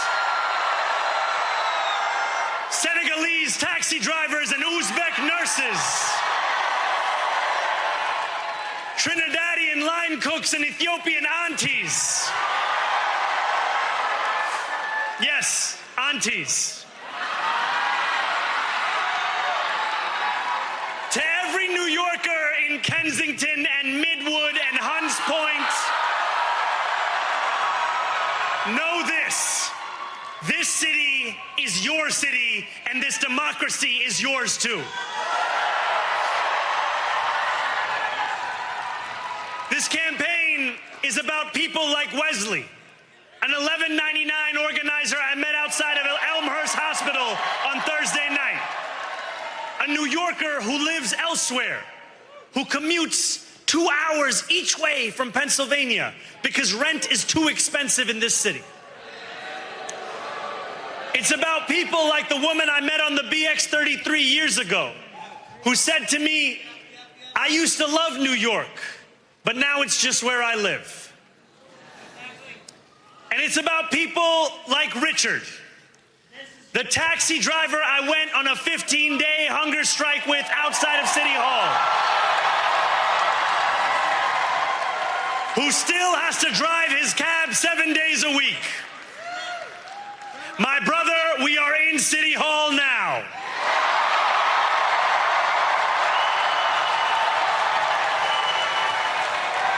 This victory is for all of them, and it's for all of you. The more than 100,000 volunteers who built this campaign into an unstoppable force. Because of you, we will make this city one that working people can love and live in again. With every door knocked, every petition signature earned and every hard-earned conversation, you eroded the cynicism that has come to define our politics. Now, I know that I have asked for much from you over this last year. Time and again, you have answered my calls. But I have one final request. New York City, breathe this moment in. We have held our breath for longer than we know. We have held it in anticipation of defeat. Held it because the air has been knocked out of our lungs too many times to count. Held it because we cannot afford to exhale. Thanks to all of those who sacrificed so much, we are breathing in the air of a city that has been reborn.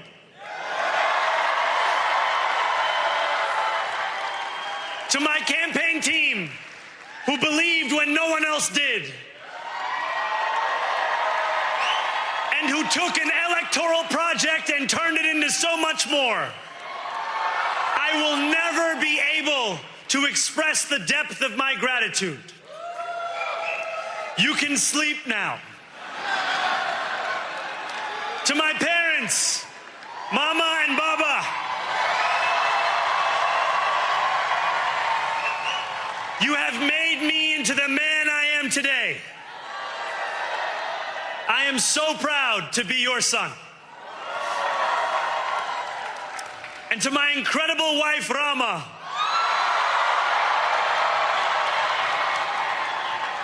Hayati, there is no one I would rather have by my side in this moment and in every moment.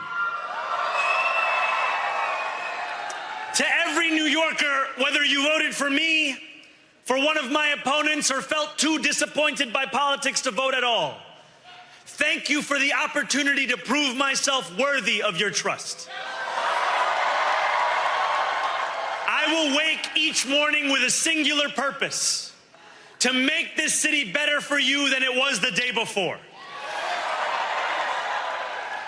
There are many who thought this day would never come, who feared that we would be condemned only to a future of less, with every election consigning us simply to more of the same. And there are others who see politics today as too cruel for the flame of hope to still burn.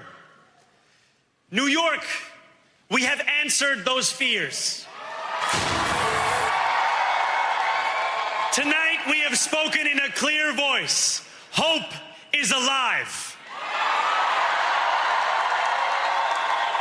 Hope is a decision that tens of thousands of New Yorkers made day after day, volunteer shift after volunteer shift, despite attack ad after attack ad.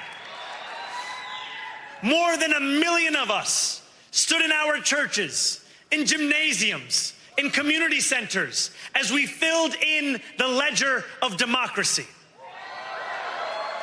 And while we cast our ballots alone, we chose hope together. Hope over tyranny. Hope over big money and small ideas. Hope over despair.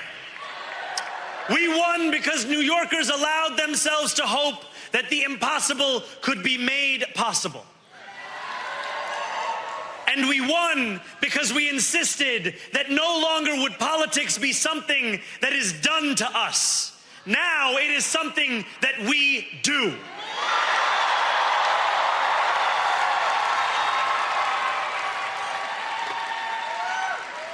Standing before you, I think of the words of Jawaharlal Nehru.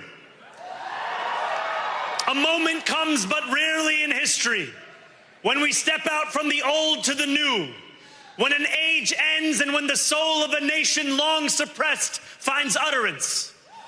Tonight we have stepped out from the old into the new. So let us speak now with clarity and conviction that cannot be misunderstood about what this new age will deliver and for whom.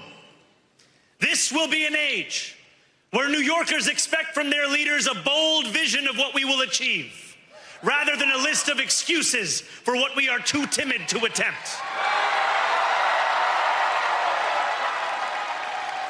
Central to that vision will be the most ambitious agenda to tackle the cost of living crisis that this city has seen since the days of Fiorella LaGuardia.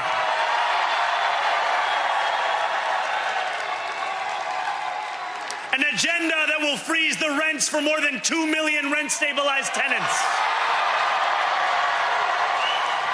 Make buses fast and free. And deliver universal child care across our city. Years from now, may our only regret be that this day took so long to come. This new age will be one of relentless improvement. We will hire thousands more teachers. We will cut waste from a bloated bureaucracy. We will work tirelessly to make lights shine again in the hallways of NYCHA developments where they have long flickered.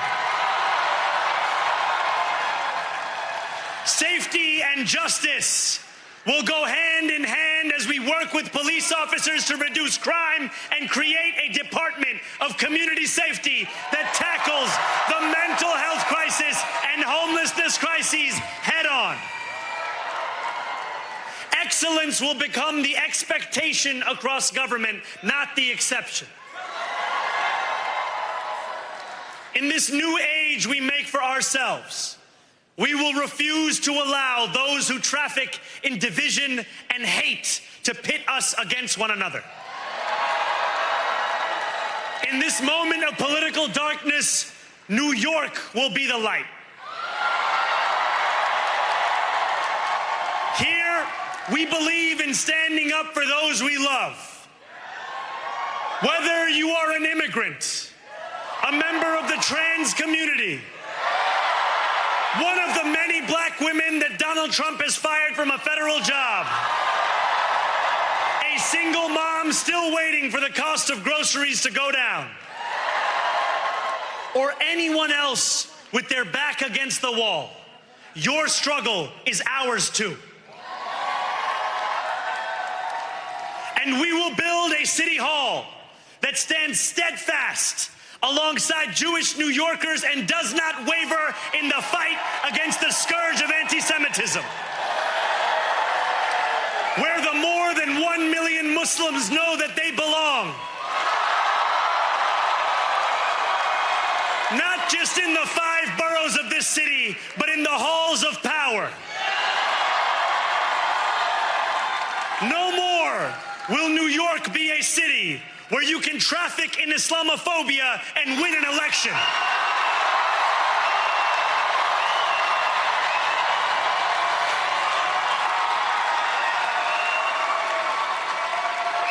This new age will be defined by a competence and a compassion that have too long been placed at odds with one another. We will prove that there is no problem too large for government to solve and no concern too small for it to care about. For years, those in City Hall have only helped those who can help them. But on January 1st, we will usher in a city government that helps everyone. Now, I know that many have heard our message only through the prism of misinformation. Tens of millions of dollars have been spent to redefine reality and to convince our neighbors that this new age is something that should frighten them. As has so often occurred, the billionaire class has sought to convince those making $30 an hour that their enemies are those earning $20 an hour. They want the people to fight amongst ourselves so that we remain distracted from the work of remaking a long broken system. We refuse to let them dictate the rules of the game anymore. They can play by the same rules as the rest of us. Together, we will usher in a generation of change. And if we embrace this brave new course, rather than fleeing from it, we can respond to oligarchy and authoritarianism with the strength it fears, not the appeasement it craves. After all, if anyone can show a nation betrayed by Donald Trump how to defeat him, it is the city that gave rise to him.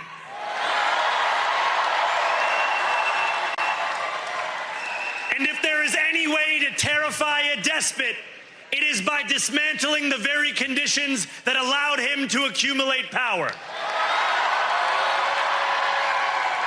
This is not only how we stop Trump, it's how we stop the next one.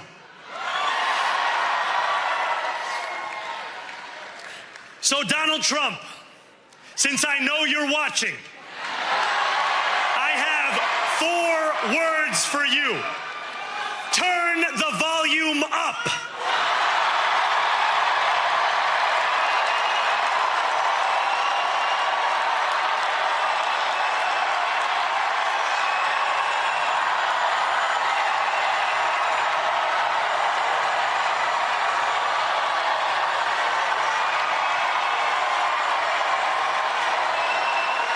We will hold bad landlords to account because the Donald Trumps of our city have grown far too comfortable taking advantage of their tenants. We will put an end to the culture of corruption that has allowed billionaires like Trump to evade taxation and exploit tax breaks. We will stand alongside unions and expand labor protections because we know, just as Donald Trump does, that when working people have ironclad rights, the bosses who seek to extort them become very small indeed. New York will remain a city of immigrants, a city built by immigrants, powered by immigrants, and as of tonight, led by an immigrant.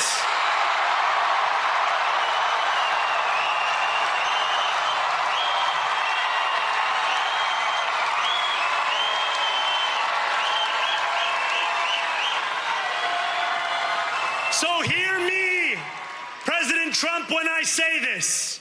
To get to any of us, you will have to get through all of us.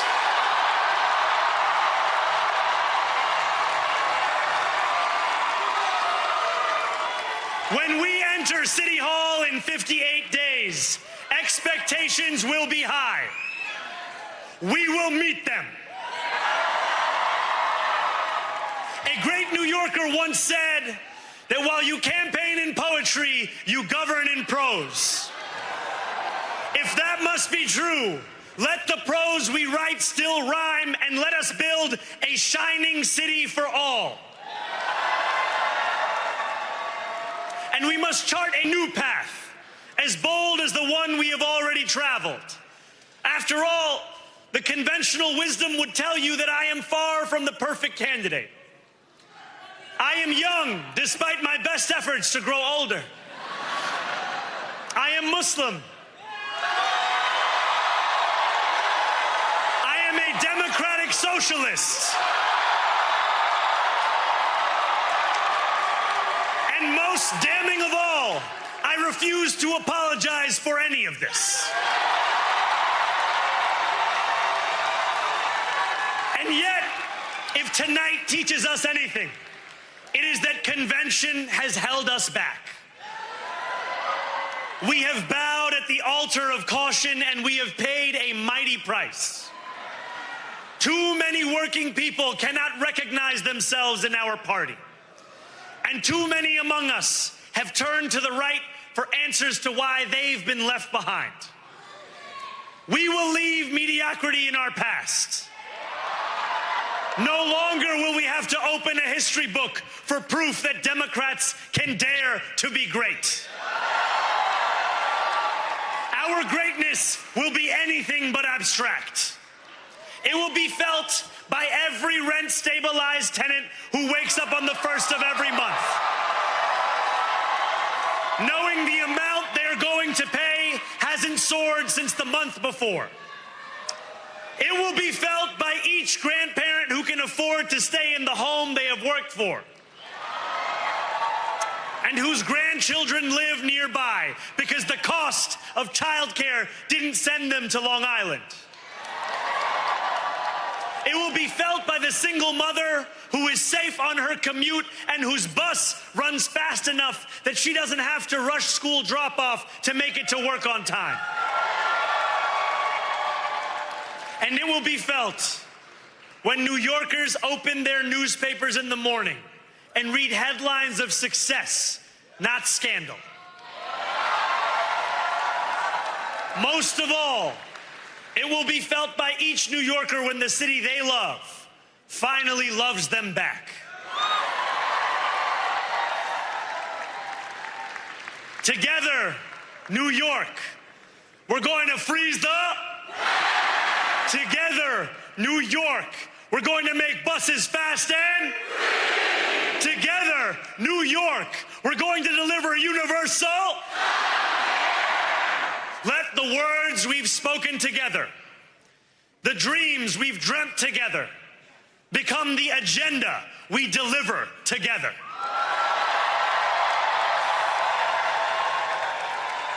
New York, this power, it's yours. This city belongs to you. Thank you.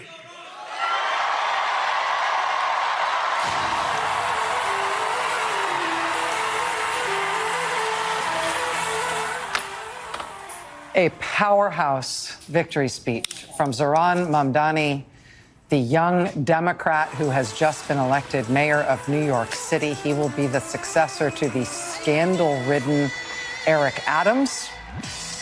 He has defeated Andrew Cuomo, former governor of the state, who's joined there by his wife. Lawrence O'Donnell, whenever you are on set and we have just heard a big political speech, you are always the first person that I want to hear from because you are a student of the craft. What do you make of that speech? Well, you know, he said something, and Mikey Sherrill said something similar, that Donald Trump has never said, and it's a very important thing to say in these speeches. He addressed himself to voters, whether you voted for me or one of my opponents. That's where he began. And this is the thing that just that we can see in the numbers of this campaign. He is so good at, and that is changing people's minds about him.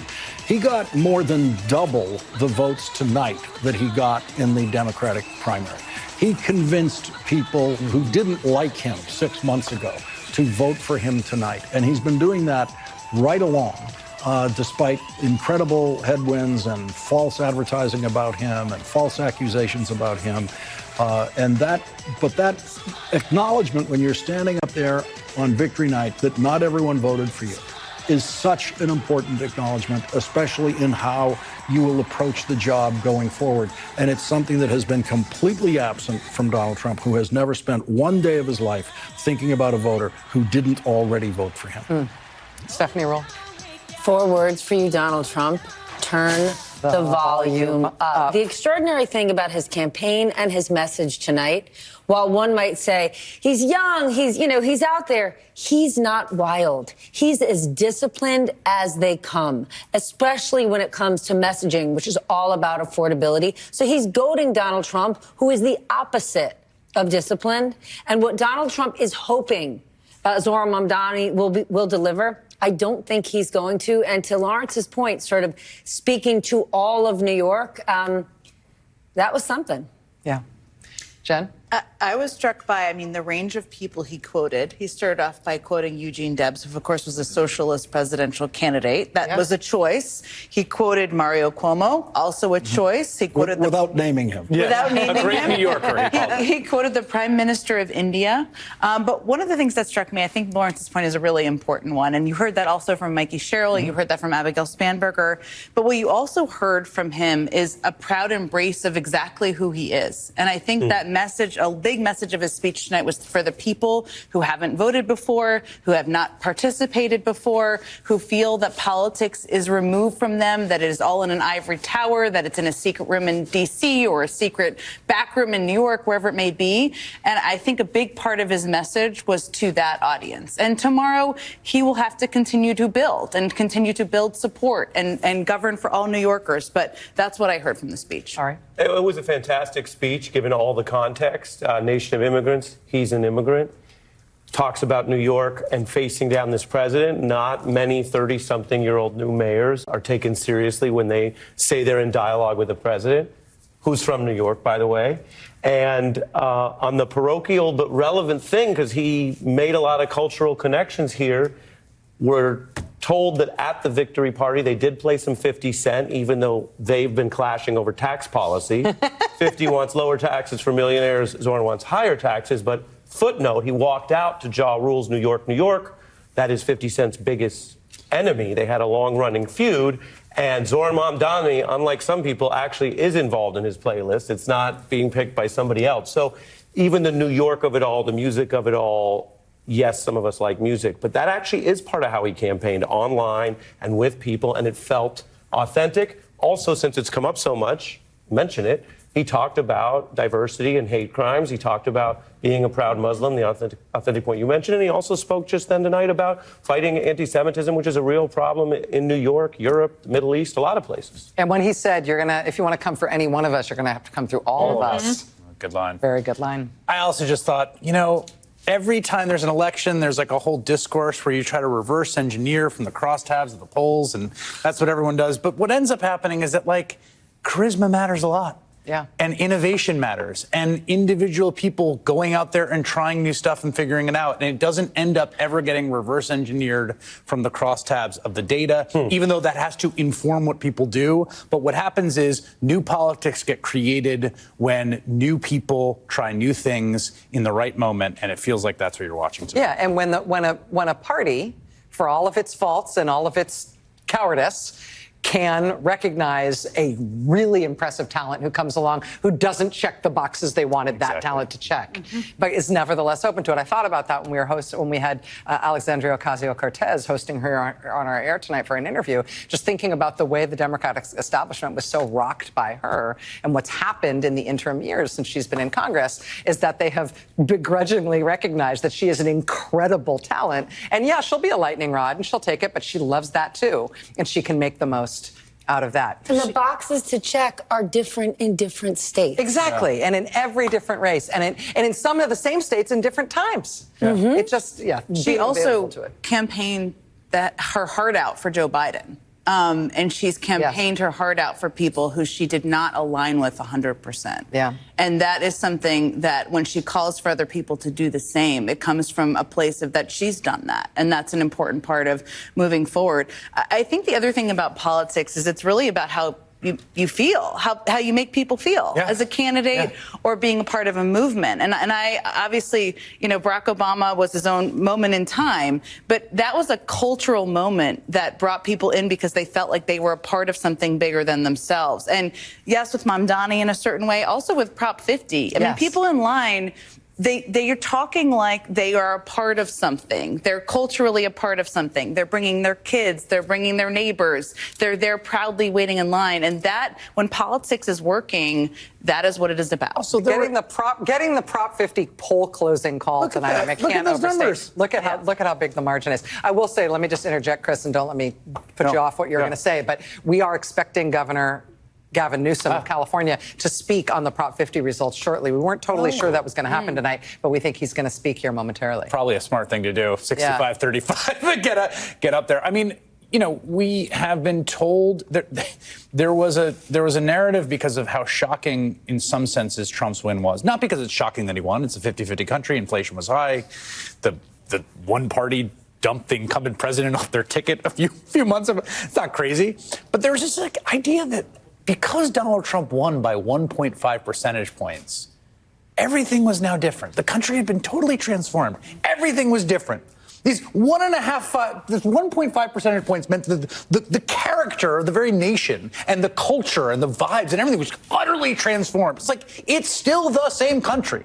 But Chris, like the key people thing... went from 1.5 out of 100 people went from over here to over here. And what you see tonight is like, this is the same country. It is a very divided country. People are not happy with the economy. It doesn't mean that like Democrats are going to win everything now. It just means that like it's been the same country the whole time with all of its like contradictions and internal. And the 7 million people that showed up for the No Kings protest, who were not paid protesters, might also want different things, but they stand against what Donald Trump is standing for. So when Donald Trump is trying to define the Democratic Party, his social media message tonight, they went woke. When Abigail Spanberger was getting her MBA at Purdue, when Mikey Sherrill was at the U.S. Naval Academy and then a helicopter pilot, or when Mondani was speaking in Staten Island and Brooklyn and Queens about affordable housing. Yeah. So if they stay true to not allowing Republicans to say Democrats are fill in the blank, then they're going to represent a huge swath of the American people. And let me just recap just for a second. So New Jersey governor's race, not at all a sure thing, not at all seen as a sure thing going into tonight. Democrats win the New Jersey governor's race with Mikey Sherrill. New York City mayor, we just saw Zohran Mamdani wins in New York City. In California, in the redistricting measure, which again brings people out to vote on a one-question ballot, that's it, in a time when California voters do not vote, we get a poll closing yes, and it looks like it is 30-point margin that we're going to have. We're going to hear from the governor shortly. In Pennsylvania, Republicans pulled out all the stops and spent $1 gazillion trying to pull 3 Democratic justices off the state Supreme Court. They lost in every single one of those. In Maine, there was a voting rights restriction. They lost that. In Maine, there was a red flag law for gun safety. They won that. In Virginia governor's race, it goes to the Democratic candidate Abigail Spanberger. In the Virginia lieutenant governor's race, it goes to the Democrat. In the Virginia attorney general's race, it goes to the Democrat. In the Virginia state legislature, we went into this tonight with a 51-49 lead from the Democrats. In Virginia, the Democrats have flipped at least 13 seats tonight. They went from 51-49 to 64-35 in the Virginia House of Delegates tonight, with 1 seat still remaining to be called.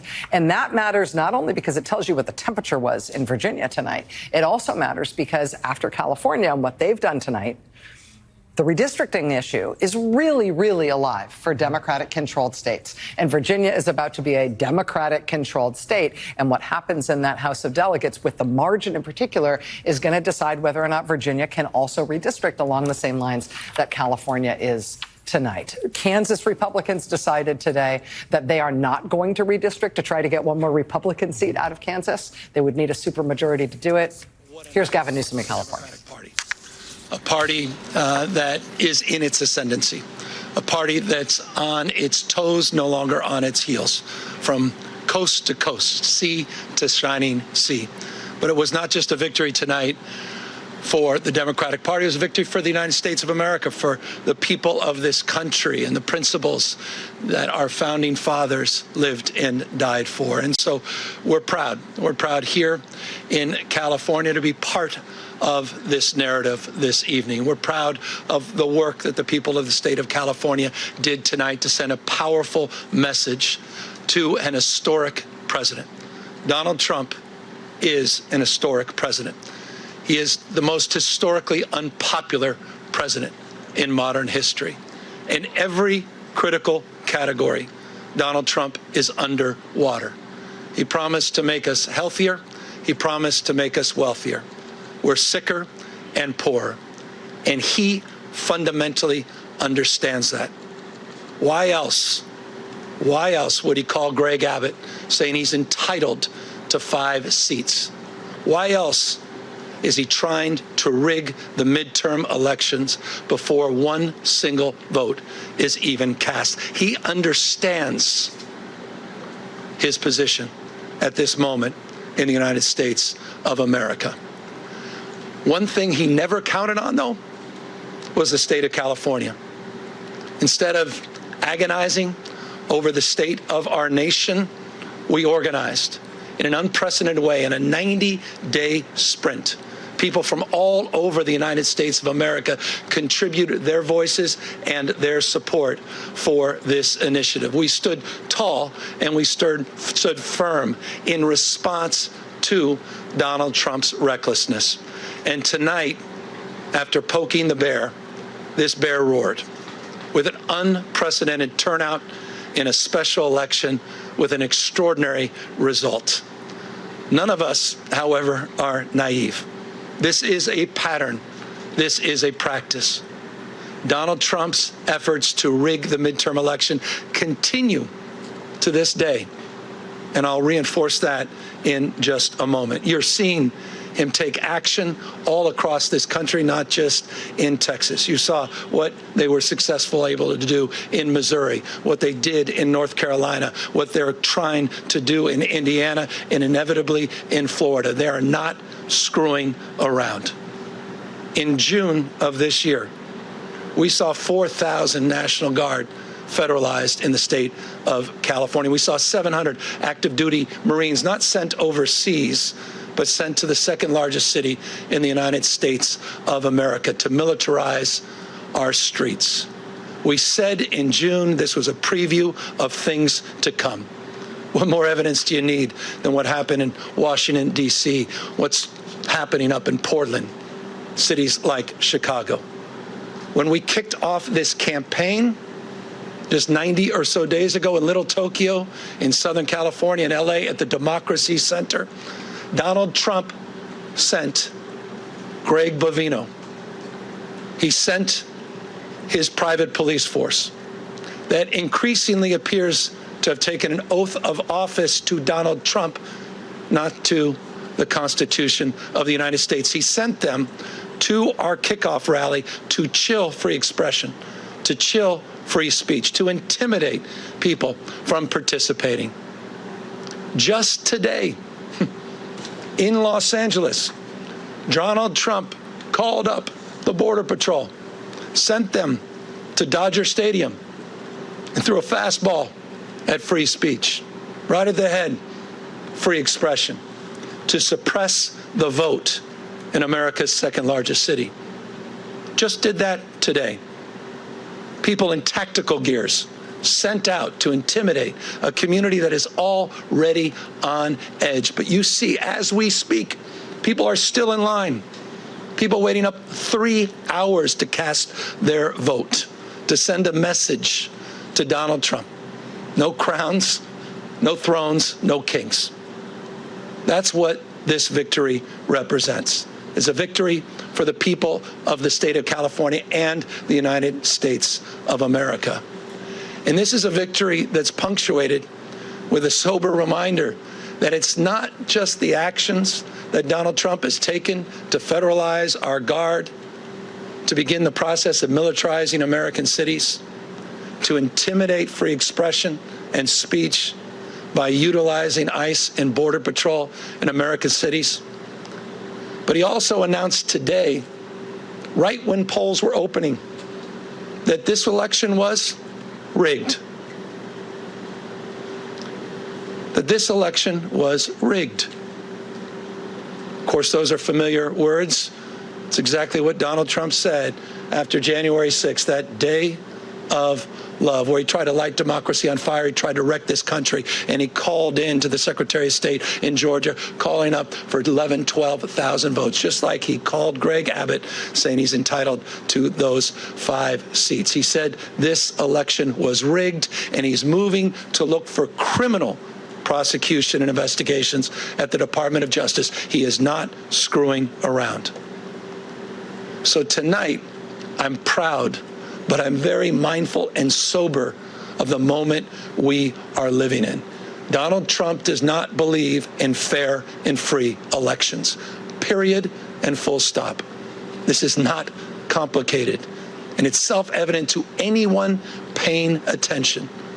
You start to stack up all of these actions that continue to this moment and will continue in moments to come. If you think I'm exaggerating, consider his announcement just a few weeks ago to send rapid response teams all across the United States, in all 50 states, tens of thousands of members of the military prepared for urban deployment. A preview of things to come. But back to this state. Our state of mind was resolute. Our state of mind was resolved to stand firm and to stand tall, to not be intimidated, to not be humiliated, to not fall prey to cynicism, to not fall prey to fear and the anxiety of someone that believes in only one thing, shock and awe, to intimidate and exhaust us. But we're seeing all across this country, 7 million people strong, standing up, not just for themselves, but for each other and for these enduring and historic principles of our founding fathers. And I'll end on that. Next year is the 250th anniversary of the best of Roman Republic, the best of Greek democracy. This fundamental notion of a system of checks and balances, of popular sovereignty, the rule of law. Mr. President, the rule of law, not the rule of dawn. And I hope it's dawning on people. The sobriety of this moment, what's at stake. Tonight, as I said, is an extraordinary moment for our party. But again, it's an extraordinary moment affirming those principles. Our founding fathers did not live and die to see the kind of vandalism to this republic and our democracy that Donald Trump is trying to perpetuate. And so my call tonight, in the spirit of Whitman, who talked about the powerful play, goes on. We all must contribute a verse. And so we need the state of Virginia. We need the state of Maryland. We need our friends in New York and Illinois and Colorado. We need to see other states with the remarkable leaders that have been doing remarkable things meet this moment head on as well, to recognize what we're up against in 2026. And let me make this crystal clear.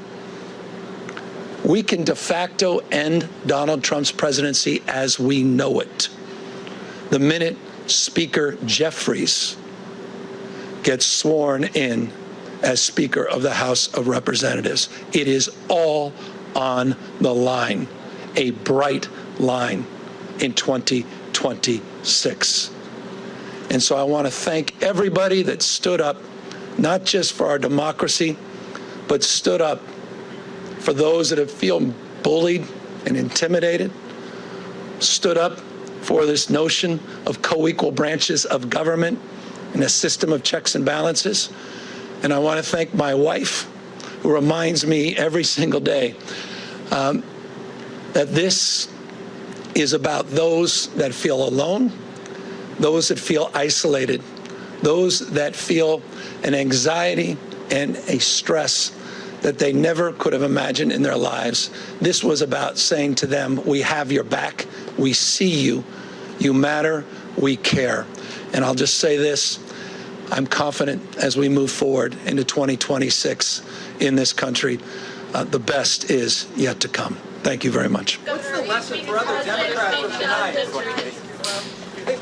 There you have California Governor Gavin Newsom setting the stakes for what has happened in California as being part of a larger fight for democracy all across this country. Michael, real soon we're going to hear from the governor.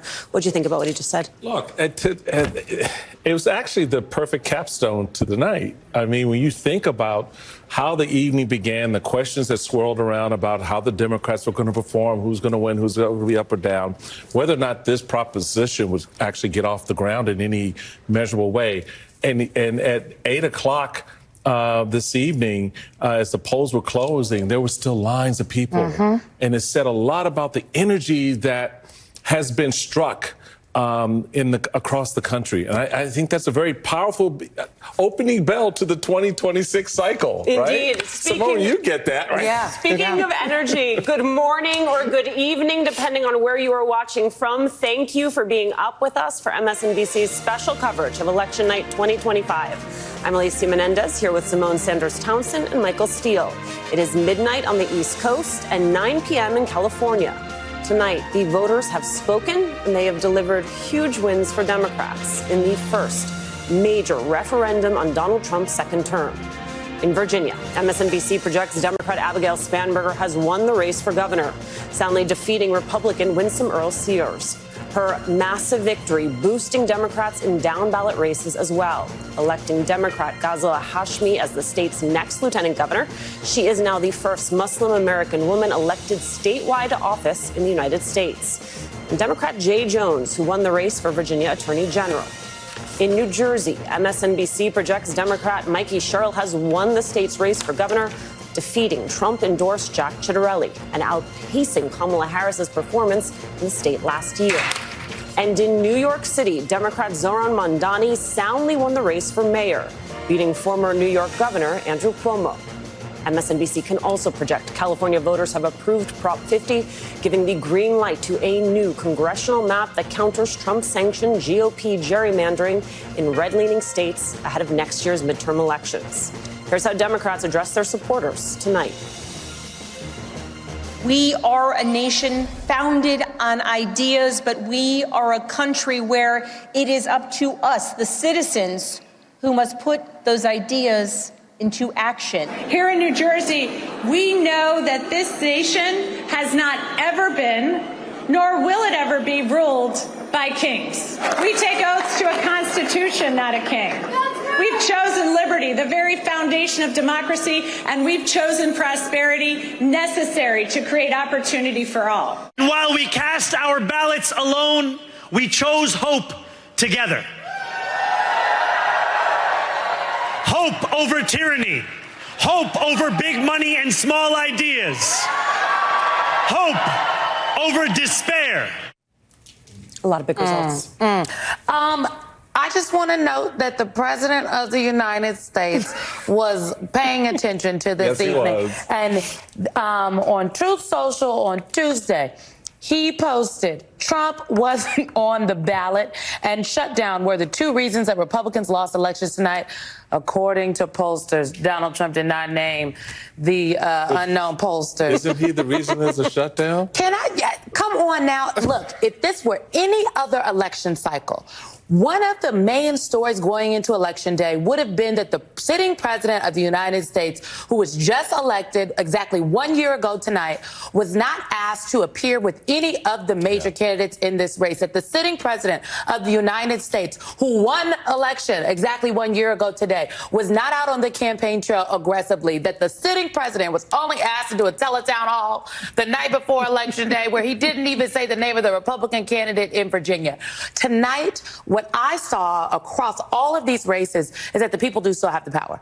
The people have the power, that organizing matters, infrastructure matters. And I know we're going to get into all those specific races, but if we want to just zero in specifically on New Jersey very quickly, I talked to a lot of people in the lead up to Election Day that said this was a turnout election, and what they did specifically when it comes to black voters, people in the state told me that for black voters, this election was bigger than Mikey Sherrill. They said this was about their freedom. And I was like, ooh, it's feeling like the Underground Railroad chit-chat here. I was going to ask you then, could you encapsulate then the difference from the folks you talked to in that turnout model mindset? Because you and I know what that means on the ground. You know what it's like to cover a story where the people are staying at home, right?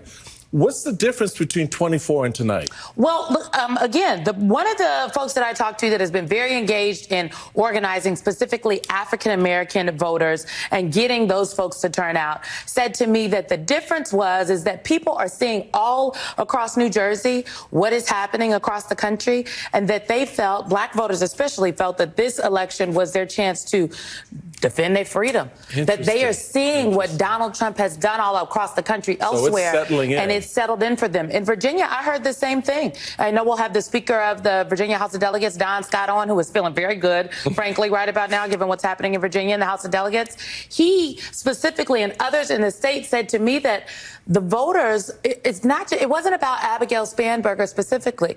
It was about what is happening in this country and what Virginians had the ability to do to protect Virginians and make a stand. And I think if you look at the turnout numbers, and I know we'll go to Velshi in a second. But if you look at the numbers and just the sheer difference between 2024 turnout and 2025 turnout, again, a year ago today, to me, that says people really did believe when the Democratic candidate said that this election was your chance to have your voice heard. And for people that don't think elections matter, look at California. Yeah, what about Jersey? I mean, you had your finger on that pulse for most of the season, and how does that read a year later? Jersey 2024, Jersey 25. You know, I was talking to organizers who've been doing this work since the day Donald Trump won last year, and they told me a story of a voter they had just recently canvassed with who said, listen, I traditionally voted for Democrats. I voted for Donald Trump last year, and nothing has changed for me. And their answer wasn't, so I'm definitely going to go vote for Mikey Sherrill. Their answer was, I am not sure that I am meant to be a part of this process. And that was, to me, chilling. And so to see these turnout numbers tonight, to interview women. I interviewed a woman today. Her husband was in the hospital. He had just had a stroke. She brought her child from the hospital to her polling place because she said, it is just that important to me. I am watching what is happening with immigration all across this country, and this is not who we are. And it was so important to me that I left my husband's bedside to come here to this polling place and cast that vote. And that energy is what we are seeing all across this country. That energy is something that certainly was captured on the big board, and we've got our man Ali Velshi to sort of tap into that energy that he covered tonight. I want to show you some numbers. Okay, this is the Prop 50 in California. We've got 65% of the vote in. It was very easy to call. We called this the minute polls closed because look at the spread here. Take the 4.5 million people who voted for it, the 2.5 million people who voted against it. That's 65%. You add that together, you get to 11 million people. Let me show you a couple interesting things. The 2024 presidential election in California, 15.8 million people voted. The 2020 presidential election, 17.5 million people. 11 million people came out to vote, and there wasn't a human on the ballot.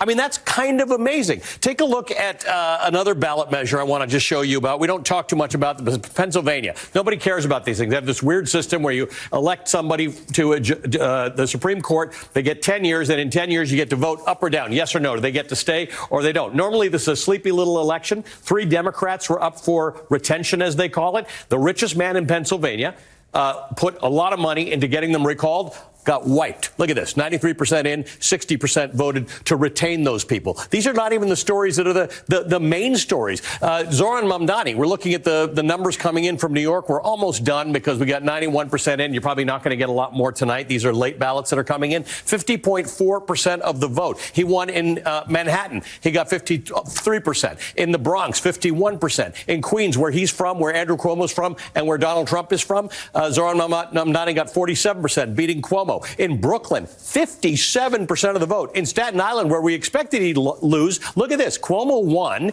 Zohran Mamdani comes in at half the number. Curtis Sliwa, the actual Republican in the race, was in third place. And then you're talking about these other rates. Virginia, we were talking about this earlier. Virginia, we expected would be a Democratic victory, and it was. Take a look at the statewide margin. It's 57 to 42.5 in Virginia. We expected. None of the polls indicated that broad a margin, but we thought it would be a victory. Take a quick look at what New Jersey, which at the beginning of the night, there are people who thought, you know what, Jack Ciattarelli might win. The margin's very, very similar.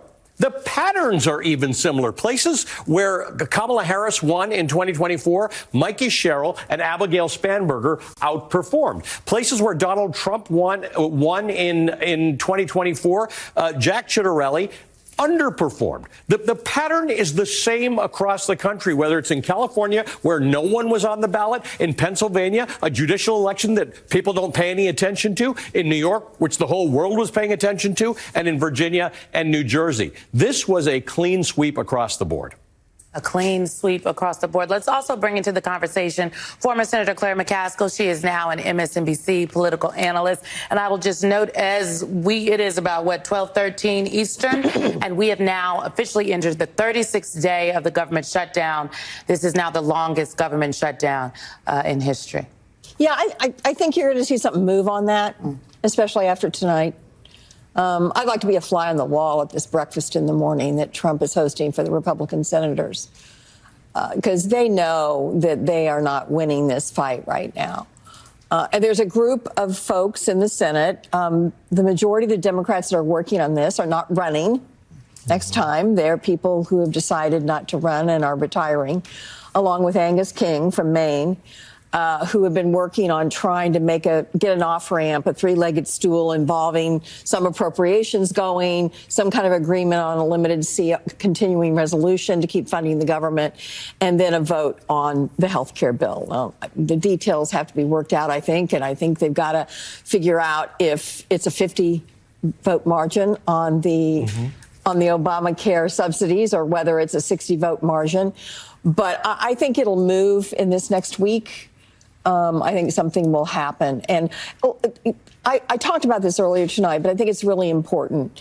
This is being felt seriously in Congress by Republican members of Congress. I guarantee you they're looking. You look at Passaic County in New Jersey, which I've kept an eye on all day because it's a 43% Hispanic district in New Jersey. Trump won it last year. He was the first Republican to win it since 1992 when George H.W. Bush was on the ballot. He won it, and she's going to win that county by 15 points. So we're talking about an 18-point swing in a county in New Jersey, and that is just the tip of the iceberg of what happened. So, and by the way, Kansas announced tonight they're not going to redistrict. Interesting. They were going to try to take Sharice Davids out of her seat in Johnson County, Kansas, which has become more Democratic over the years. Now, I think there's a little bit of play going on behind the scenes because she said, if you redistrict me out, I'm going to run against Roger Marshall for the Senate. And I don't think Roger Marshall wanted Sharice Davids running against him for the Senate, especially after tonight's result. So they basically closed the tent tonight and said, we're not going to give Trump another seat in Kansas. Now, I think what Gavin Newsom said is they've got to really get busy in Illinois and Maryland and Virginia, and to even this up. Well, they'll have to get. You're right about the getting busy part, and Gavin Newsom has just really plowed a whole different kind of energy into the idea of voting. Right, that this is something to actually fight for, and I don't think that has really been contextualized for a lot of Americans before. And he's taken a long step towards that. I agree with you on where Republicans are moving. I had a couple of conversations last week about the prospects that when Trump got back into town, and Trump had already signaled to some folks in Washington, maybe we can move something here. So you're right. I think next week you're going to see some action there. Tonight, however, was just a cold bucket of water for tomorrow morning's meeting. But here's the question. How do you assess what were some of the drivers here in these numbers, in these margins? You've been on the ballot. You know what voters, get ticked off about and what they get excited about. And then when a malaise sets in, it's hard to overcome that. I was asking Simone about the difference between 24 and 25. Same for Alicia in a place like New Jersey. What do you think is a trigger? Is it just the idea of the shutdown? Is it the economy? Is it voting rights on the ballot? How do you see it? I think we've made a mistake, and we've talked about this earlier today, that we sometimes say on this network that voters are numb to all the things Trump has done. Turns out they're not numb. And I do think the entree here, the main deal, is that nothing's gotten cheaper. For the people in Passaic County that voted for him, a lot of them thought, well, at least he's going to make sure that inflation doesn't get out of control. Well, guess what? Not so fast. So, but I got to tell you that cumulatively, the stuff he's done, and visuals are so important. I think we'll look back in history, and the visuals of him ripping the East Wing off the White House, I think was so symbolic to a lot of people, like, okay, this is going too far. This guy on his own, who does he think he is? He's tearing down our house. Nobody's approved it. Nobody knows what he's doing. Nobody knows who's paying for it. His family making all the money. I think there's a cumulative effect there. What he's doing with the people with masks on the streets, disappearing people, including American citizens. when everybody said, well, he's just going to go after the bad guys. Well, no, not so much. So I think the DOJ, all the stuff with him prosecuting his enemies, it piles up after a while. And the frustration that people have, that I encounter at the grocery store, what can we do, Claire? What can we do? I mean, you guys see it, right? Everywhere you go. Well, today, people could do something. They could vote. And I think unless Donald Trump turns into a different person tomorrow, I think this trend will continue. And I think you're going to see, I've talked to a lot of people tonight, and there's people like Sherrod Brown that are very happy tonight. There are people like Roy Cooper that are very happy tonight. I think the Senate, we didn't think the Senate was going to be in play next year. I think after tonight, the Senate's definitely in play. It definitely is. It's on the on that sort of circle. It's on the cusp. On that circle. Concentric circle. Right before they get to the batter's boxes. That next year, Texas, I'm talking to you. You can do it next year, Texas. I know we got to go, but I will just say to Claire's point, to me, this is why the president acts with such impunity, and he brags and he acts as though he will never meet any kind of consequences, because he has not. But tonight, he has met consequences for what he has done, and the Republicans are going to have to answer for it. All right. Well, thank you so much. Bet. I know it's been a long day for you, And Claire. I got to be back early. I know. See you at 6 a.m. Claire McCaskill, thanks for being with us tonight. We really appreciate you. Ali Velshi, stay close, baby. You don't get to go. Don't go anywhere, folks. After a quick break, we'll talk with the Speaker of Virginia's House of Delegates about Democrats' historic win in the Commonwealth tonight.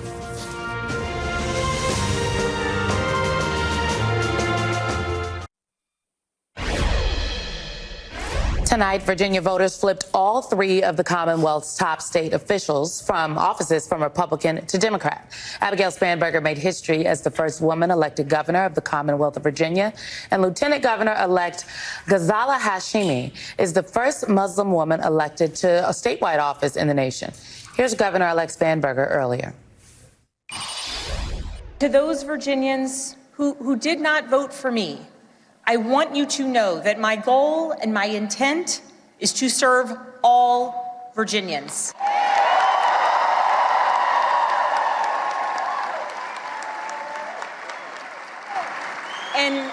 And that means that I will listen to you, I will work for you and with you. Michael, her win is one thing, but for you as a former lieutenant governor, what is it going to mean for her that she has a full trifecta? It's agenda setting. I mean, look, you go in now, you've got a legislature, the Senate and House that's aligned with you. Unlike Maryland, where we run as a ticket governor, lieutenant governor, in Virginia, the lieutenant governor could be the opposite party. Not a problem now, because the lieutenant governor is also a Democrat, because Lieutenant Governor-elect Hashimi won. So here we go. She can now begin to set in motion a lot of the agenda that she campaigned on, because hopefully she'll have a legislature in large measure, particularly given the wins that they got tonight. As Simone noted, swaths of Virginia legislative districts turned blue this evening. That's a good set of wins in her sail when she takes over the governorship in December. I mean, you talk about the legislative wins. We do have Don Scott, who is the Speaker of the Virginia House of Delegates, joining us right now. Speaker Scott, thank you very much for being here. Earlier, before the polls closed in Virginia, you and I spoke, and you said this to me. You said it doesn't benefit you to be MAGA when MAGA isn't on the ballot. You might want to be responsible. That is in response to me asking, how did you think Spanberger was going to do against Winsome Earl Sears and what this election could mean? Now that the polls have closed, you have netted how many seats in the Virginia House of Delegates? And what does this mean for Virginia, but also the country? Come on, I'm trying to keep count. At first I was using my fingers, now I'm using my fingers and my toes. We had 13 seats that we gained so far tonight. We flipped 5 Republican-held seats. We flipped the other 8 seats that Kamala Harris had won. We flipped every single targeted seat that we had targeted. We even outperformed the top of the ticket in some of those districts. That is how frustrated people are with what's happening in this country. We, at 64 seats, this is the largest Democratic majority in 3 decades. The country is pissed off. They are ready to win. They're ready to move in a different direction. And they're trying to send a message to Republicans that it's okay right now to stand up to Donald Trump. Right now, in the General Assembly, in the House of Delegates, Republicans are afraid to criticize him. They treat him like Lord Voldemort from Harry Potter, like him who must not be named. They will not even say his name. They are so intimidated and afraid of him. We have a governor and lieutenant governor and attorney general who all basically bent the knee to him. And I think now folks are realizing that the public is not with it. The people who are voting, they want a change, they want a difference, and they want people that will stand up to them. I know everybody was concerned about Jay Jones. I always knew that eventually he would pull it out because people want someone to protect them, someone that will fight for them and not continue to do the bidding of Donald Trump. I mean, Donald Trump went this weekend and did that great Gatsby thing, basically spitting in the face of hardworking Virginians who he has laid off, who he has furloughed. And then he said, even if they get the government open, he wouldn't pay them back pay.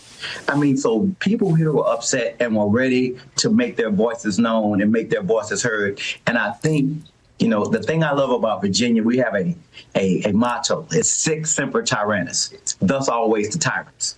We don't like kings in Virginia. And tonight we stood up and we showed them that we would not continue to accept the direction that the country was going. We got to send the first love letter to the rest of the country. You know, Virginia's for lovers. We got to send the first love letter to the country to say we have not all lost our dang old minds and we're ready to move in a different direction. Speaker Scott, the last time you spoke with the three of us and walked us through your redistricting plan, you told us that those maps would not be ready in time for 2026.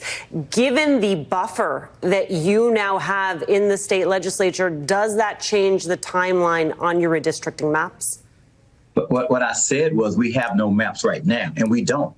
We have a three-step process here in Virginia. We had to pass it before this election, the constitutional amendment, which we did. We'll pass it after this election, and we will. And then we have to take it to the voters. We won't have to have maps until at that point. That's the point that we draw maps. So we don't need to have maps. We just need to get the constitutional amendment passed. And the voters tonight gave us a mandate. 64 new seats from 51 to 64. That is a mandate. They want us to move in the direction that we're telling them, but they also want us to exercise some restraint. Don't go too far. But as I've said many times during the Trump administration of these last several months, pendulums don't creep. Pendulums swing. And tonight that pendulum swung, and it swung in the direction of Democrats. And the Democrats are back, and we're ready to fight. Mr. Speaker, I have met a lot of speakers over my years in politics, and I have to tell you, sir, I've never seen one smile the way you're smiling tonight, and I know that comes from a place of hard work, and I know that comes from a place where a lot of folks doubted what you were able and the Democratic Party in Virginia would be able to do on the ground. Speak, if you will, for a moment about that, capturing that energy and getting that turnout, because that, you know, it's, for me, it's a good comparative point about how narrative storylines and a vision and a mission can inspire people to actually move towards the ballot box. Talk about that on the ground effort to flip those 13 legislative seats. Well, when we took the majority, I became minority leader in 2022. We had just won the majority in 2019 for the first time in 20 years. And then we lost it promptly in 2021. And when I became the minority leader in June of 22, I got my caucus basically said, we trust you to grow this and to reach out and come up with a plan to reach out to voters. We re-energized our infrastructure. We created some velocity in how we talk to voters across the spectrum, and we were able to win the majority in 2023 with a popular Republican governor at the top of the ticket, a very unpopular President Biden at the time. He was like 38% in Virginia. And then we took that momentum this cycle with Trump at the top of the ticket for Republicans and really just decimating people. At the end of the day, Trump lied to these folks. He told them he would lower the price of beef. He would lower the price of groceries. He would lower the price of child care and health care. And not only was he wrong about lowering those prices, everything went up. And then we began to strategize and come up with a movement and tactical strategy to recruit a candidate to run in all 100 seats. We hadn't done that in a generation. We recruited specifically people who were connected to their communities. If you look at the data tonight, every single county in Virginia moved further towards the Democratic Party than they did Republicans. We're gaining trust again. And it's our job right now to continue to grow that trust. And that's what we're to be able to do. And that's why I'm smiling. If you were sitting where I'm sitting at the view and the vision that I have right now, you would be smiling too, Michael. I promise you. I'm in a good spot right now. I love my hand. I like my hand better than their hand right now. Look, all I can say, I was in that room in 2009 and 2010, and I appreciate you, brother. I know the love you feel tonight because you put in the work. Don Scott, Speaker of the Virginia House, thank you so much for being with us. Next, folks, we're heading to California, where voters have overwhelmingly approved Prop 50. What that means for the midterms when our election night coverage continues.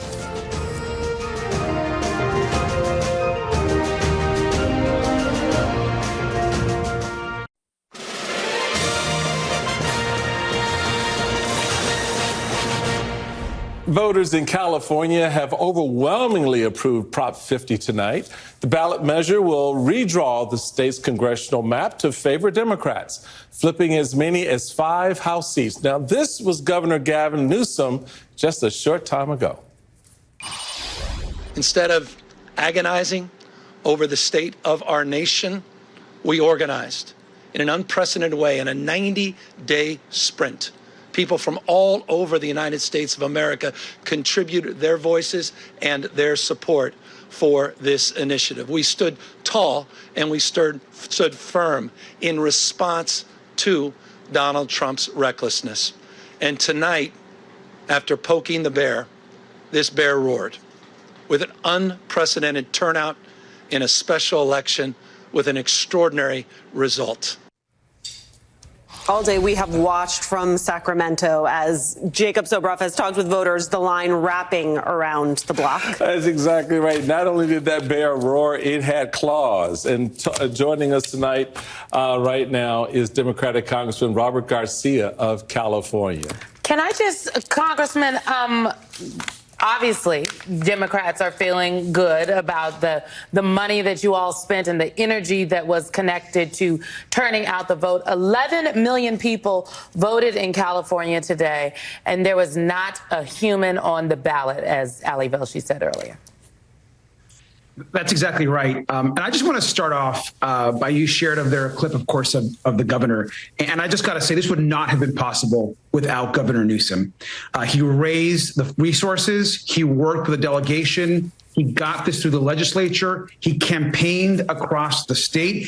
He built a coalition, not just here in California, but one that included people from across the country supporting this proposition. And so I have to again say that he is right now the model of what a Democrat in the fight is all about. And he's been a great leader on this. We all thank him immensely. And I think the country owes him also a huge thank you for the work to ensure that not only are we likely to flip these 5 seats, he's actually strengthened additional toss-up seats that will now move into the Democratic column. So a great night for California Democrats, but also a great night to win the House back in 2026. Congressman, what are you hearing from your Republican colleagues as they watch these results roll in? Well, you don't have to hear it. You see them already online, complaining and pointing fingers. I mean, look, they have no one to blame but the man sitting in the White House.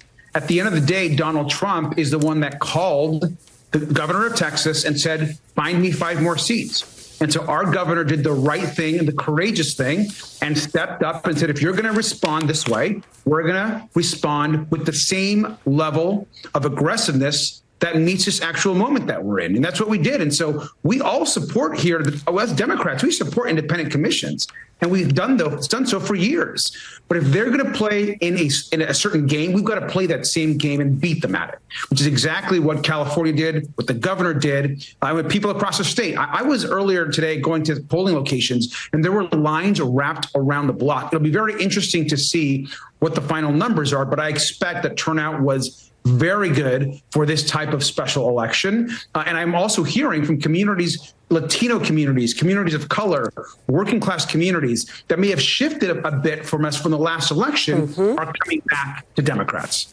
You know, Congressman, our colleague Nicole Wallace was making the point earlier tonight, that what was amazing about California was that no one was on the ballot. This was an idea on the ballot. And as Ali Velshi noted a little while ago, close to, 11 million people showed up to vote for an idea. What does that say to you, sir? Look, first, that number, the 11 million, that number will go up as all of the votes, of course, are counted across the state. We have the type of voting system here where people vote on election day, but also ballots can still continue to come in, of course. What I'll say is this, is that one thing about our state is that it's huge, it's large, you have to communicate to a lot of people. And I think that the effort put in and the money raised by Governor Newsom, the congressional delegation, community leaders, people from across the country that knew this was important, phone banking. We ran a presidential level campaign in our state to ensure that we had a path to stopping Donald Trump in 2026 and to stop him from rigging the maps. And we should be clear. Anyone that lives in the state knows what the TV commercials and the digital ads were all about. This was absolutely a referendum on Donald Trump and his vision of the country. And we pushed back forcefully.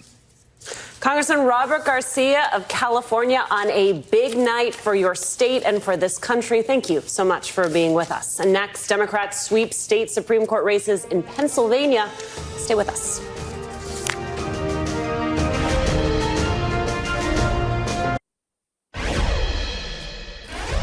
Tonight, Pennsylvania voters secured a likely Democratic majority on the state's Supreme Court ahead of the 2028 presidential election, voting yes to retain 3 justices on the bench.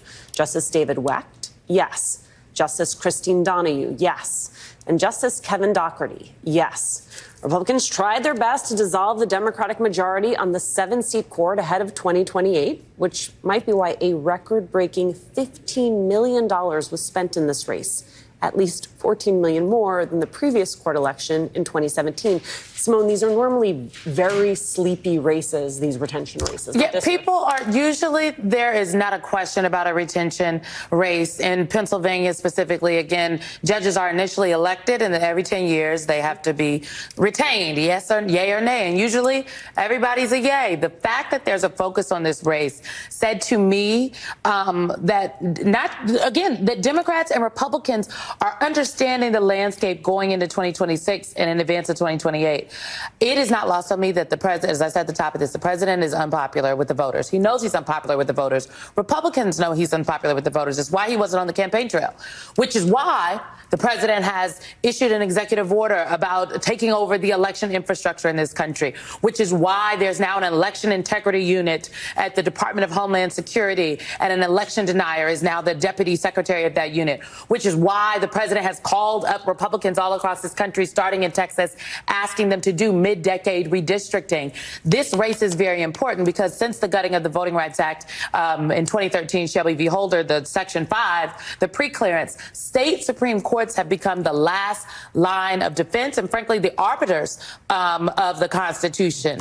They are the guardrail. And tonight, Pennsylvania sent a message, and they, for good night for people that care about election integrity and understanding your vote is your voice. No, that is very true. In the reality is these races. I mean, every state has some form or variation of them, and so as we get into the 26th cycle, there are going to be state judge races that are going to be on the ballots, equally important, which is why I said earlier this evening that Republicans have a plan B. This fits into the plan B. It's not just, of course, Republicans don't really, those on the ballot are worried about the fact that they may have lost their seat tonight if they're in Virginia, for example. But out of the Project 2025 playbook, this is accounted for. These types of things are looked at in a way very differently because it's part of an ongoing series of steps that they have to put in place that have very little to do with what voters do at a ballot box, but rather what happens on the other side when those elections are contested, which is why the governor tonight made the point that Donald Trump, what did he say? This is fraud. We already know this is rigged, right? This is why we got to bring up the intelligence on this a little bit, because what Simone is saying about this is very, very true. The reality still remains that this bigger picture is about election integrity. It's about the people who are going to be in charge of the ballot boxes. It's about the people who are going to be counting the votes. It's going to be about a whole lot of things that go on behind the scenes in politics and elections than what you see on the front page. And Alicia, it's not abstract because we have to remember, it seems so long ago, but in 2020, they tried to steal the election. In 2020, all of the things we're talking about that they're talking about doing right now, that they're threatening, they did it. But there were people who were unwilling, secretaries of state, board of elections folks, unwilling to go along with it. This time, we've seen a lot of those officials already bend the knee. So given that we have less than a minute left, can you explain to me why Republicans put up some effort in Pennsylvania and in California and then retracted it in the final days? Well, they retracted in the final days because their numbers were showing that not even their own supporters, not base MAGA Republicans, but rank and file Republicans, everyday Republicans, weren't supporting what they were selling, weren't buying it. And so they knew they were going to lose it. So the billionaire that was backing this financially, pouring the money in, was like, what the hell am I putting my money into this race for? And started to pull the cash. And when the cash goes, so does everything else. I've been there. Seems to me Republicans in Pennsylvania and California, they care about democracy too. Yeah. They too have a voice and a vote, and it matters, and it showed up tonight. Folks, don't you go anywhere. We are not going anywhere. Stick around. There's another hour of reporting and analysis with the three of us straight ahead. We'll check in with Ali Velshi at the big board and stay with MSNBC all day tomorrow. Ali and Stephanie Rule are back for a special edition of It's Happening with Velshi and Rule, where they're going to analyze the results of the election and answer your questions live. You can send a video question to Velshi Rule questions at MSNBC.com. Or you can just go ahead and scan that QR code on your screen, pull your phone out right now, pick it up, come on, open the camera, scan the QR code to drop a question into the chat and stream it live on YouTube. That's later today at 3 p.m. Eastern. We'll see you there.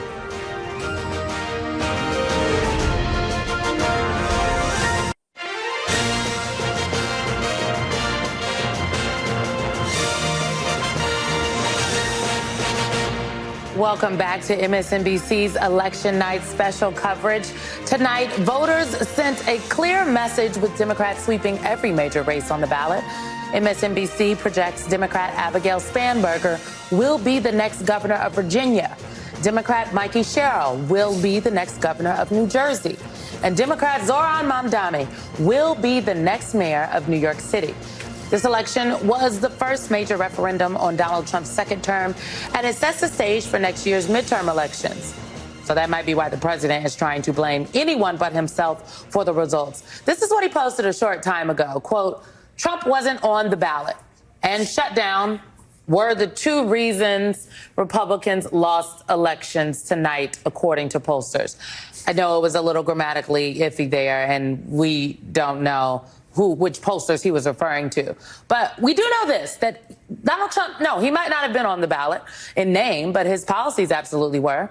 And as the government shutdown enters its 36th day, Trump threatened to withhold SNAP payments until the government reopened, despite a federal court ordering the administration to continue those payments. And frankly, it's yet another about face from him, because the government and the president said that they were going to pay the funds from that rainy day fund, essentially, partial payments for SNAP. And now the president is saying he's not. Defying a court order, using people's pain as leverage, probably, or many of the reasons that voters came out in the ways they did today. I'm just struck by the fact that he just admitted that the shutdown is the Republicans' fault. Because he just said there was one of the reasons they got slack tonight was because the shutdown. Well, there you go, Mr. President. Buy your leave. That's what you get. I also would add to that the fact that I agree with your analysis that, yes, his name was not on the ballot, but his policies very much were. But there is a reality that Republicans are going to have to contend with, which is when he is not on the ballot, that electorate that he uniquely puts together does not come out for them. So if they are following in his steed policy-wise, they may not reap the benefits politically as they think they will. I don't think they will. And, it does make for some interesting conversation, which is why I asked in the last hour, asked you both about the difference between 24 and 25 and the turnout and the things that kind of moved people and motivated them. Because taking that MAGA base, which is about 30% writ large when you're looking at the GOP, obviously you can play with that number depending on the state. You still had the issue of other voters, other independent voters and center-right Republican voters who did not buy into what was being offered in 2024, but then latched on to what the Democrats put on the table in 25. And that, to me, is something that I certainly want to pay a lot more attention to going into the 26 cycle, because that's what's going to have to be replicated. And I think it goes to the heart of both of your points about that messaging, that thing that touches people at their kitchen table, that touches them in their hospital bed, in their doctor's office, in their classrooms. Those things that are impacted by the government right now matter to them.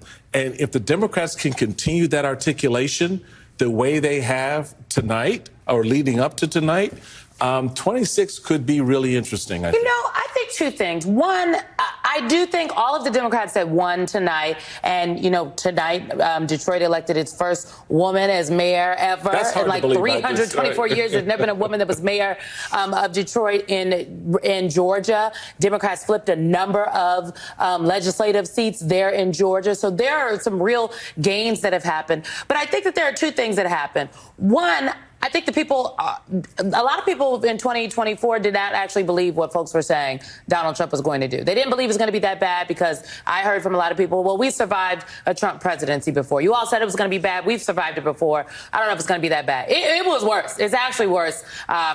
People are feeling now. They're feeling the effects on every single level. The 300,000 black women that have lost their jobs who were federal government workers, the shutdown that people are currently living through, the other federal government workers that have been dozed away and lost their jobs, the literal demolition of the East Wing of the White House. I could go on what the Department of Justice is doing or not doing, the people being snatched out of their homes. People are seeing it, and it's real for them. But I also think, so for voters that are like, I also think that's happened, but voters had something to vote for. The messages were crisp and clear coming from the Democratic candidates, and that matters. The people who went out to vote, they all, again, we could look at the exit polls. We've got it all. Ali Belcher's going to tell us about the numbers in a second. But the people said it wasn't just about these Democratic candidates specifically. It was about the issues, the affordability, the energy prices, and those things, I think, were very localized campaigns. And it cut to the heart of what people wanted, but they also needed to feel the pain, and they felt it. Unfortunately, the 92% tried to tell y'all, but here we are. Well, where are we? Ali Velshi, where are you?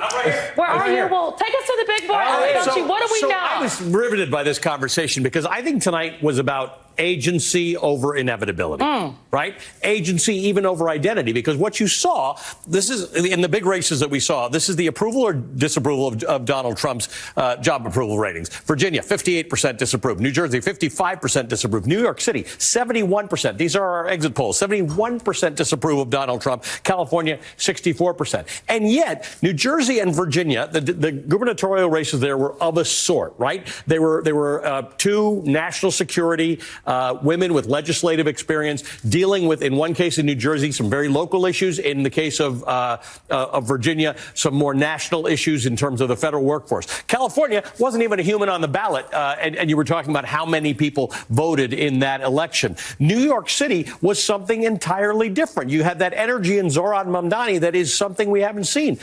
They were not the same people. If a Martian showed up tonight and you showed them everybody who won, they wouldn't know they were of the same party.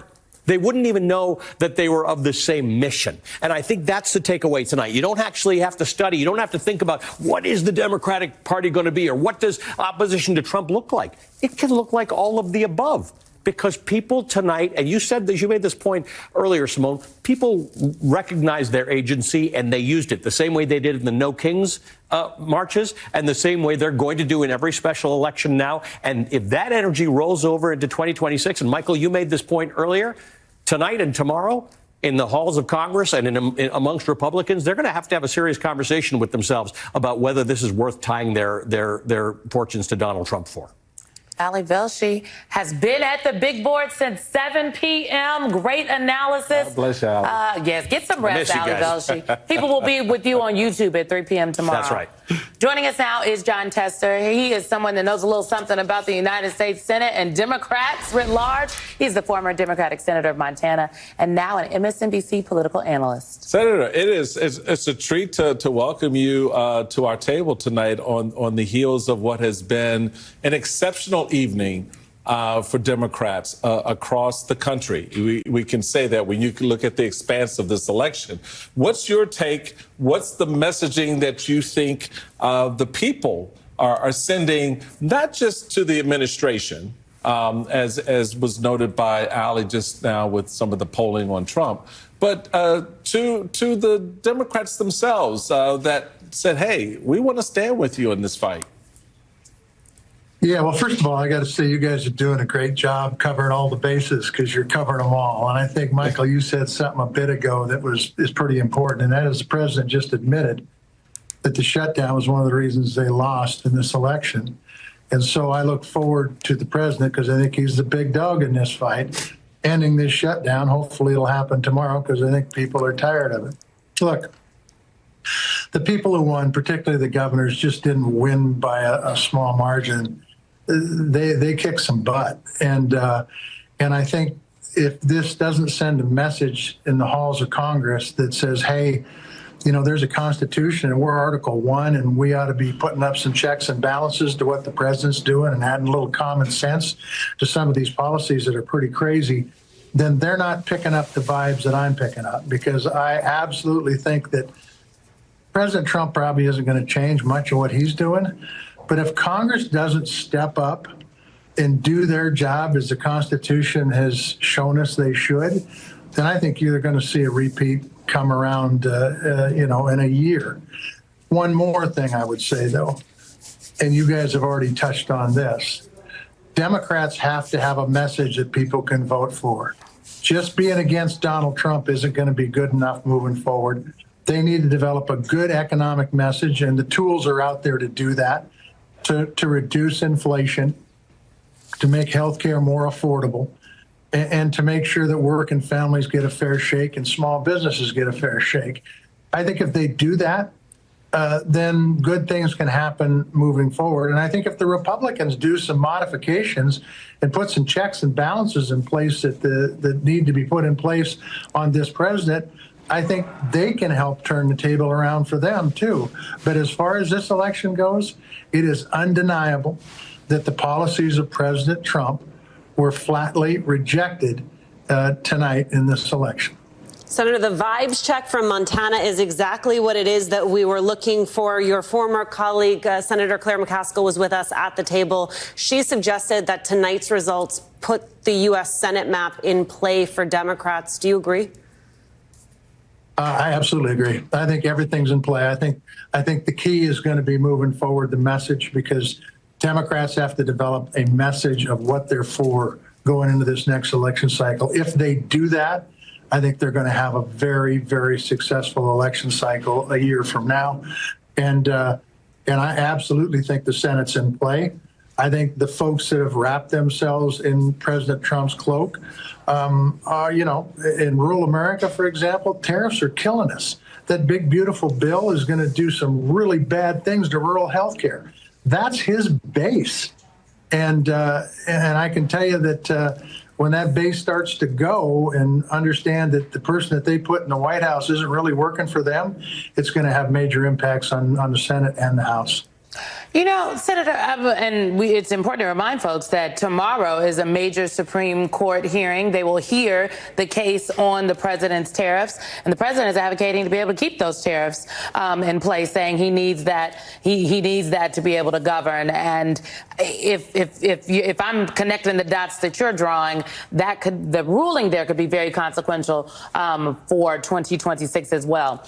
I want to talk a little bit about infrastructure here, because the people, in my opinion, the voters of this country, they're paying attention. I think we saw that tonight, that they are anxious to make their voices heard when they can. And that is important. The candidates have to have good messages and messages that connect to the people. But you also need an infrastructure to be able to communicate that message. You need money and you need funds. And I'm struck by just how much money was spent on these elections from the Democratic National Committee and their own numbers. They spent about $7 million, according to their own statements, this year between New Jersey, Virginia, and the race happening or the retention election, if you will, in the state Supreme Court in Pennsylvania. And that's just the Democratic National Committee. There's other entities that played in these races. Talk about the impact that funding can have for candidates in this upcoming midterm election. Yeah, I think there's just too damn much money in these elections, period, on both sides. On both sides, I'm going to tell you. And I think that the quicker we can get our arms around it as American people, the less partisan the actions are going to be in Congress and quite frankly on the ground too. But no, money plays a huge role in all this. And the way this election system is set up since Citizens United is we've seen unlimited funds flow into these elections. I personally believe that it is really time that we rein that back in and make all this money transparent and put some caps back on it. Montana 100 years ago had the Copper Kings that tried to buy the government. And Montana said, enough of this stuff. We're going to stop it. And they did. And I think we should take a lesson. Montana's not right all the time, but they were absolutely right on this. And we should take a lesson.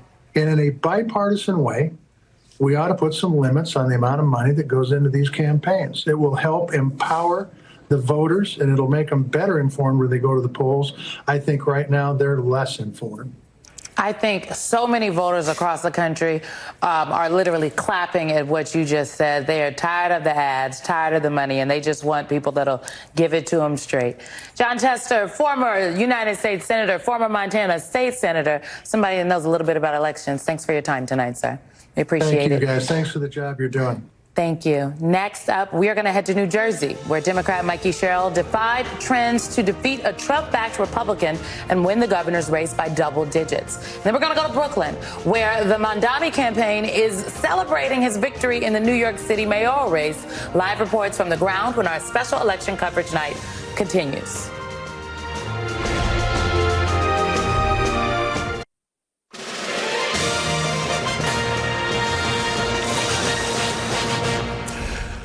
Tonight, four-term Democratic Congresswoman Mikey Sherrill broke historic trends, helping her party win 3 consecutive gubernatorial elections in New Jersey for the first time since 1961.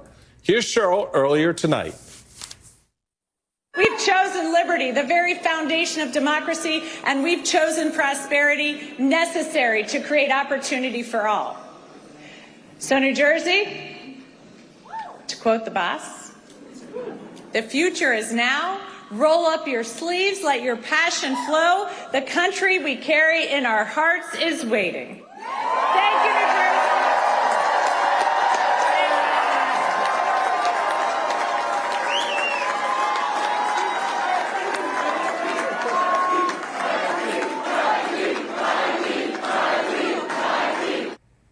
With us now, Vaughn Hilliard, MSNBC senior White House reporter. He's at Mikey Sherrill's headquarters in New East Brunswick, New Jersey, and from the Mamdani camp headquarters in Brooklyn, New York, is MSNBC's correspondent and co-host of The Weekend Primetime, Antonia Hilton.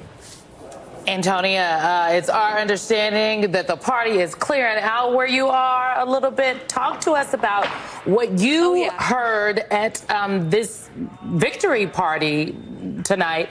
And I was very struck by the interview you did earlier with Congresswoman Alexandria Ocasio-Cortez. She talked about Democrats needing to understand this moment and what it takes to, as she, in her words, fight fascism. And I'm wondering if you heard that echoed from anyone else there tonight. Oh, Simone, absolutely. It is closing time, but I'll tell you, we can still hear in some corners of the venue that the party for some is still going on, especially campaign staffers, the young people who really powered the Mamdani movement here in the city. Some of them are taking their time clearing out of this building.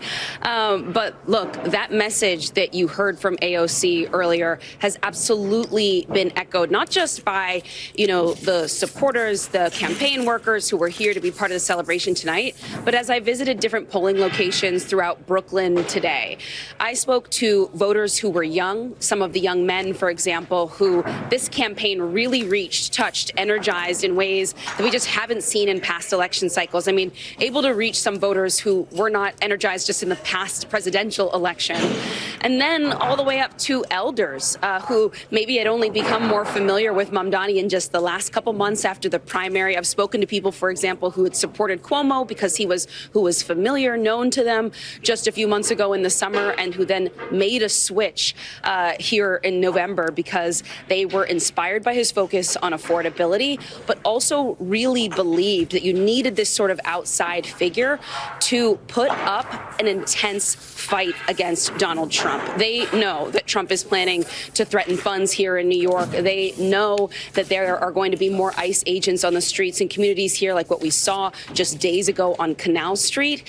But they've also become so disaffected with certain establishment Democratic figures who they feel hadn't put up enough of a fight until this point, this point of the government shutdown, until they found a figure like Mamdani. And so what we kept hearing tonight is that they really put their faith in this 34-year-old who's making history in so many ways, an incredibly young mayor, the first Muslim and South Asian mayor, so many people in the city seeing themselves in him and in his story, who had previously felt like they were outside of the Democratic Party or maybe not appreciated by it, even if they were members and voters within the party. And all of that positivity, that energy, they believe is really how you oppose and how you take down authoritarianism, Simone. Antonia Hilton, I am just loving that visual behind you because it is such a reminder of the way in which the pageantry of the campaign is over and that cold plunge into governing will begin. Friend, we're going to say goodbye before you get kicked out of the venue. Thank you for all of your reporting today and tonight. Vaughn Hilliard, I'm sure you had the same experience I did where when you would talk to the Sherrill campaign, they would say, don't pay attention to a lot of these polls. We're not only going to win, we're going to win by big numbers. They had a sense in the final days here that she was going to close strong. What were they seeing that others were not? Right. And what they were saying was that there was no evidence of any of the headlines or the idea around some of the scrutiny questioning the energy and the enthusiasm and the desire to vote for Mikey Sherrill here in this governor's race, making the case that in that competitive six-person primary over the summer, she won by 13 percentage points. And, despite sort of that contrast that was so easily painted with Zohran Mamdani and the type of campaign that he was running literally just miles away across the Hudson River over in New York, Mikey Sherrill was running her own campaign. And every time that she mentioned Donald Trump, the campaign insisted she ensured that she tied it directly to an economic or affordability message. And frankly, there were two storylines that I was looking at as these results came in. And that was, number one, sort of what ability did she have to be able to juice turnout closer there to the New York border in places like Newark, the biggest city in New Jersey and Essex County. County. And if you compare the results right now, she has a 55% advantage over Jack Ciccitelli. At this point, if you compare that to 1 year ago, Kamala Harris won it by 45 percentage points, so she's gained 10%. And then if you look at some of these other counties, including where we were just earlier this evening at a polling location in Middlesex County, where over the course of the last 10 years, you have seen this shift rightward, by 11 percentage points in the direction of the Republican Party. And what did she do tonight? She completely turned it on its head. And right now in Middlesex County is up by 25 percentage points after Kamala Harris won it by 8 percentage points. And by my math, that is the largest margin of would-be victory for any Democrat running for president or governor in the state of New Jersey here in the 21st century. And that was sort of that question of, could she kind of stifle Republicans' rightward movement in what is the second biggest county in New Jersey? And I think in a large part, I'll leave you with one anecdote, was I was at the polling location there in Highland Park in Middlesex County tonight, waiting to see who the last voter was that was going to show up tonight at the polling location. And here came, speed walking down the sidewalk just 3 minutes before the doors locked was this woman, Carolina Matos, along with her 16-year-old son, who didn't get to vote. But after they walked out of the polling location, she was still breathing heavy. And she told me that she came out to vote because she goes, so many others in her community don't have the ability to. And she has watched the impact of deportations and the ICE efforts from the Trump administration on her own community. She said that it was incumbent upon her in a text message with friends who were urging her to make sure that she got there before the 8 p.m. poll closing tonight. And so she is somebody who voted for the first time 1 year ago, and tonight was her second time in voting for Mikey Sherrill. And when you look at sort of the boost in the difference from just 1 year ago when Kamala Harris won the state by 6 percentage points, you see where those voters and the impact that the Trump administration's policies have had in galvanizing people here in New Jersey to come and get out. I'll leave you with the fact that right now it's looking like there were 500,000 more voters that came out to vote in New Jersey tonight compared to 2021. It is very clear here that there was engagement at a time where for the last couple of weeks there was scrutiny and question over whether that sort of turnout would actually ultimately come to fruition. Vaughn, so telling that you and I were in very different parts of the state and still had the same experience with voters. I'm going to bid you adieu so you can make your way back up the New Jersey Turnpike. Vaughn Hilliard, as always, thank you so much, my friend. We're going to continue this special coverage and our conversation on New York and New Jersey after a very quick break, so stick around.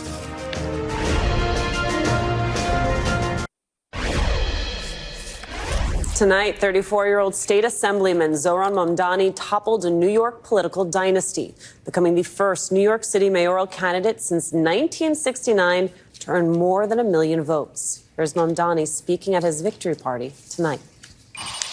Let us speak now with clarity and conviction that cannot be misunderstood about what this new age will deliver and for whom.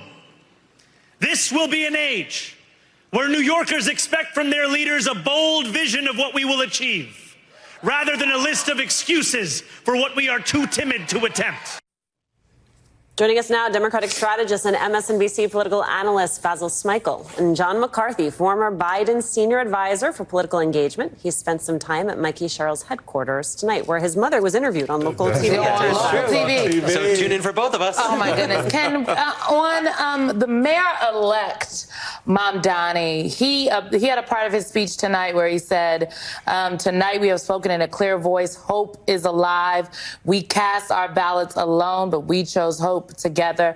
I thought it was a very uplifting speech, but that regularly went back to how he got elected in the first place. I heard more about rent in this speech than I had heard from any other candidate ever in a election victory speech. Wondering what your takeaway is. Affordability is top of mind for so many voters, and we've seen that across the country. I mean, you have a lot of young voters in New York that are spending more than we're supposed to spend. 30% of your rent on 30% of your income on rent, spending 50 to 75% of their income on rent.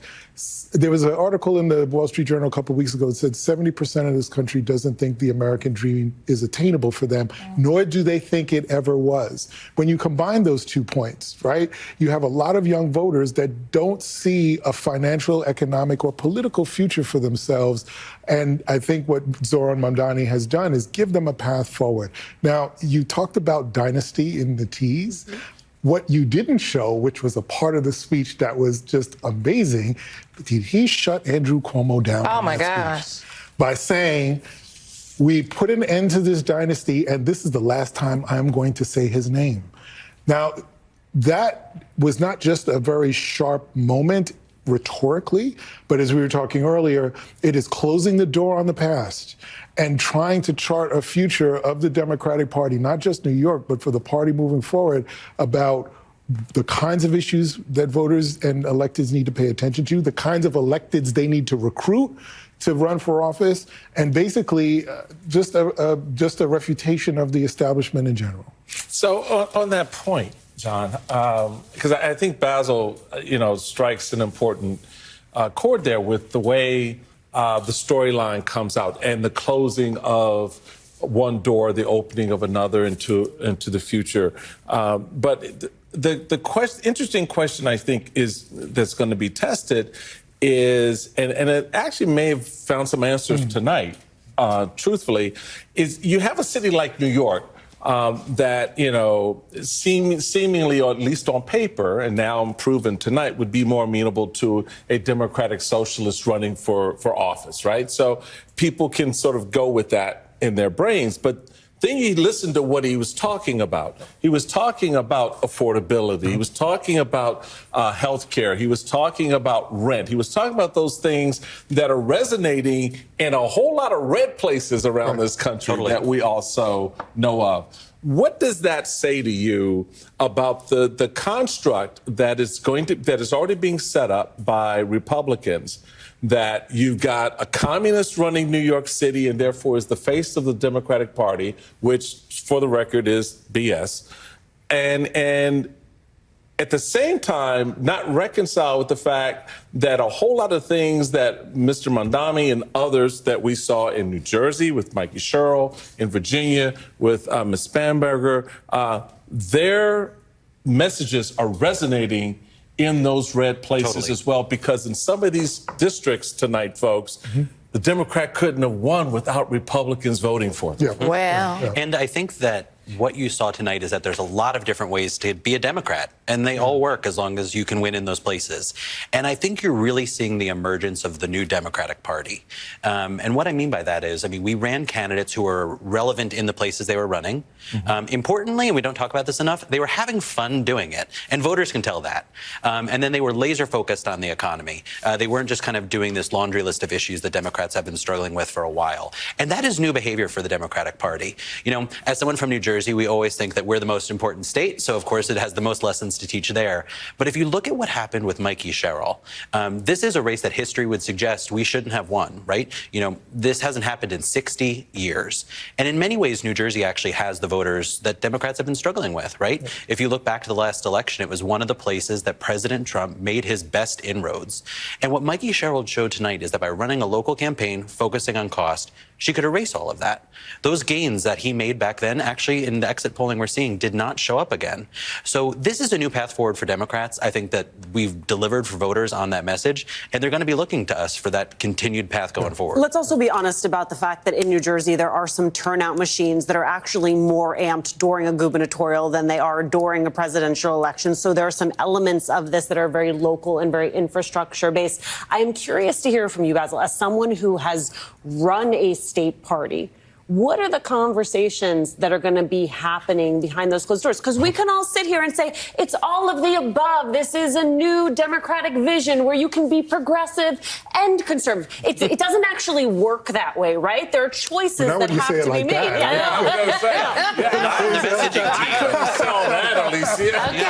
But they don't clip you for the Democratic leadership meeting and say, don't say that. But I'm trying to cut through the fact that there is a a little bit of a reality here that we are skating past, which is this isn't easy. And there are decisions that are going to have to be made about investments. As someone who's made those decisions, what does it look like? Well, going back to speeches, just think about Andrew Cuomo's speech, because he leaned into a lot of the stuff he'd been saying at the end of his campaign, and essentially it was very doom and gloom. So make no mistake about it. He got whatever he got, 41%. So for the next 4 years, that 41% is going to be antagonizing Zohran Mamdani, right? It's similar in a similar way that Rudy Giuliani antagonized David Dinkins in the 4 years that he was mayor. Like that constant sort of prodding and trying to move him and generate interest for his base. So you're going to see that, and you're going to see it largely from Donald Trump. So this movement from campaigning to governing is going to be really critical. As actually Mario Cuomo said, you campaign in poetry, but govern in prose. And that's what he's really going to have to do. Pick really good people, really smart people, and get some really early wins. And just a very quick point, because I heard you all talking in the last hour or so about the difference between, a couple of years ago and now. 2016, in many ways, we thought, I would say this. In 2016, there were guardrails. There are no guardrails anymore.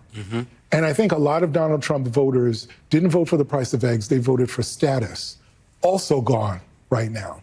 So a lot of those folks who thought that they had some adjacency, that they had somewhere to go if things felt a little uncomfortable, now realize there is no place for comfort. And I think to bring what Democrats are starting to be able to do, in my view, is bring some of those independent voters and some of those Republicans to be able to say, you thought you were safe, you're not. We had the answers before. We have them now. Let's talk. And can I say on that point, winning matters. Yes. Right? I mean, for the last couple months, we've been having this conversation in the abstract, but now we're actually able to show voters, this is where the country is. Yep. People are with our vision. Come along with us. And it's not just something that's happening in the Harvard faculty lounge. This is something now that's actually playing out in people's lives. Yep. So, I mean, that's why this election, in my mind, kind of, matters the most. It's, going to give these people an opportunity to sit and say, I can finally be brave. You look at people like Gavin Newsom, who's showing Democrats how they can use every tool at their disposal to fight back. That's a different posture than the old Democratic Party you knew. It is a very different posture, and I think people are seeing the lessons in real time. I guess for me, I think tonight was a culmination of many different races that we have seen throughout the course of this year, because there have been a lot of special elections. And in every single special election that has been run since 2024, Democrats have either won or exceeded expectations. In Florida, remember, they made all those gains in the special election. They didn't win in Florida, but a county that was 10 plus Republican for Trump, Democrats cut into that. They flipped seats in the state legislature in Pennsylvania. There's a Democratic mayor of Omaha, Nebraska, who unseated a 3-term Republican incumbent. And so tonight, I think it's a continuation of the story that was already unfolding, and now we have much larger data sets. I also think, though, that there are warning signs. And speaking to people the difference, I think, the big difference between New Jersey and Virginia is that the Virginia didn't necessarily struggle with the investments that the New Jersey operation struggled with for a number of reasons. I heard from folks. One, because Mikey Sherrill, she had never had to run statewide before. So the donors didn't know her. So she kind of struggled to raise money at first. But also that the money that was raised, it didn't necessarily go all the places where it might go initially. But there were deep investments. More than $500,000 was invested in August in African American turnout. And that infrastructure, that money made a difference to the organizers to be able to do their jobs and deliver some record turnout numbers. Oh, sorry, Chairman. I was going to say, I'm not just saying this to suck up to you, but being a party chair is the hardest job in the world. It is thankless. Thank you. And the points that you were just making, Simone, right? The DNC staff and the chairman deserve some credit here, right? Yeah. People have been complaining about Ken Martin and the DNC for months now, but the investments you just talked about were conscious decisions made by party leadership. He has made record investments in state parties, all 50 states, including a red state fund that is funding places for Democrats to build out their bench. And on top of that, he showed up in all all of these states. He's been to 33 states, I think, in the last, 6 months. So, like, that kind of leadership from a party chairman really matters and is making a difference. We have Ken Martin tomorrow. Well, tune in. This early preview. Tune in. Thank you. I was going to say to Simone's point, and thank you, John, for always complimenting him anytime you want. Rightfully so. Let me get the Kings fan out. Tonight's a little bit reflective for me too, because 2009, I was where Ken Martin is, and no one believed what I could do then and what Ken could do tonight.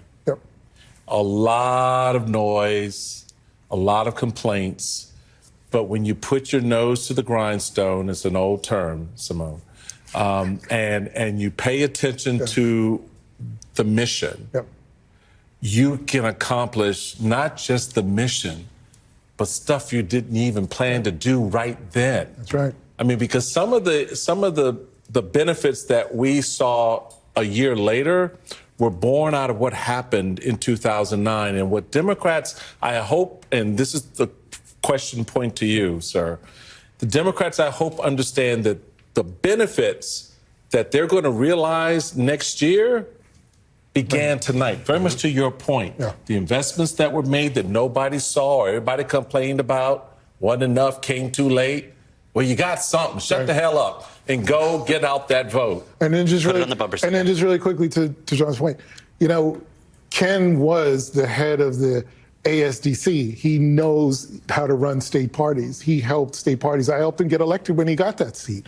And so we understood the importance of generating that infrastructure financially, politically from the ground up. That's what parties are supposed to be able to do. And when they don't, when they failed, you can't get people elected. It breaks that way. But going back to also your earlier question, what we're going to see now is how the rest of the establishment moves based on what happened today. There you go. Well, including that's when it gets the interesting. governor of New York, who's running for re-election next year. All right, we'll be watching it. Basil Schmeichel, thank you. John McCarthy, thank you both for staying up late with us. Back in a moment with our final thoughts on this historic election night. Stay with us, folks.